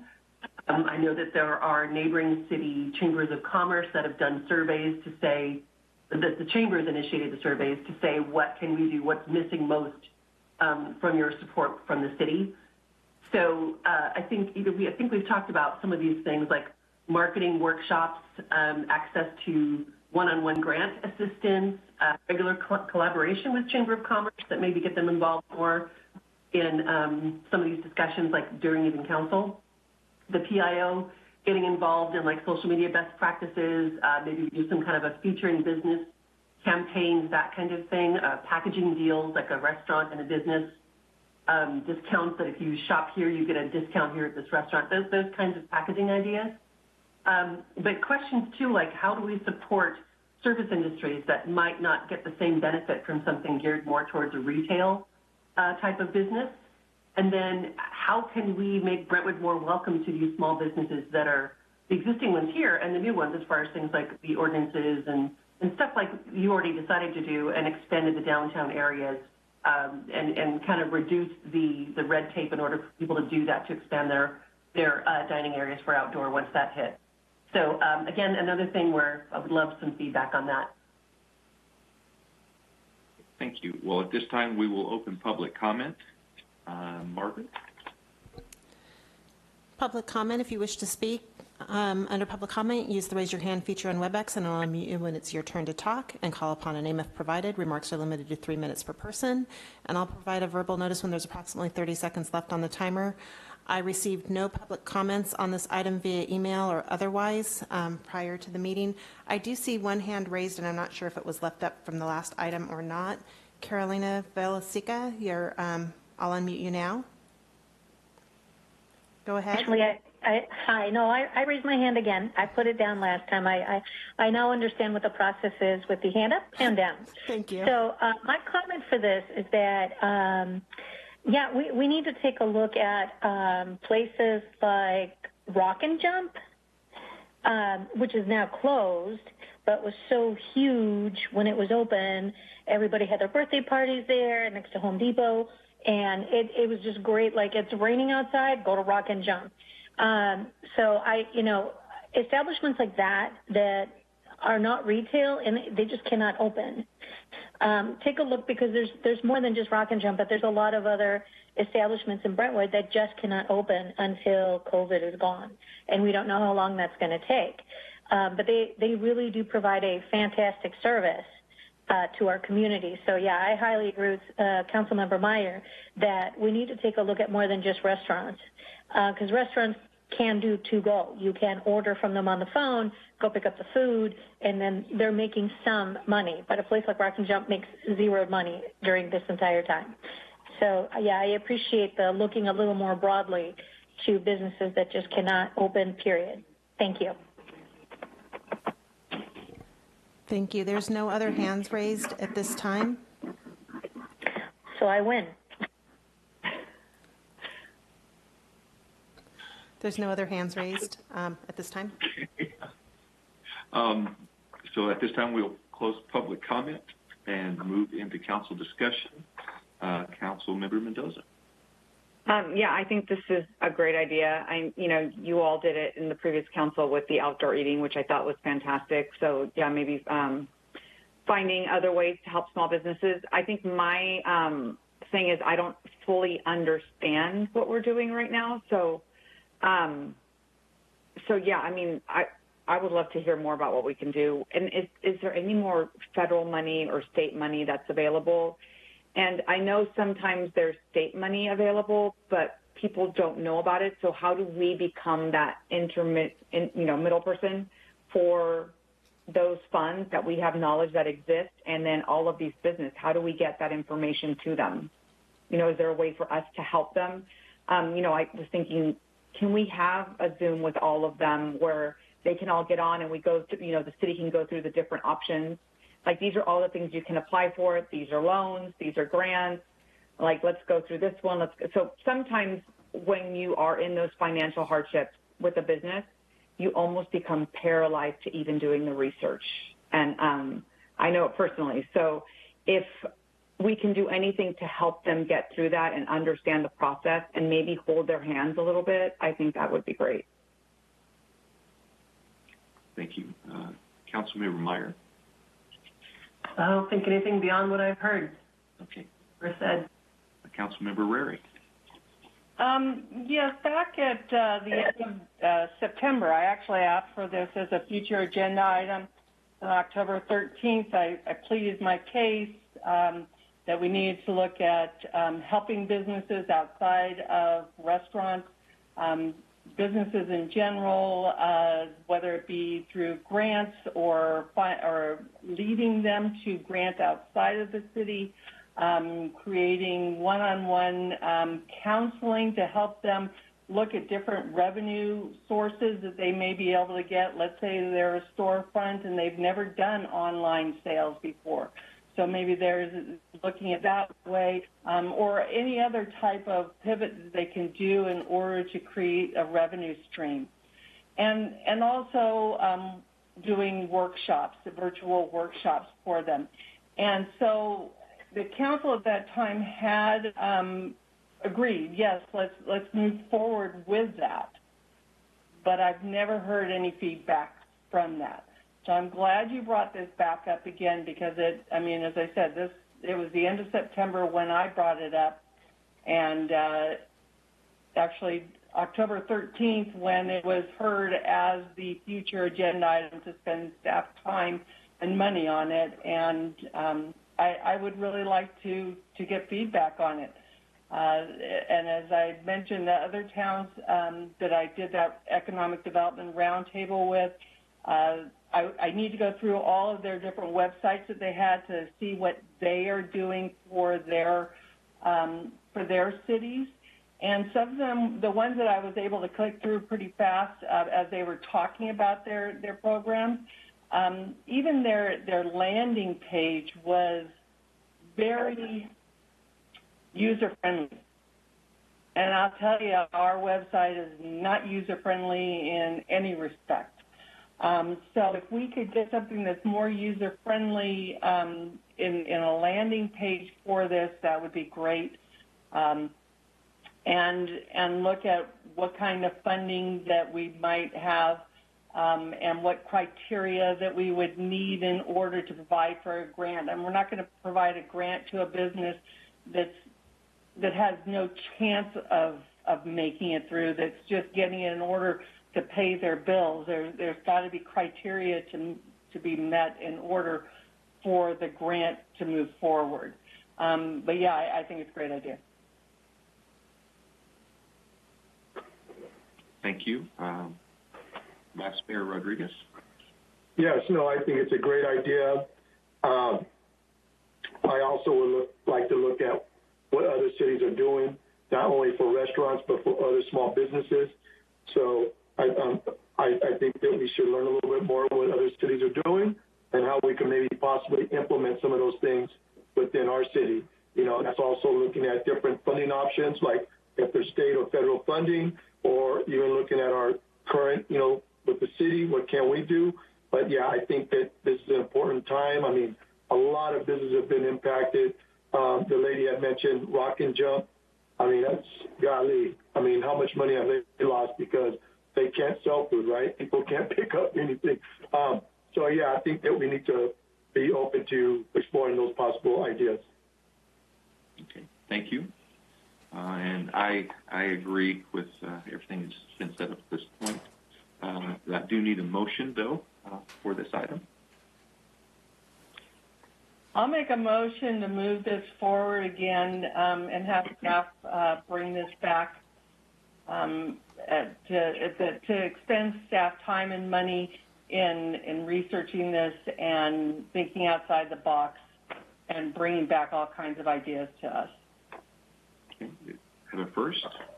Could I ask you to amend that to suggest that they also look at what other cities are doing so that they can report back on that as well and maybe see about what we can implement here? Absolutely. Absolutely. Amend to include that. Then I would second. Okay, you have a first and a second. Roll call vote. Councilmember Mendoza? Yes. Councilmember Meyer? Yes. Councilmember Rary? Aye. Vice Mayor Rodriguez? Aye. Mayor Bryant? Aye. Motion carries unanimous. Okay. We will move on to item F2.3, a future agenda item request from Councilmember Mendoza for City Council discussion of and possible direction to staff related to the creation of a citizen redistricting committee. Councilmember Mendoza. Yeah, I sat in on the meetings last time when we did our districting in Brentwood, and I was a little disillusioned as a resident. I saw lines being moved to accommodate people's homes, and it just didn't sit right. Like, we shouldn't be drawing lines to make people's homes. We should be drawing lines because they make sense for the residents. And my concern is that we know there's a lawsuit going on in Martinez with the gerrymandering, and we need to avoid any impression of improprieties when it comes to drawing the districting. And for people out there that don't know, you do it when the census comes up. The census just finished. We'll be getting our numbers in the spring. The last redistricting that happened was only going to stand for a couple of years. So I think people were like, okay, like I know there's people waiting to see what happens with our city and if there is any gerrymandering. So I just want to make sure that our bases are covered from a legal perspective and also just from a citizen perspective, that they feel that this representation is right for them. So I heard that other cities, what they're doing is they're actually putting together resident commissions. They decide on the maps. They decide, they go through all of the work with the consultants. They bring them to council. We look at them and then we vote. We don't move lines. We don't do any of that stuff to accommodate anybody. It's just straight voting based on what the consultant and the residents come up with. So it's pretty simple. Let's leverage what other cities are doing in order to protect themselves and make sure that we get the best maps possible that residents feel represent them. Okay, thank you. So at this time, we will open public comments. Mark? Public comments. If you wish to speak under public comments on this item, please use the raise your hand feature in WebEx. And I'll note for the record that we received no emails on this item for council consideration. I have 2 hands raised. I will unmute Mr. Floor first, followed by Carolina Villaseca. Mr. Floor, go ahead. Oh, thank you, Margaret. Again, I have no prepared remarks, so forgive me if I ramble. I was at the meeting where those lines were moved, and to me, it just looked corrupt. I complained about it at that meeting. I complained about it again later. I do understand that even though there is a provision in the California State Constitution that was put there by the vote of the people to forbid moving a line around a candidate, a sitting official's residence. Apparently, that does not apply under some legal theories to city council.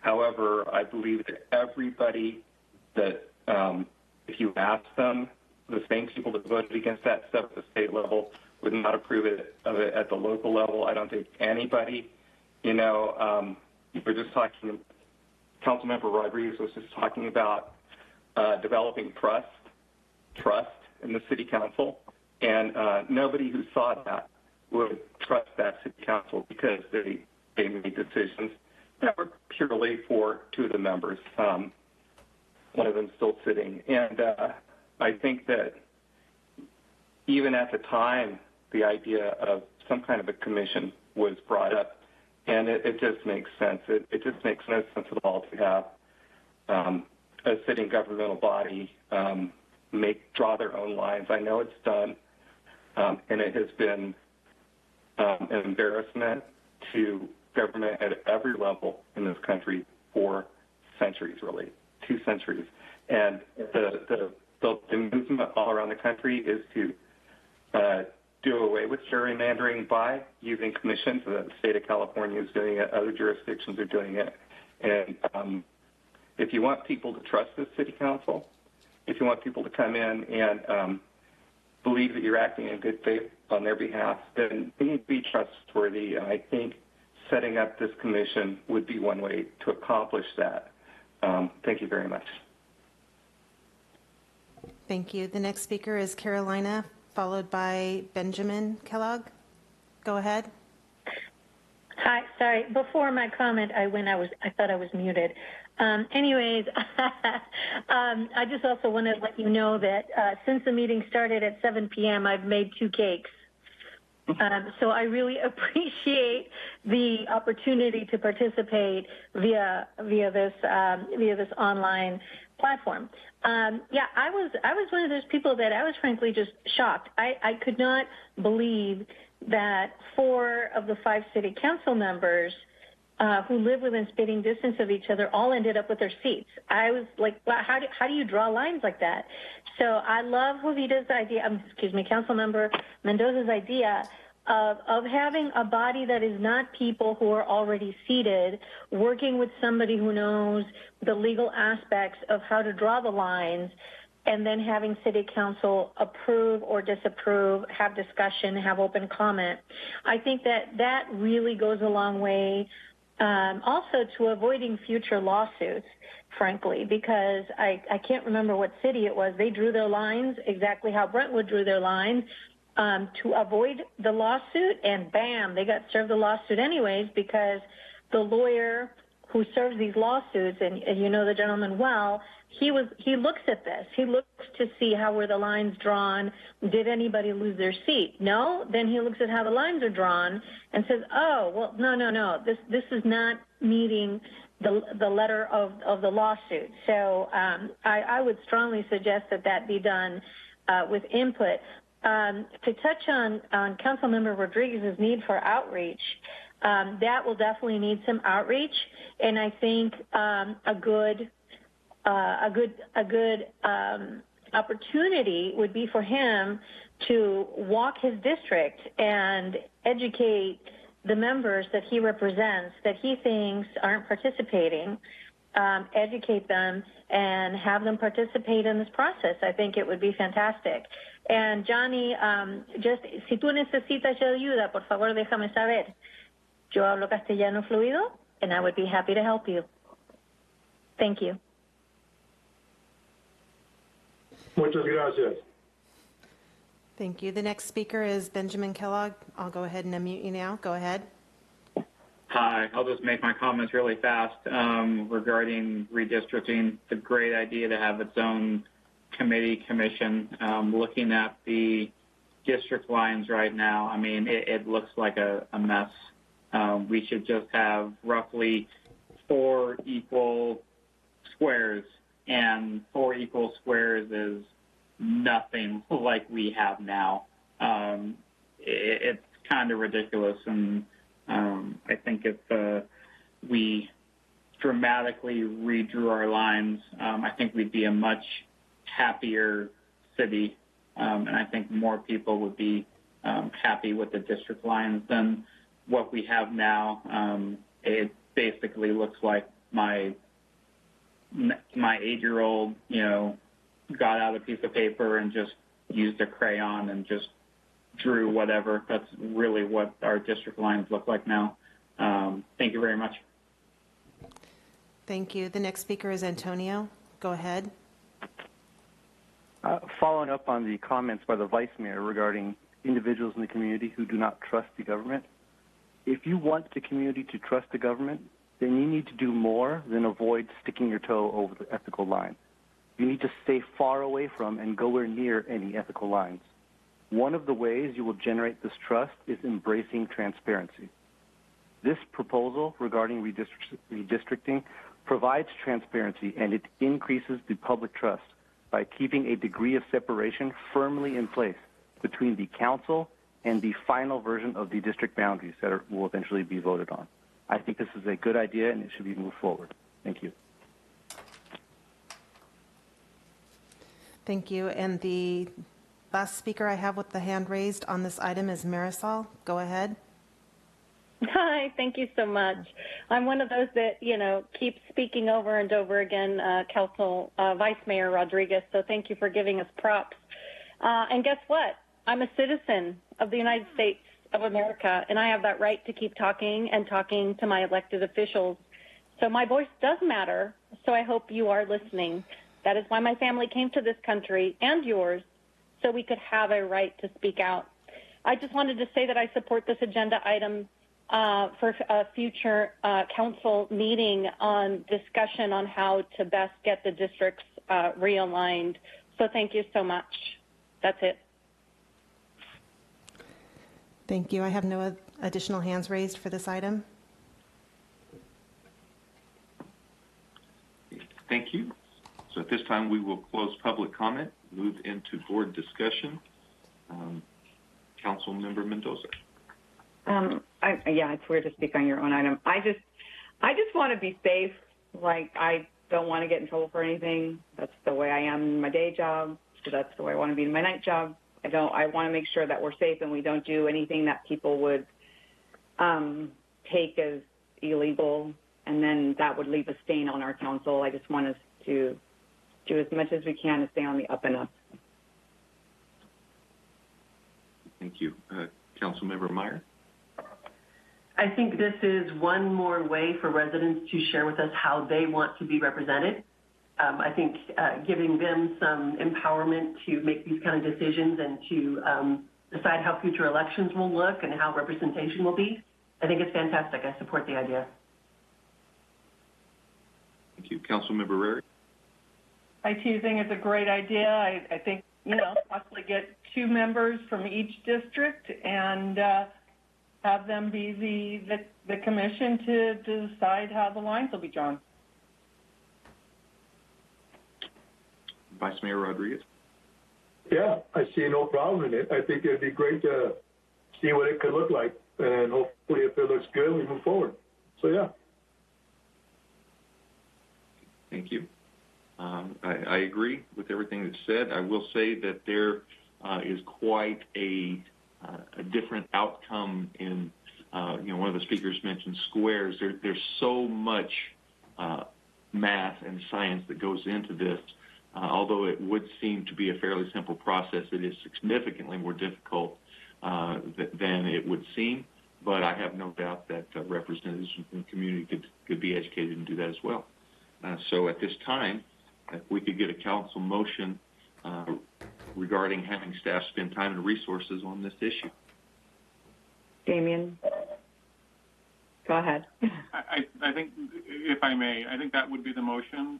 But as I suspect my office will be closely involved in what the work is, I just want to clarify what I would envision coming back to you at a future meeting. It's not going to be the next meeting. We do have time on this. The census data is still in Washington. It's going to be some time before it gets out to Brentwood and gets finalized. With that being said, there are several different types of redistricting commissions that cities can do. It's not just the one type that Councilmember Mendoza suggested. There are other types. I'd like to be able to provide the council with a full picture of what those types are, so you have an idea of what your options might be if you want to go in this direction. And we can also, as the mayor indicated, it's not a simple process. It does involve outside experts. We would bring in outside legal counsel who is experienced in redistricting, as we did last time. In addition, we will need to bring a demographer on board. And so there will be costs associated with this, and we're prepared for that. It will be different with a commission, but a lot of the work will be the same. So what I would propose is if the council wishes to move forward with this, that the motion direct staff to spend time and resources on bringing options on a redistricting commission to you at a future meeting. So so I can make the motion to have staff spend time and resources on bringing us options on redistricting processes. Yes. Okay. Is that good? If it works for the council, I'm just trying to. I want to clarify. I don't want to come back with something you don't want to see. So I just want to make sure that. No, I think. Yeah, when I envisioned it, I mean, I know about Martinez, but I think there is a few options. So whatever the best practices are, like I think that whatever they look like, I think that's what we would be interested in, is doing the best quality districting that you've seen out there. And I think that's sure. And I'm probably not going to come back with a recommendation of one system over another, but just let you know what state law provides, because there are different ways of doing this that provide the council with different levels of oversight in the process. And that's really the difference. So I think there's a motion on the floor, as I've heard it, and second. So it's going to be a second. Second. We have a first and a second. Margaret, roll call vote. Councilmember Mendoza? Yes. Councilmember Meyer? Yes. Councilmember Rary? Aye. Vice Mayor Rodriguez? Aye. Mayor Bryant? Aye. Motion carries unanimous. Okay, and we are to item F 2.4, future agenda item request from Councilmember Rary for City Council discussion of and possible direction to staff related to a possible moratorium on business types that are oversaturated in the city. Councilmember Rary. So my intent in asking for this future agenda item was more in line of looking at our current zoning and finding a way to spread commercial businesses out. For those who aren't familiar, moratoriums are limited to 45 days to begin with and can be extended. And are used as a pause in the application process. It enables the city to review its zoning and make adjustments. It does not stop a potential business from submitting an application or proceeding through the application process. It just prevents an applicant from getting a building permit until the zoning is reviewed and updated or the moratorium ends. Residents have been very vocal regarding an oversaturation of different types of businesses in town. For instance, we currently have 19 gas stations either built or in the process of being built, and 17 car washes, with almost a third of those being recent applications. And that's all within 14.87 square miles. Brentwood Boulevard alone has 8 gas stations in the 2.8-mile stretch between Balfour Road and Lone Tree Way. 2 of those are in the process of being built. But with that said, while not recently, we've also had 2 gas stations close on Brentwood Boulevard, leaving environmental concerns at those 2 locations. I wholeheartedly believe the competition is good and improves the quality of service and products offered. My concern is that we have a diversity of uses within areas and not an oversaturation of a business type in one area. Examples of that happened recently here in Brentwood, where a coffee shop opened up 2 doors down from a coffee bagel shop. And another was when there was 2 similar businesses that opened up 5 doors apart from each other. We should be smart about zoning in order for all of our businesses to thrive. And my hope is that we can give direction to staff to work with a consultant overseeing our zoning update to include some objective criteria, such as specific distances between business types to prevent oversaturation in a given area, or other types of zoning things that can be suggested that might accomplish this. Do we need to hit the pause button with a moratorium while these zoning changes take place? Probably not. I mean, I don't see a lot of businesses rushing through the door to try to apply for a job or apply for business permits at this time. But depending on how long the zoning update takes place, we may need to look at that. I hope you agree that we need to direct staff to incorporate some objective criteria regarding oversaturation into our zoning update. You can tell it's getting late. So I hope that you also will agree that we should have objective criteria regarding oversaturation. Thank you. At this time, we will open public comments on this item. Margaret? If you wish to speak on this item, please use the raise your hand feature in WebEx. I have 3 people currently with their hands raised on this item. And I'll note for the record that I didn't receive any emails on this item that were addressed to staff or council. Marisol, go ahead. Oh, sorry, I didn't put my hand down from the last time, but I do agree with Karen. I would love to hear more about this at the next meeting. Sorry. Thank you. The next speaker is Carolina. Go ahead. Hi. Actually, I have a master's degree in business administration. I worked for 3 Fortune 500 corporations. And so this topic gets my juices flowing at midnight. So what I wanted to kind of piggyback off of what Karen said is that when you are approving businesses to move into an area, you definitely need to take into account the businesses that are already here, who have already invested time, material, personnel, marketing budget to establish their business and grow their brand. So if you start approving 18 gas stations and God knows how many car washes, then you start diluting the amount of business that each one can achieve, because people are just, you have a finite amount of people that live in Brentwood, Antioch, Oakley, and maybe some people from Discovery Bay will come into Brentwood. But once the vaccine is rolled out for COVID, everybody will be leaving Brentwood. Once again, we will become a bed and breakfast community.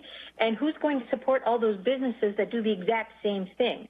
And just as a note of reference to the car washes, that doesn't include all the car wash companies that who come to your house to wash and detail your car, who don't apply for a business license because it's portable, and so they don't have to. So, keeping that in mind, I think what Karen is suggesting is extremely smart, because we want the businesses that we already have to thrive, and we want new businesses who come to also have the opportunity to thrive. Thank you. Thank you. The next speaker is Susan Wallace. Susan, go ahead. Can you hear me? Yes, go ahead. Thank you. When Councilman Rary asked staff to add this to the agenda, she asked them to look into a moratorium on bagel shops, coffee shops, gas stations, and car washes. And I thought she was using coffee shops and bagel shops as sort of placeholders for other businesses, because we only have 3 bagel shops. And when I asked her specifically by email what the problem with bagel shops was, she wrote back saying, quote, "It wasn't necessarily to limit bagel shops. My concern in that area was based on the fact that other coffee shops had opened 2 doors down from a coffee/bagel shop, and we recently had another instance of 2 similar businesses opening 5 doors apart." So she does actually mean that she wants to micromanage Brentwood businesses down to that level, and that's a problem. I mean, who gets to decide? What metrics determine oversaturation? 3? What criteria are going to be used? And if bagel shops are on the radar, who else is? Do we have too many dance studios or baseball teams or churches? When did the city get in the business of picking winners and losers like this? There have been at least 2 barbecue places come to town and fail, and 3 additional established places survive. They didn't need Brentwood interfering. There were 0 Japanese restaurants when we moved here, and now there's one in nearly every shopping area, and all I can say to that is yay. We have shopping areas with empty storefronts.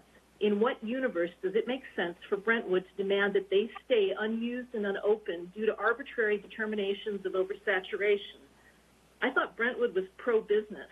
This isn't pro-business. This demonstrates a fundamental lack of understanding of normal economic processes. We don't make ourselves more attractive to big employers by putting up roadblocks and playing games with small businesses. And for what it's worth, apparently we have to flash our credentials. I have an undergraduate degree in economics from Stanford and an MBA from INSEAD. And this kind of behavior is ridiculous. Thank you. Thank you. The next speaker is Rod Floor. Go ahead, Rod. Thank you, Margaret. Yeah, again, no prepared comment. Well, regarding credentials, I have a bachelor's degree in business and professional management, not that's particularly relevant. I don't have the same free market problems with this that a lot of people I've seen commenting online do. The fact is nobody really wants to live next to a derelict gas station or an abandoned strip mall. We do have zoning for a reason. We can tell you where you can build a house. We can say where you can build an apartment. We can say where you can build a car wash. This is just a refinement of that and a sensible one. It's one that people in the community have been calling for. And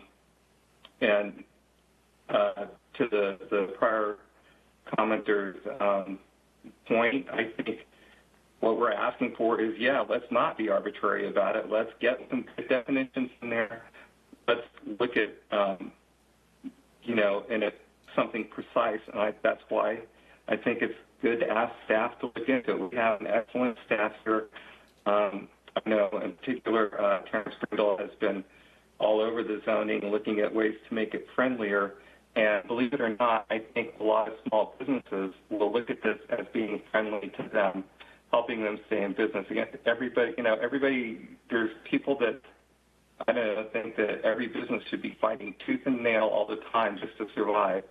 And this is just one way that we can actually help out our existing businesses. And I do want to say that our small businesses are important to this town, not so much for the tax base, but just for the character that they bring to the city, the quality of life. You know, when you go to a small business, you're having a different experience than when you go to a Costco or a Walmart. And we want to have a thriving small business community. It's part of what makes the quality of life in Brentwood special. And I think this is just one way that we can ensure that we do that. I just don't think that it's particularly controversial. I think if you go to pretty much any town in America that looks like, you'll find similar provisions in their codes. And it has nothing to do with, free market versus, socialism or something. It's 30 seconds remaining. Smart planning. Yes, thank you. It's just smart planning. So I certainly hope that the council will move forward on this item.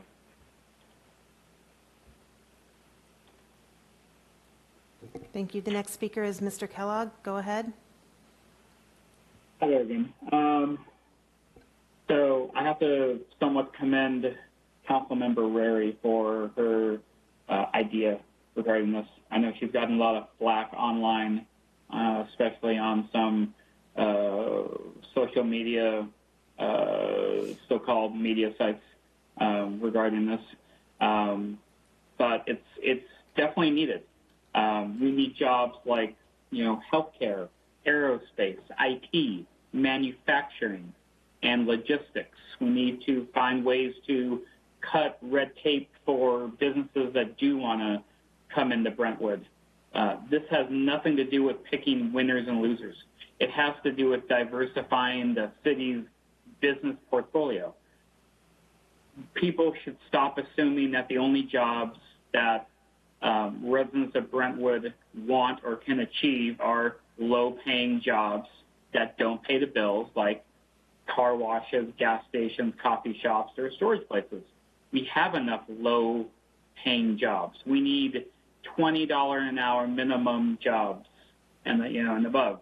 80% of your residents commute. You want to bring those people back into Brentwood, spend their money in their own town, and get more of the tax revenue into the city coffers, which will increase schools, fire, infrastructure, and other, city coffers. This has nothing to do with classism, like Mayor Bryan had brought up a few months back when something to this effect came up at another board meeting. We need better paying jobs. We don't want the economy to go downhill and everyone lose their jobs, and we have nothing to show for it in Brentwood except for a bunch of people unemployed and staying home. We want this to be a great community where people have well-paying jobs and a great life. Thank you. Have a good night. Thank you. The next speaker is Ryan Raimondi. Ryan, go ahead. Yes, well, I hope you all are doing well. It's very late tonight. I think there's several issues, and one I'll start off with an agreement. I think there's a desperate need for an economic review in this city. Something I've vied for a long time was the establishment of an economic task force set between citizens and community leaders based on attracting business. I think that's something that should have been done a long time ago, and it hasn't. And so I think there's a desperate need for that. But in terms of a moratorium, in the meantime, for that review to be done, I think it's just completely unnecessary. And there's a lot of issues regarding exactly how you're going to identify what types of businesses, what constitutes a coffee shop, what constitutes a bagel shop. I mean, there's just so many little specifics. I can't even imagine the legal obstacles to create something like that. And by the time you do, you've put off this economic review long enough. And so I would throw that off the table. But I do very much agree in the need for an economic review. I mean, the city desperately needs something like that. moreover, a lot of the concerns that I've heard tonight really come down to planning. People are concerned about, you need higher paying jobs, which is absolutely what Brentwood needs. And that's going to come in a new space to provide.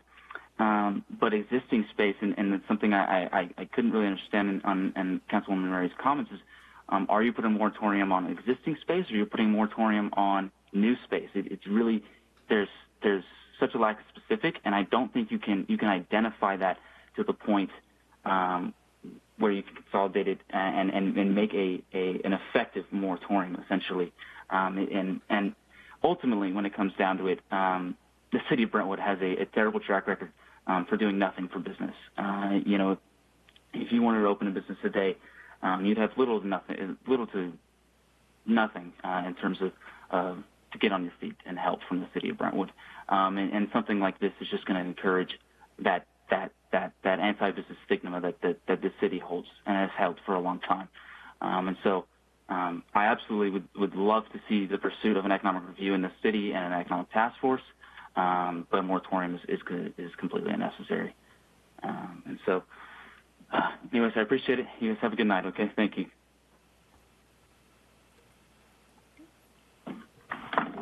The next speaker is Antonio Xavier, and I'll go ahead and unmute you now. Go ahead. I think the most important part of this proposal is the need to determine and define objective criteria regarding oversaturation. I think that is a crucial element that should be the primary focus and maybe lead to further discussion. Thank you.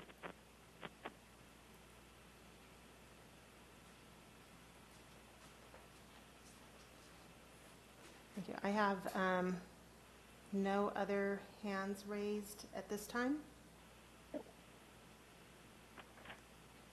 Thank you. At this time, then, we will close public comment and move into council discussion.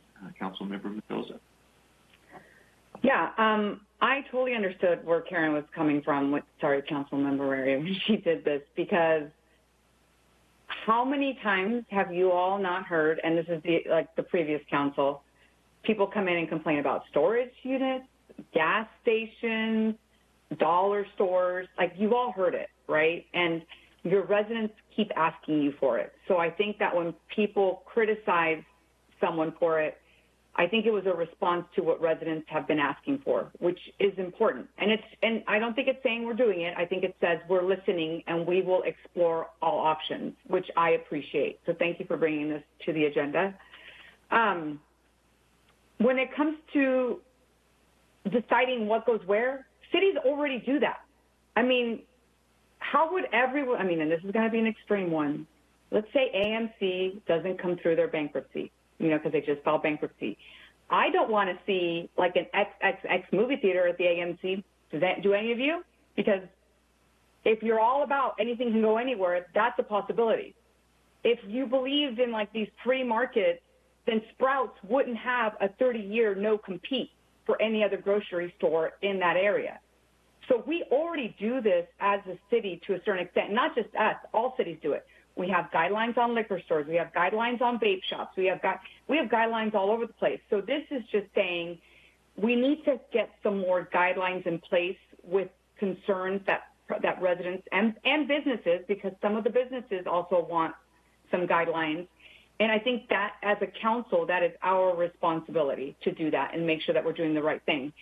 Because at some point, everyone's using bagel shops, so let's use bagel shops as an example. At some point, you're going to have a fixed amount of bagels that are going to be purchased in Brentwood, and there will be no more.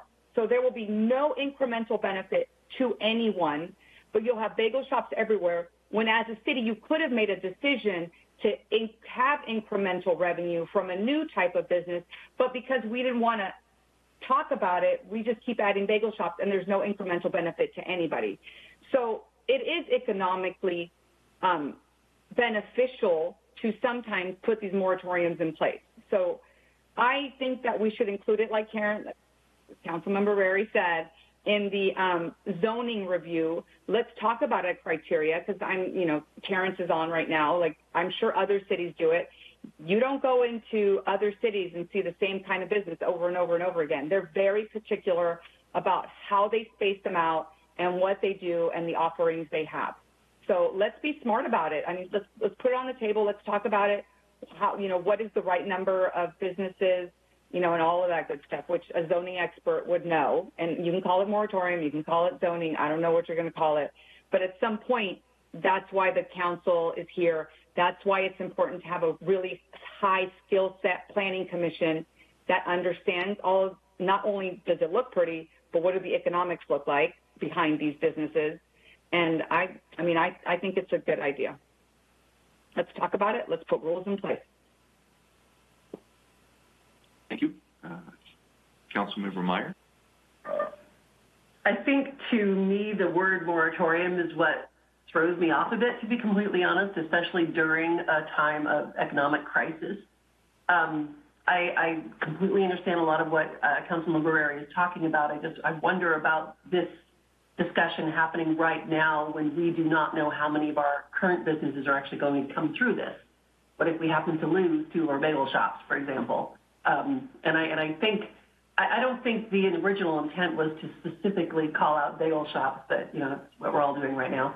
I love my bagel shops. But I think that does concern me. And I think that if we're talking more about the planning and the zoning end of things, I mean, how much power do we have? Oakley is a good example. People are complaining to their council about storage and gas stations. And I think as Councilmember Mendoza said, there are cities everywhere that are saying this kind of thing. They're getting that pushback. We want more quality and we want more variety. But I also have to question, one of the callers was asking, is that existing spaces or new spaces we're talking about? Because I didn't get the impression we were talking about something, for example, like the Innovation Center. I thought we were talking about like infill sites almost. So I want a little more clarification before I decide how I want to, learning more about this kind of thing is always a good thing to me, but I have a few questions based on those kinds of things. I feel like a lot of this if we do have the power to review zoning and say, no, we do have gas stations, do we need a moratorium to do that? Or can we be a little bit more cautious in our criteria for granting those business permits? I think I need to learn a little bit more about that.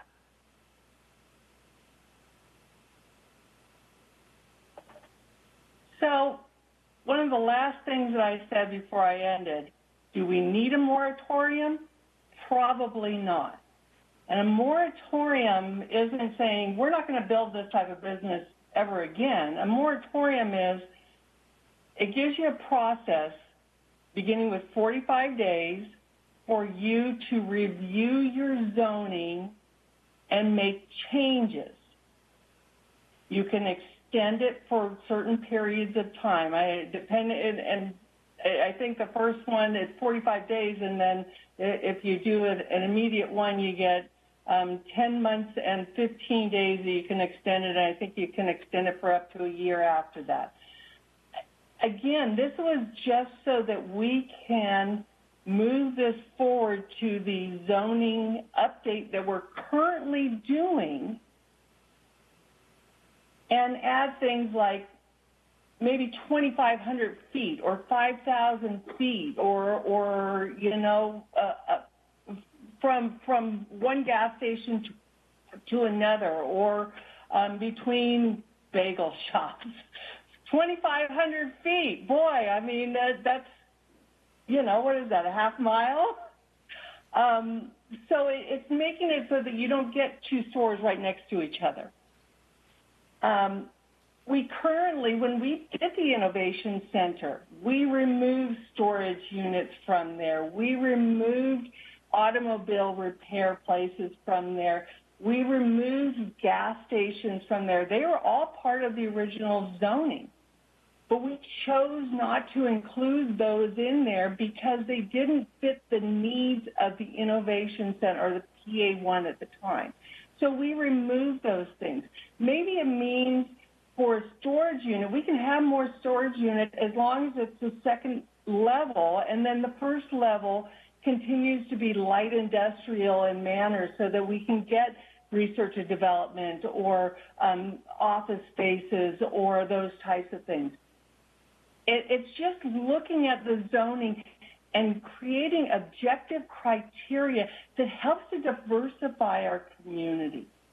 Instead of opening up a coffee, put it this way: we're not the floral district in San Francisco. We're not, or whatever districts are out there that have one place after another. We might have a restaurant district. That's something that I can envision here in Brentwood. But this helps to spread things out a little bit. We currently do it in our zoning already. XXX and adult bookstores, up until we did the zoning for PA1, because the Trader Zone area, part of the zoning for that area, Home Depot and that shopping center over there, included those types of things because we needed to do it. But when we did the PA1, that got removed from there. But we had to provide a space for it. So these are things that are already being done within our zoning. I just think that we should ask, as part of our zoning update, to do this. Do we need a moratorium? As I said at the end, probably not. We're not going to get a whole bunch of businesses coming in and say, hey, I want to open up right now.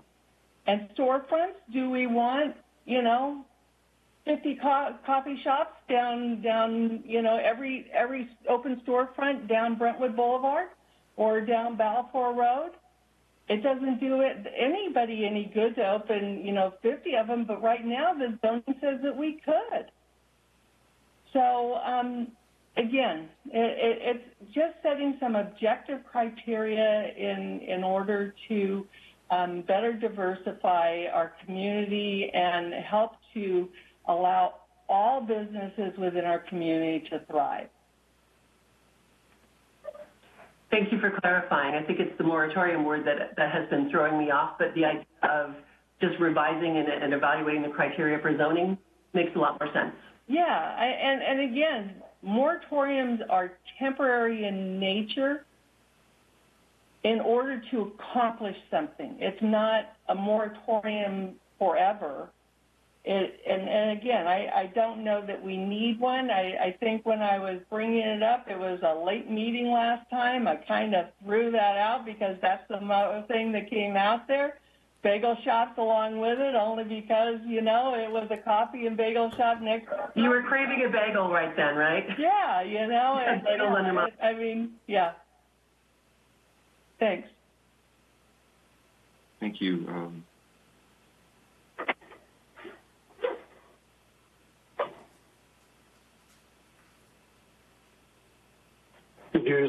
Did you mention him there? I'm sorry, you cut out. I'm sorry. Yes, Vice Mayor Rodriguez. Oh, okay. I'm sorry about that. Yeah, I guess for me, what I would like to do is we have a meeting coming up with our planning commission with the council that's going to be coming up in February. And my understanding, these are some of the things that are going to be discussed, right? Maybe it's not a moratorium, like you're saying, Councilmember Rary. It may be something else. But for me, I would really like to wait until having that meeting and giving our staff and also for us as a council, but also the planning commission in February, before we move forward, to have them, gather more information regarding a moratorium or other options. Because I know that we have a meeting in February, which I think that a lot of this is going to be discussed anyway. And then maybe we can learn more and then help us make the right decision or a better decision in regards to this moratorium or, for our businesses. So I would like to wait until after that meeting to see what comes out of that meeting.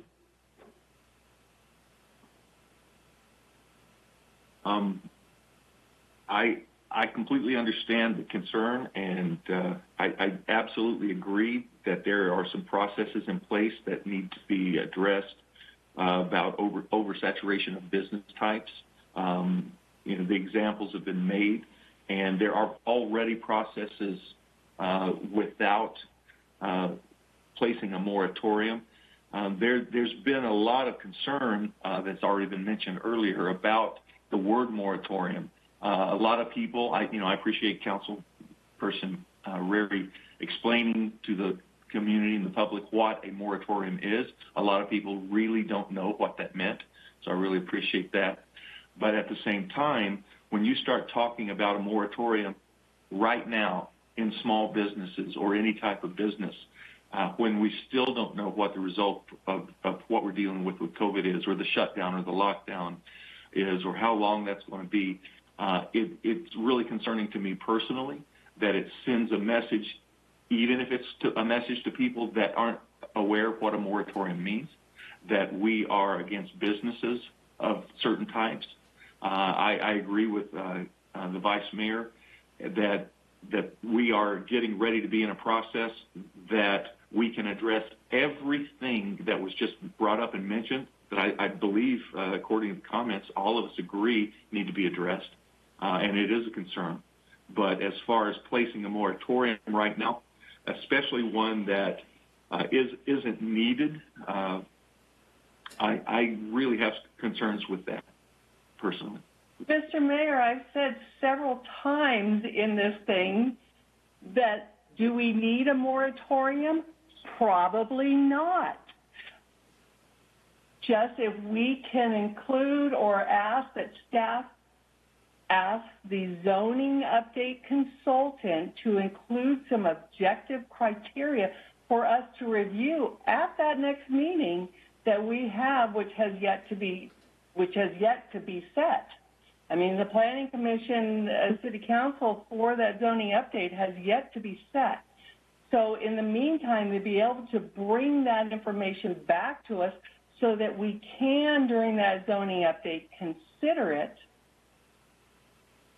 and decide what to move forward on. So what I'm hearing is you want it to be very clear that there's marching orders on this item. So it's not like you're saying this is what you want, but in the direction to this zone, you don't want it to be missed, is what I'm hearing. Absolutely. Yeah. Absolutely. And again, everybody keeps getting hung up on the word moratorium, and this is like the fourth time now. Yeah. Do we need a moratorium? Probably not. I mean, I'm going to ask another question, too, of Terrence, actually, in planning this workshop we're going to be doing around zoning. Is this kind of thing already going to be addressed? Do we need to get this specific at this point to plan for it to be addressed? Can we make our motion to make sure that that is included in that workshop? I mean, how can all these things work together toward the same objective? Terrence, you're on. Terrence, can I hear you? That question, Mr. Mayor, if that's all right. I think he's muted, so I'm going to say, I'm going to guess he said it was okay. Absolutely, this issue is something that we're already working on. We're discussing the objective criteria.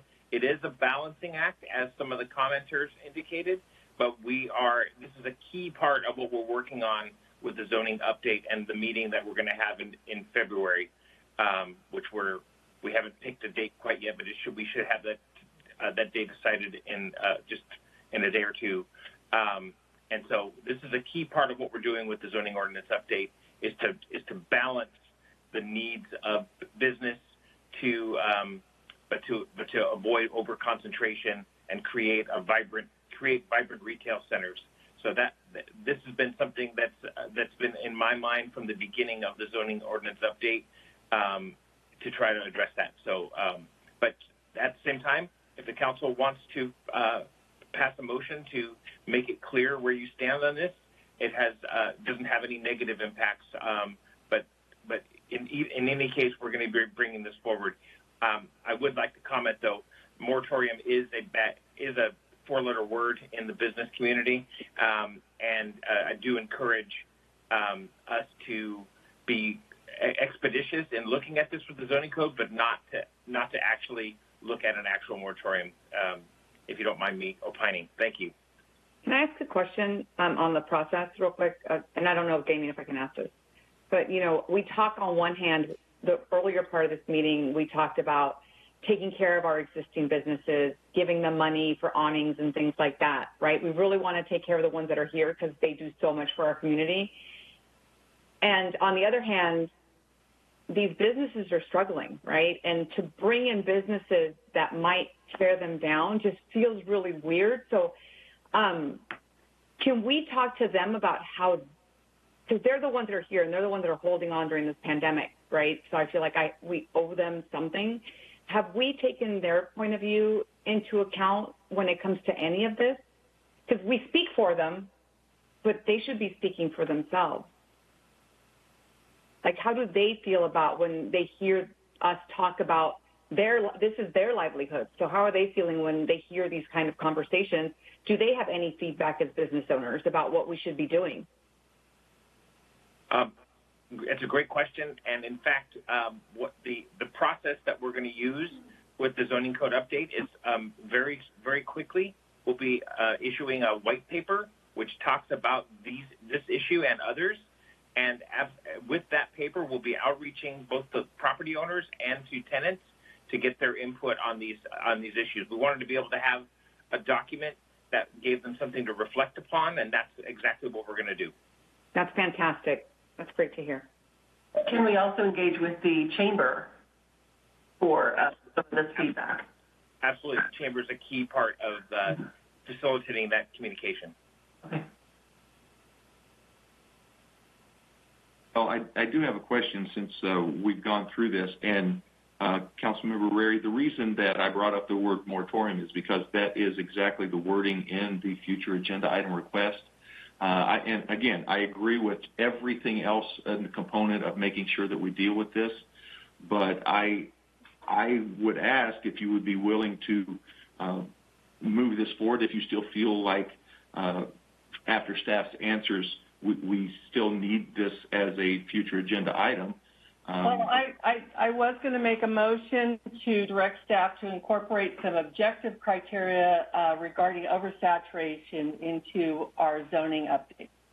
And if I may step in, the agenda item really is about whether or not a moratorium should be looked at. And so a motion that you just made, Councilmember Rary, really wouldn't be appropriate for this item because it has that item has been agendized. But I believe council has heard what our assistant city managers indicated is going to be coming back, and hopefully that will be enough, at least for tonight, knowing that is going to come back with much of what the council discussed.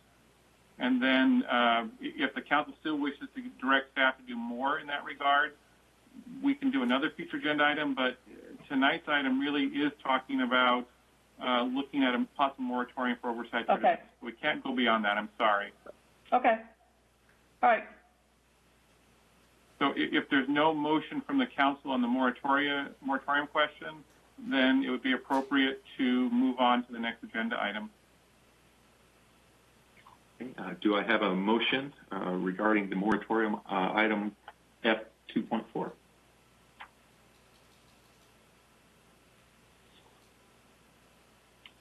Okay.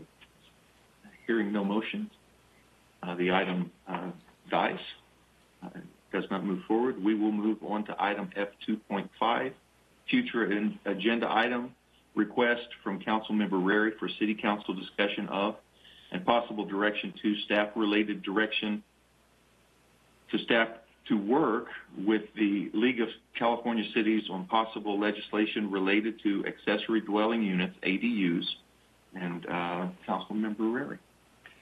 So at our last council meeting, in the adoption of an amendment of zoning ordinance RZ 20-006 regarding accessory dwelling units and junior accessory dwelling units, I noted that it was frustrating when the state limits what we can do within our own city limits.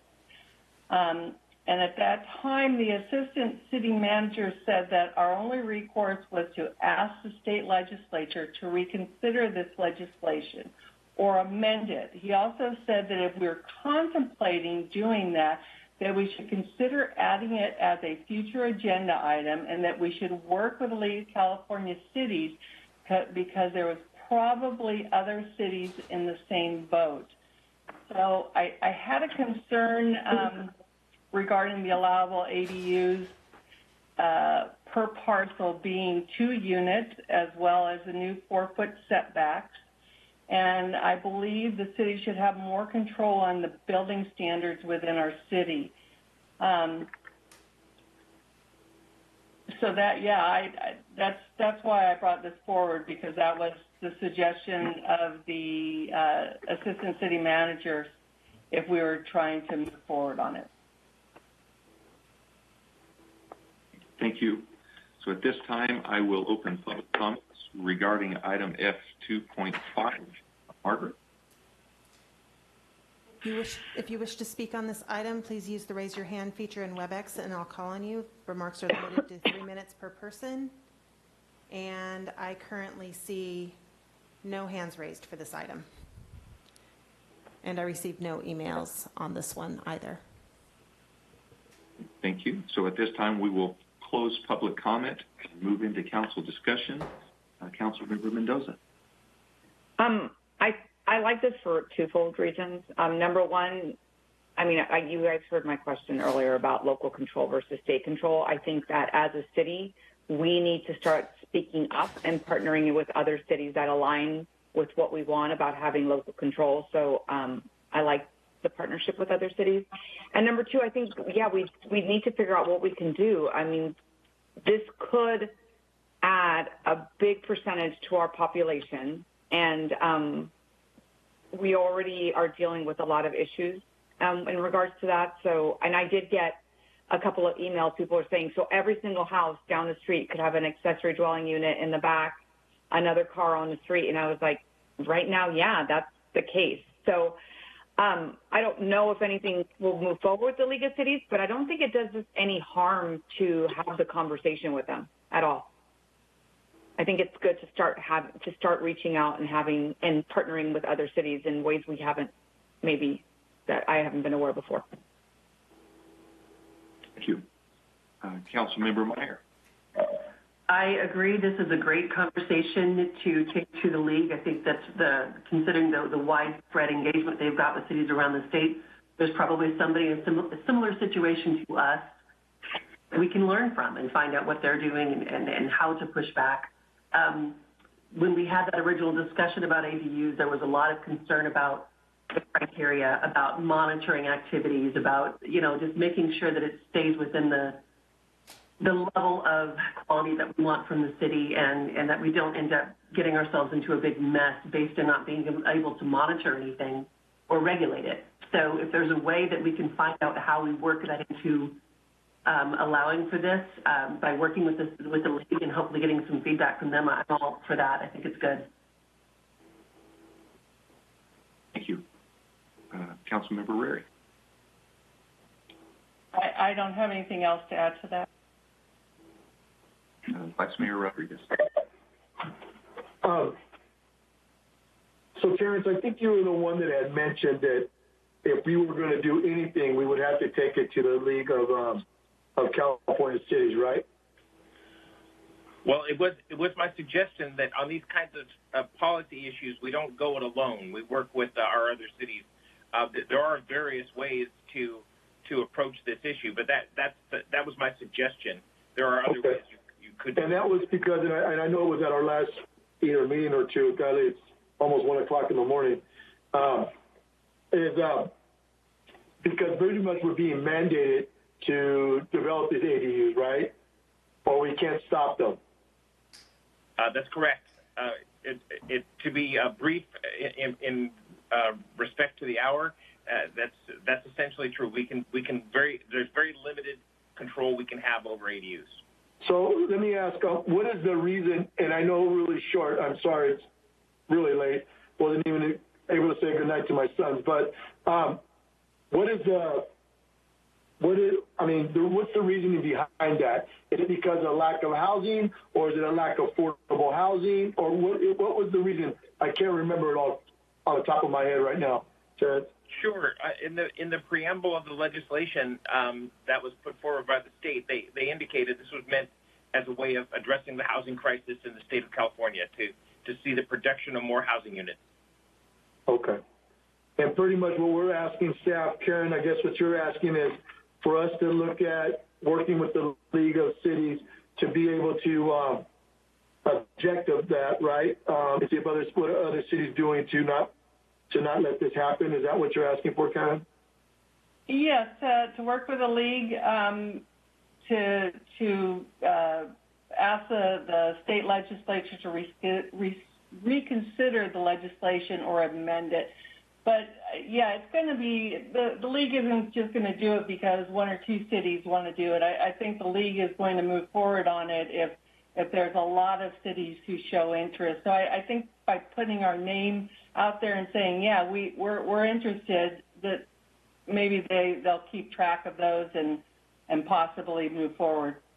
So what we're asking is our staff just to get in contact with the league to let them know we're interested to have more conversation around these ADU developments in the city. Huh? Yep, that's it. Okay. And can I point out again, too, that this, as a reminder, it could potentially help with affordable housing numbers as far as like quantity, but it does not help us with our RENA numbers. So there's that distinguished thing, too. I think it's something we need to keep in mind. It's not going to help us in that way. Well, I mean, it doesn't hurt to see, right? So, okay. Thank you for clarifying both council members. Thank you also, Terrence. My pleasure. Thank you. I also agree. I think that the benefit of the League of Cities has only been a help, and clearly the residents and the representatives in a community like ours know better than people that don't live here and don't even really understand what our community's like, what we would like to do. So I think it's a great opportunity to partner with the League as well. So at this time, if I could get a motion. I'll make a motion to work with the League of California Cities for possible, for the state legislature to reconsider the ADU legislation or amend it. Second. You have a first and a second. Margaret, roll call vote. Councilmember Mendoza? Yes. Councilmember Meyer? Yes. Councilmember Rary? Aye. Vice Mayor Rodriguez? Aye. Mayor Bryant? Aye. Motion carries unanimous.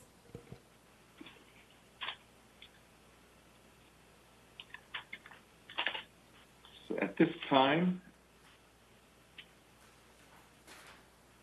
I'm going to ask if we could, before we adjourn, would like to adjourn one of the ladies that was one of the oldest, if not the oldest, resident in Brentwood.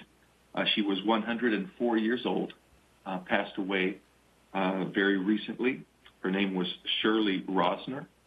Her family are the Genslers, and Seidel Gensler is one of the relatives. And I'm asking that tonight we adjourn in honor of Shirley Rosner, one of the oldest residents in Brentwood, and want to show appreciation and respect to her family for all that they have done in the community over the years as being residents. So at this time, if we could, and there's no objection to that, I need a motion to adjourn. So moved. First. I second that. And second. Roll call vote. Councilmember Mendoza? Yes. Councilmember Meyer? Yes. Councilmember Rary? Aye. Vice Mayor Rodriguez? Aye. Mayor Bryant? Aye.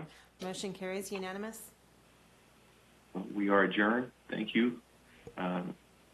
Have a great morning and be safe. Vice Mayor Rodriguez, be safe on your trip home. Thank you. Thank you all. All right. You too, Mayor. Thank you. All right. Bye. Bye-bye.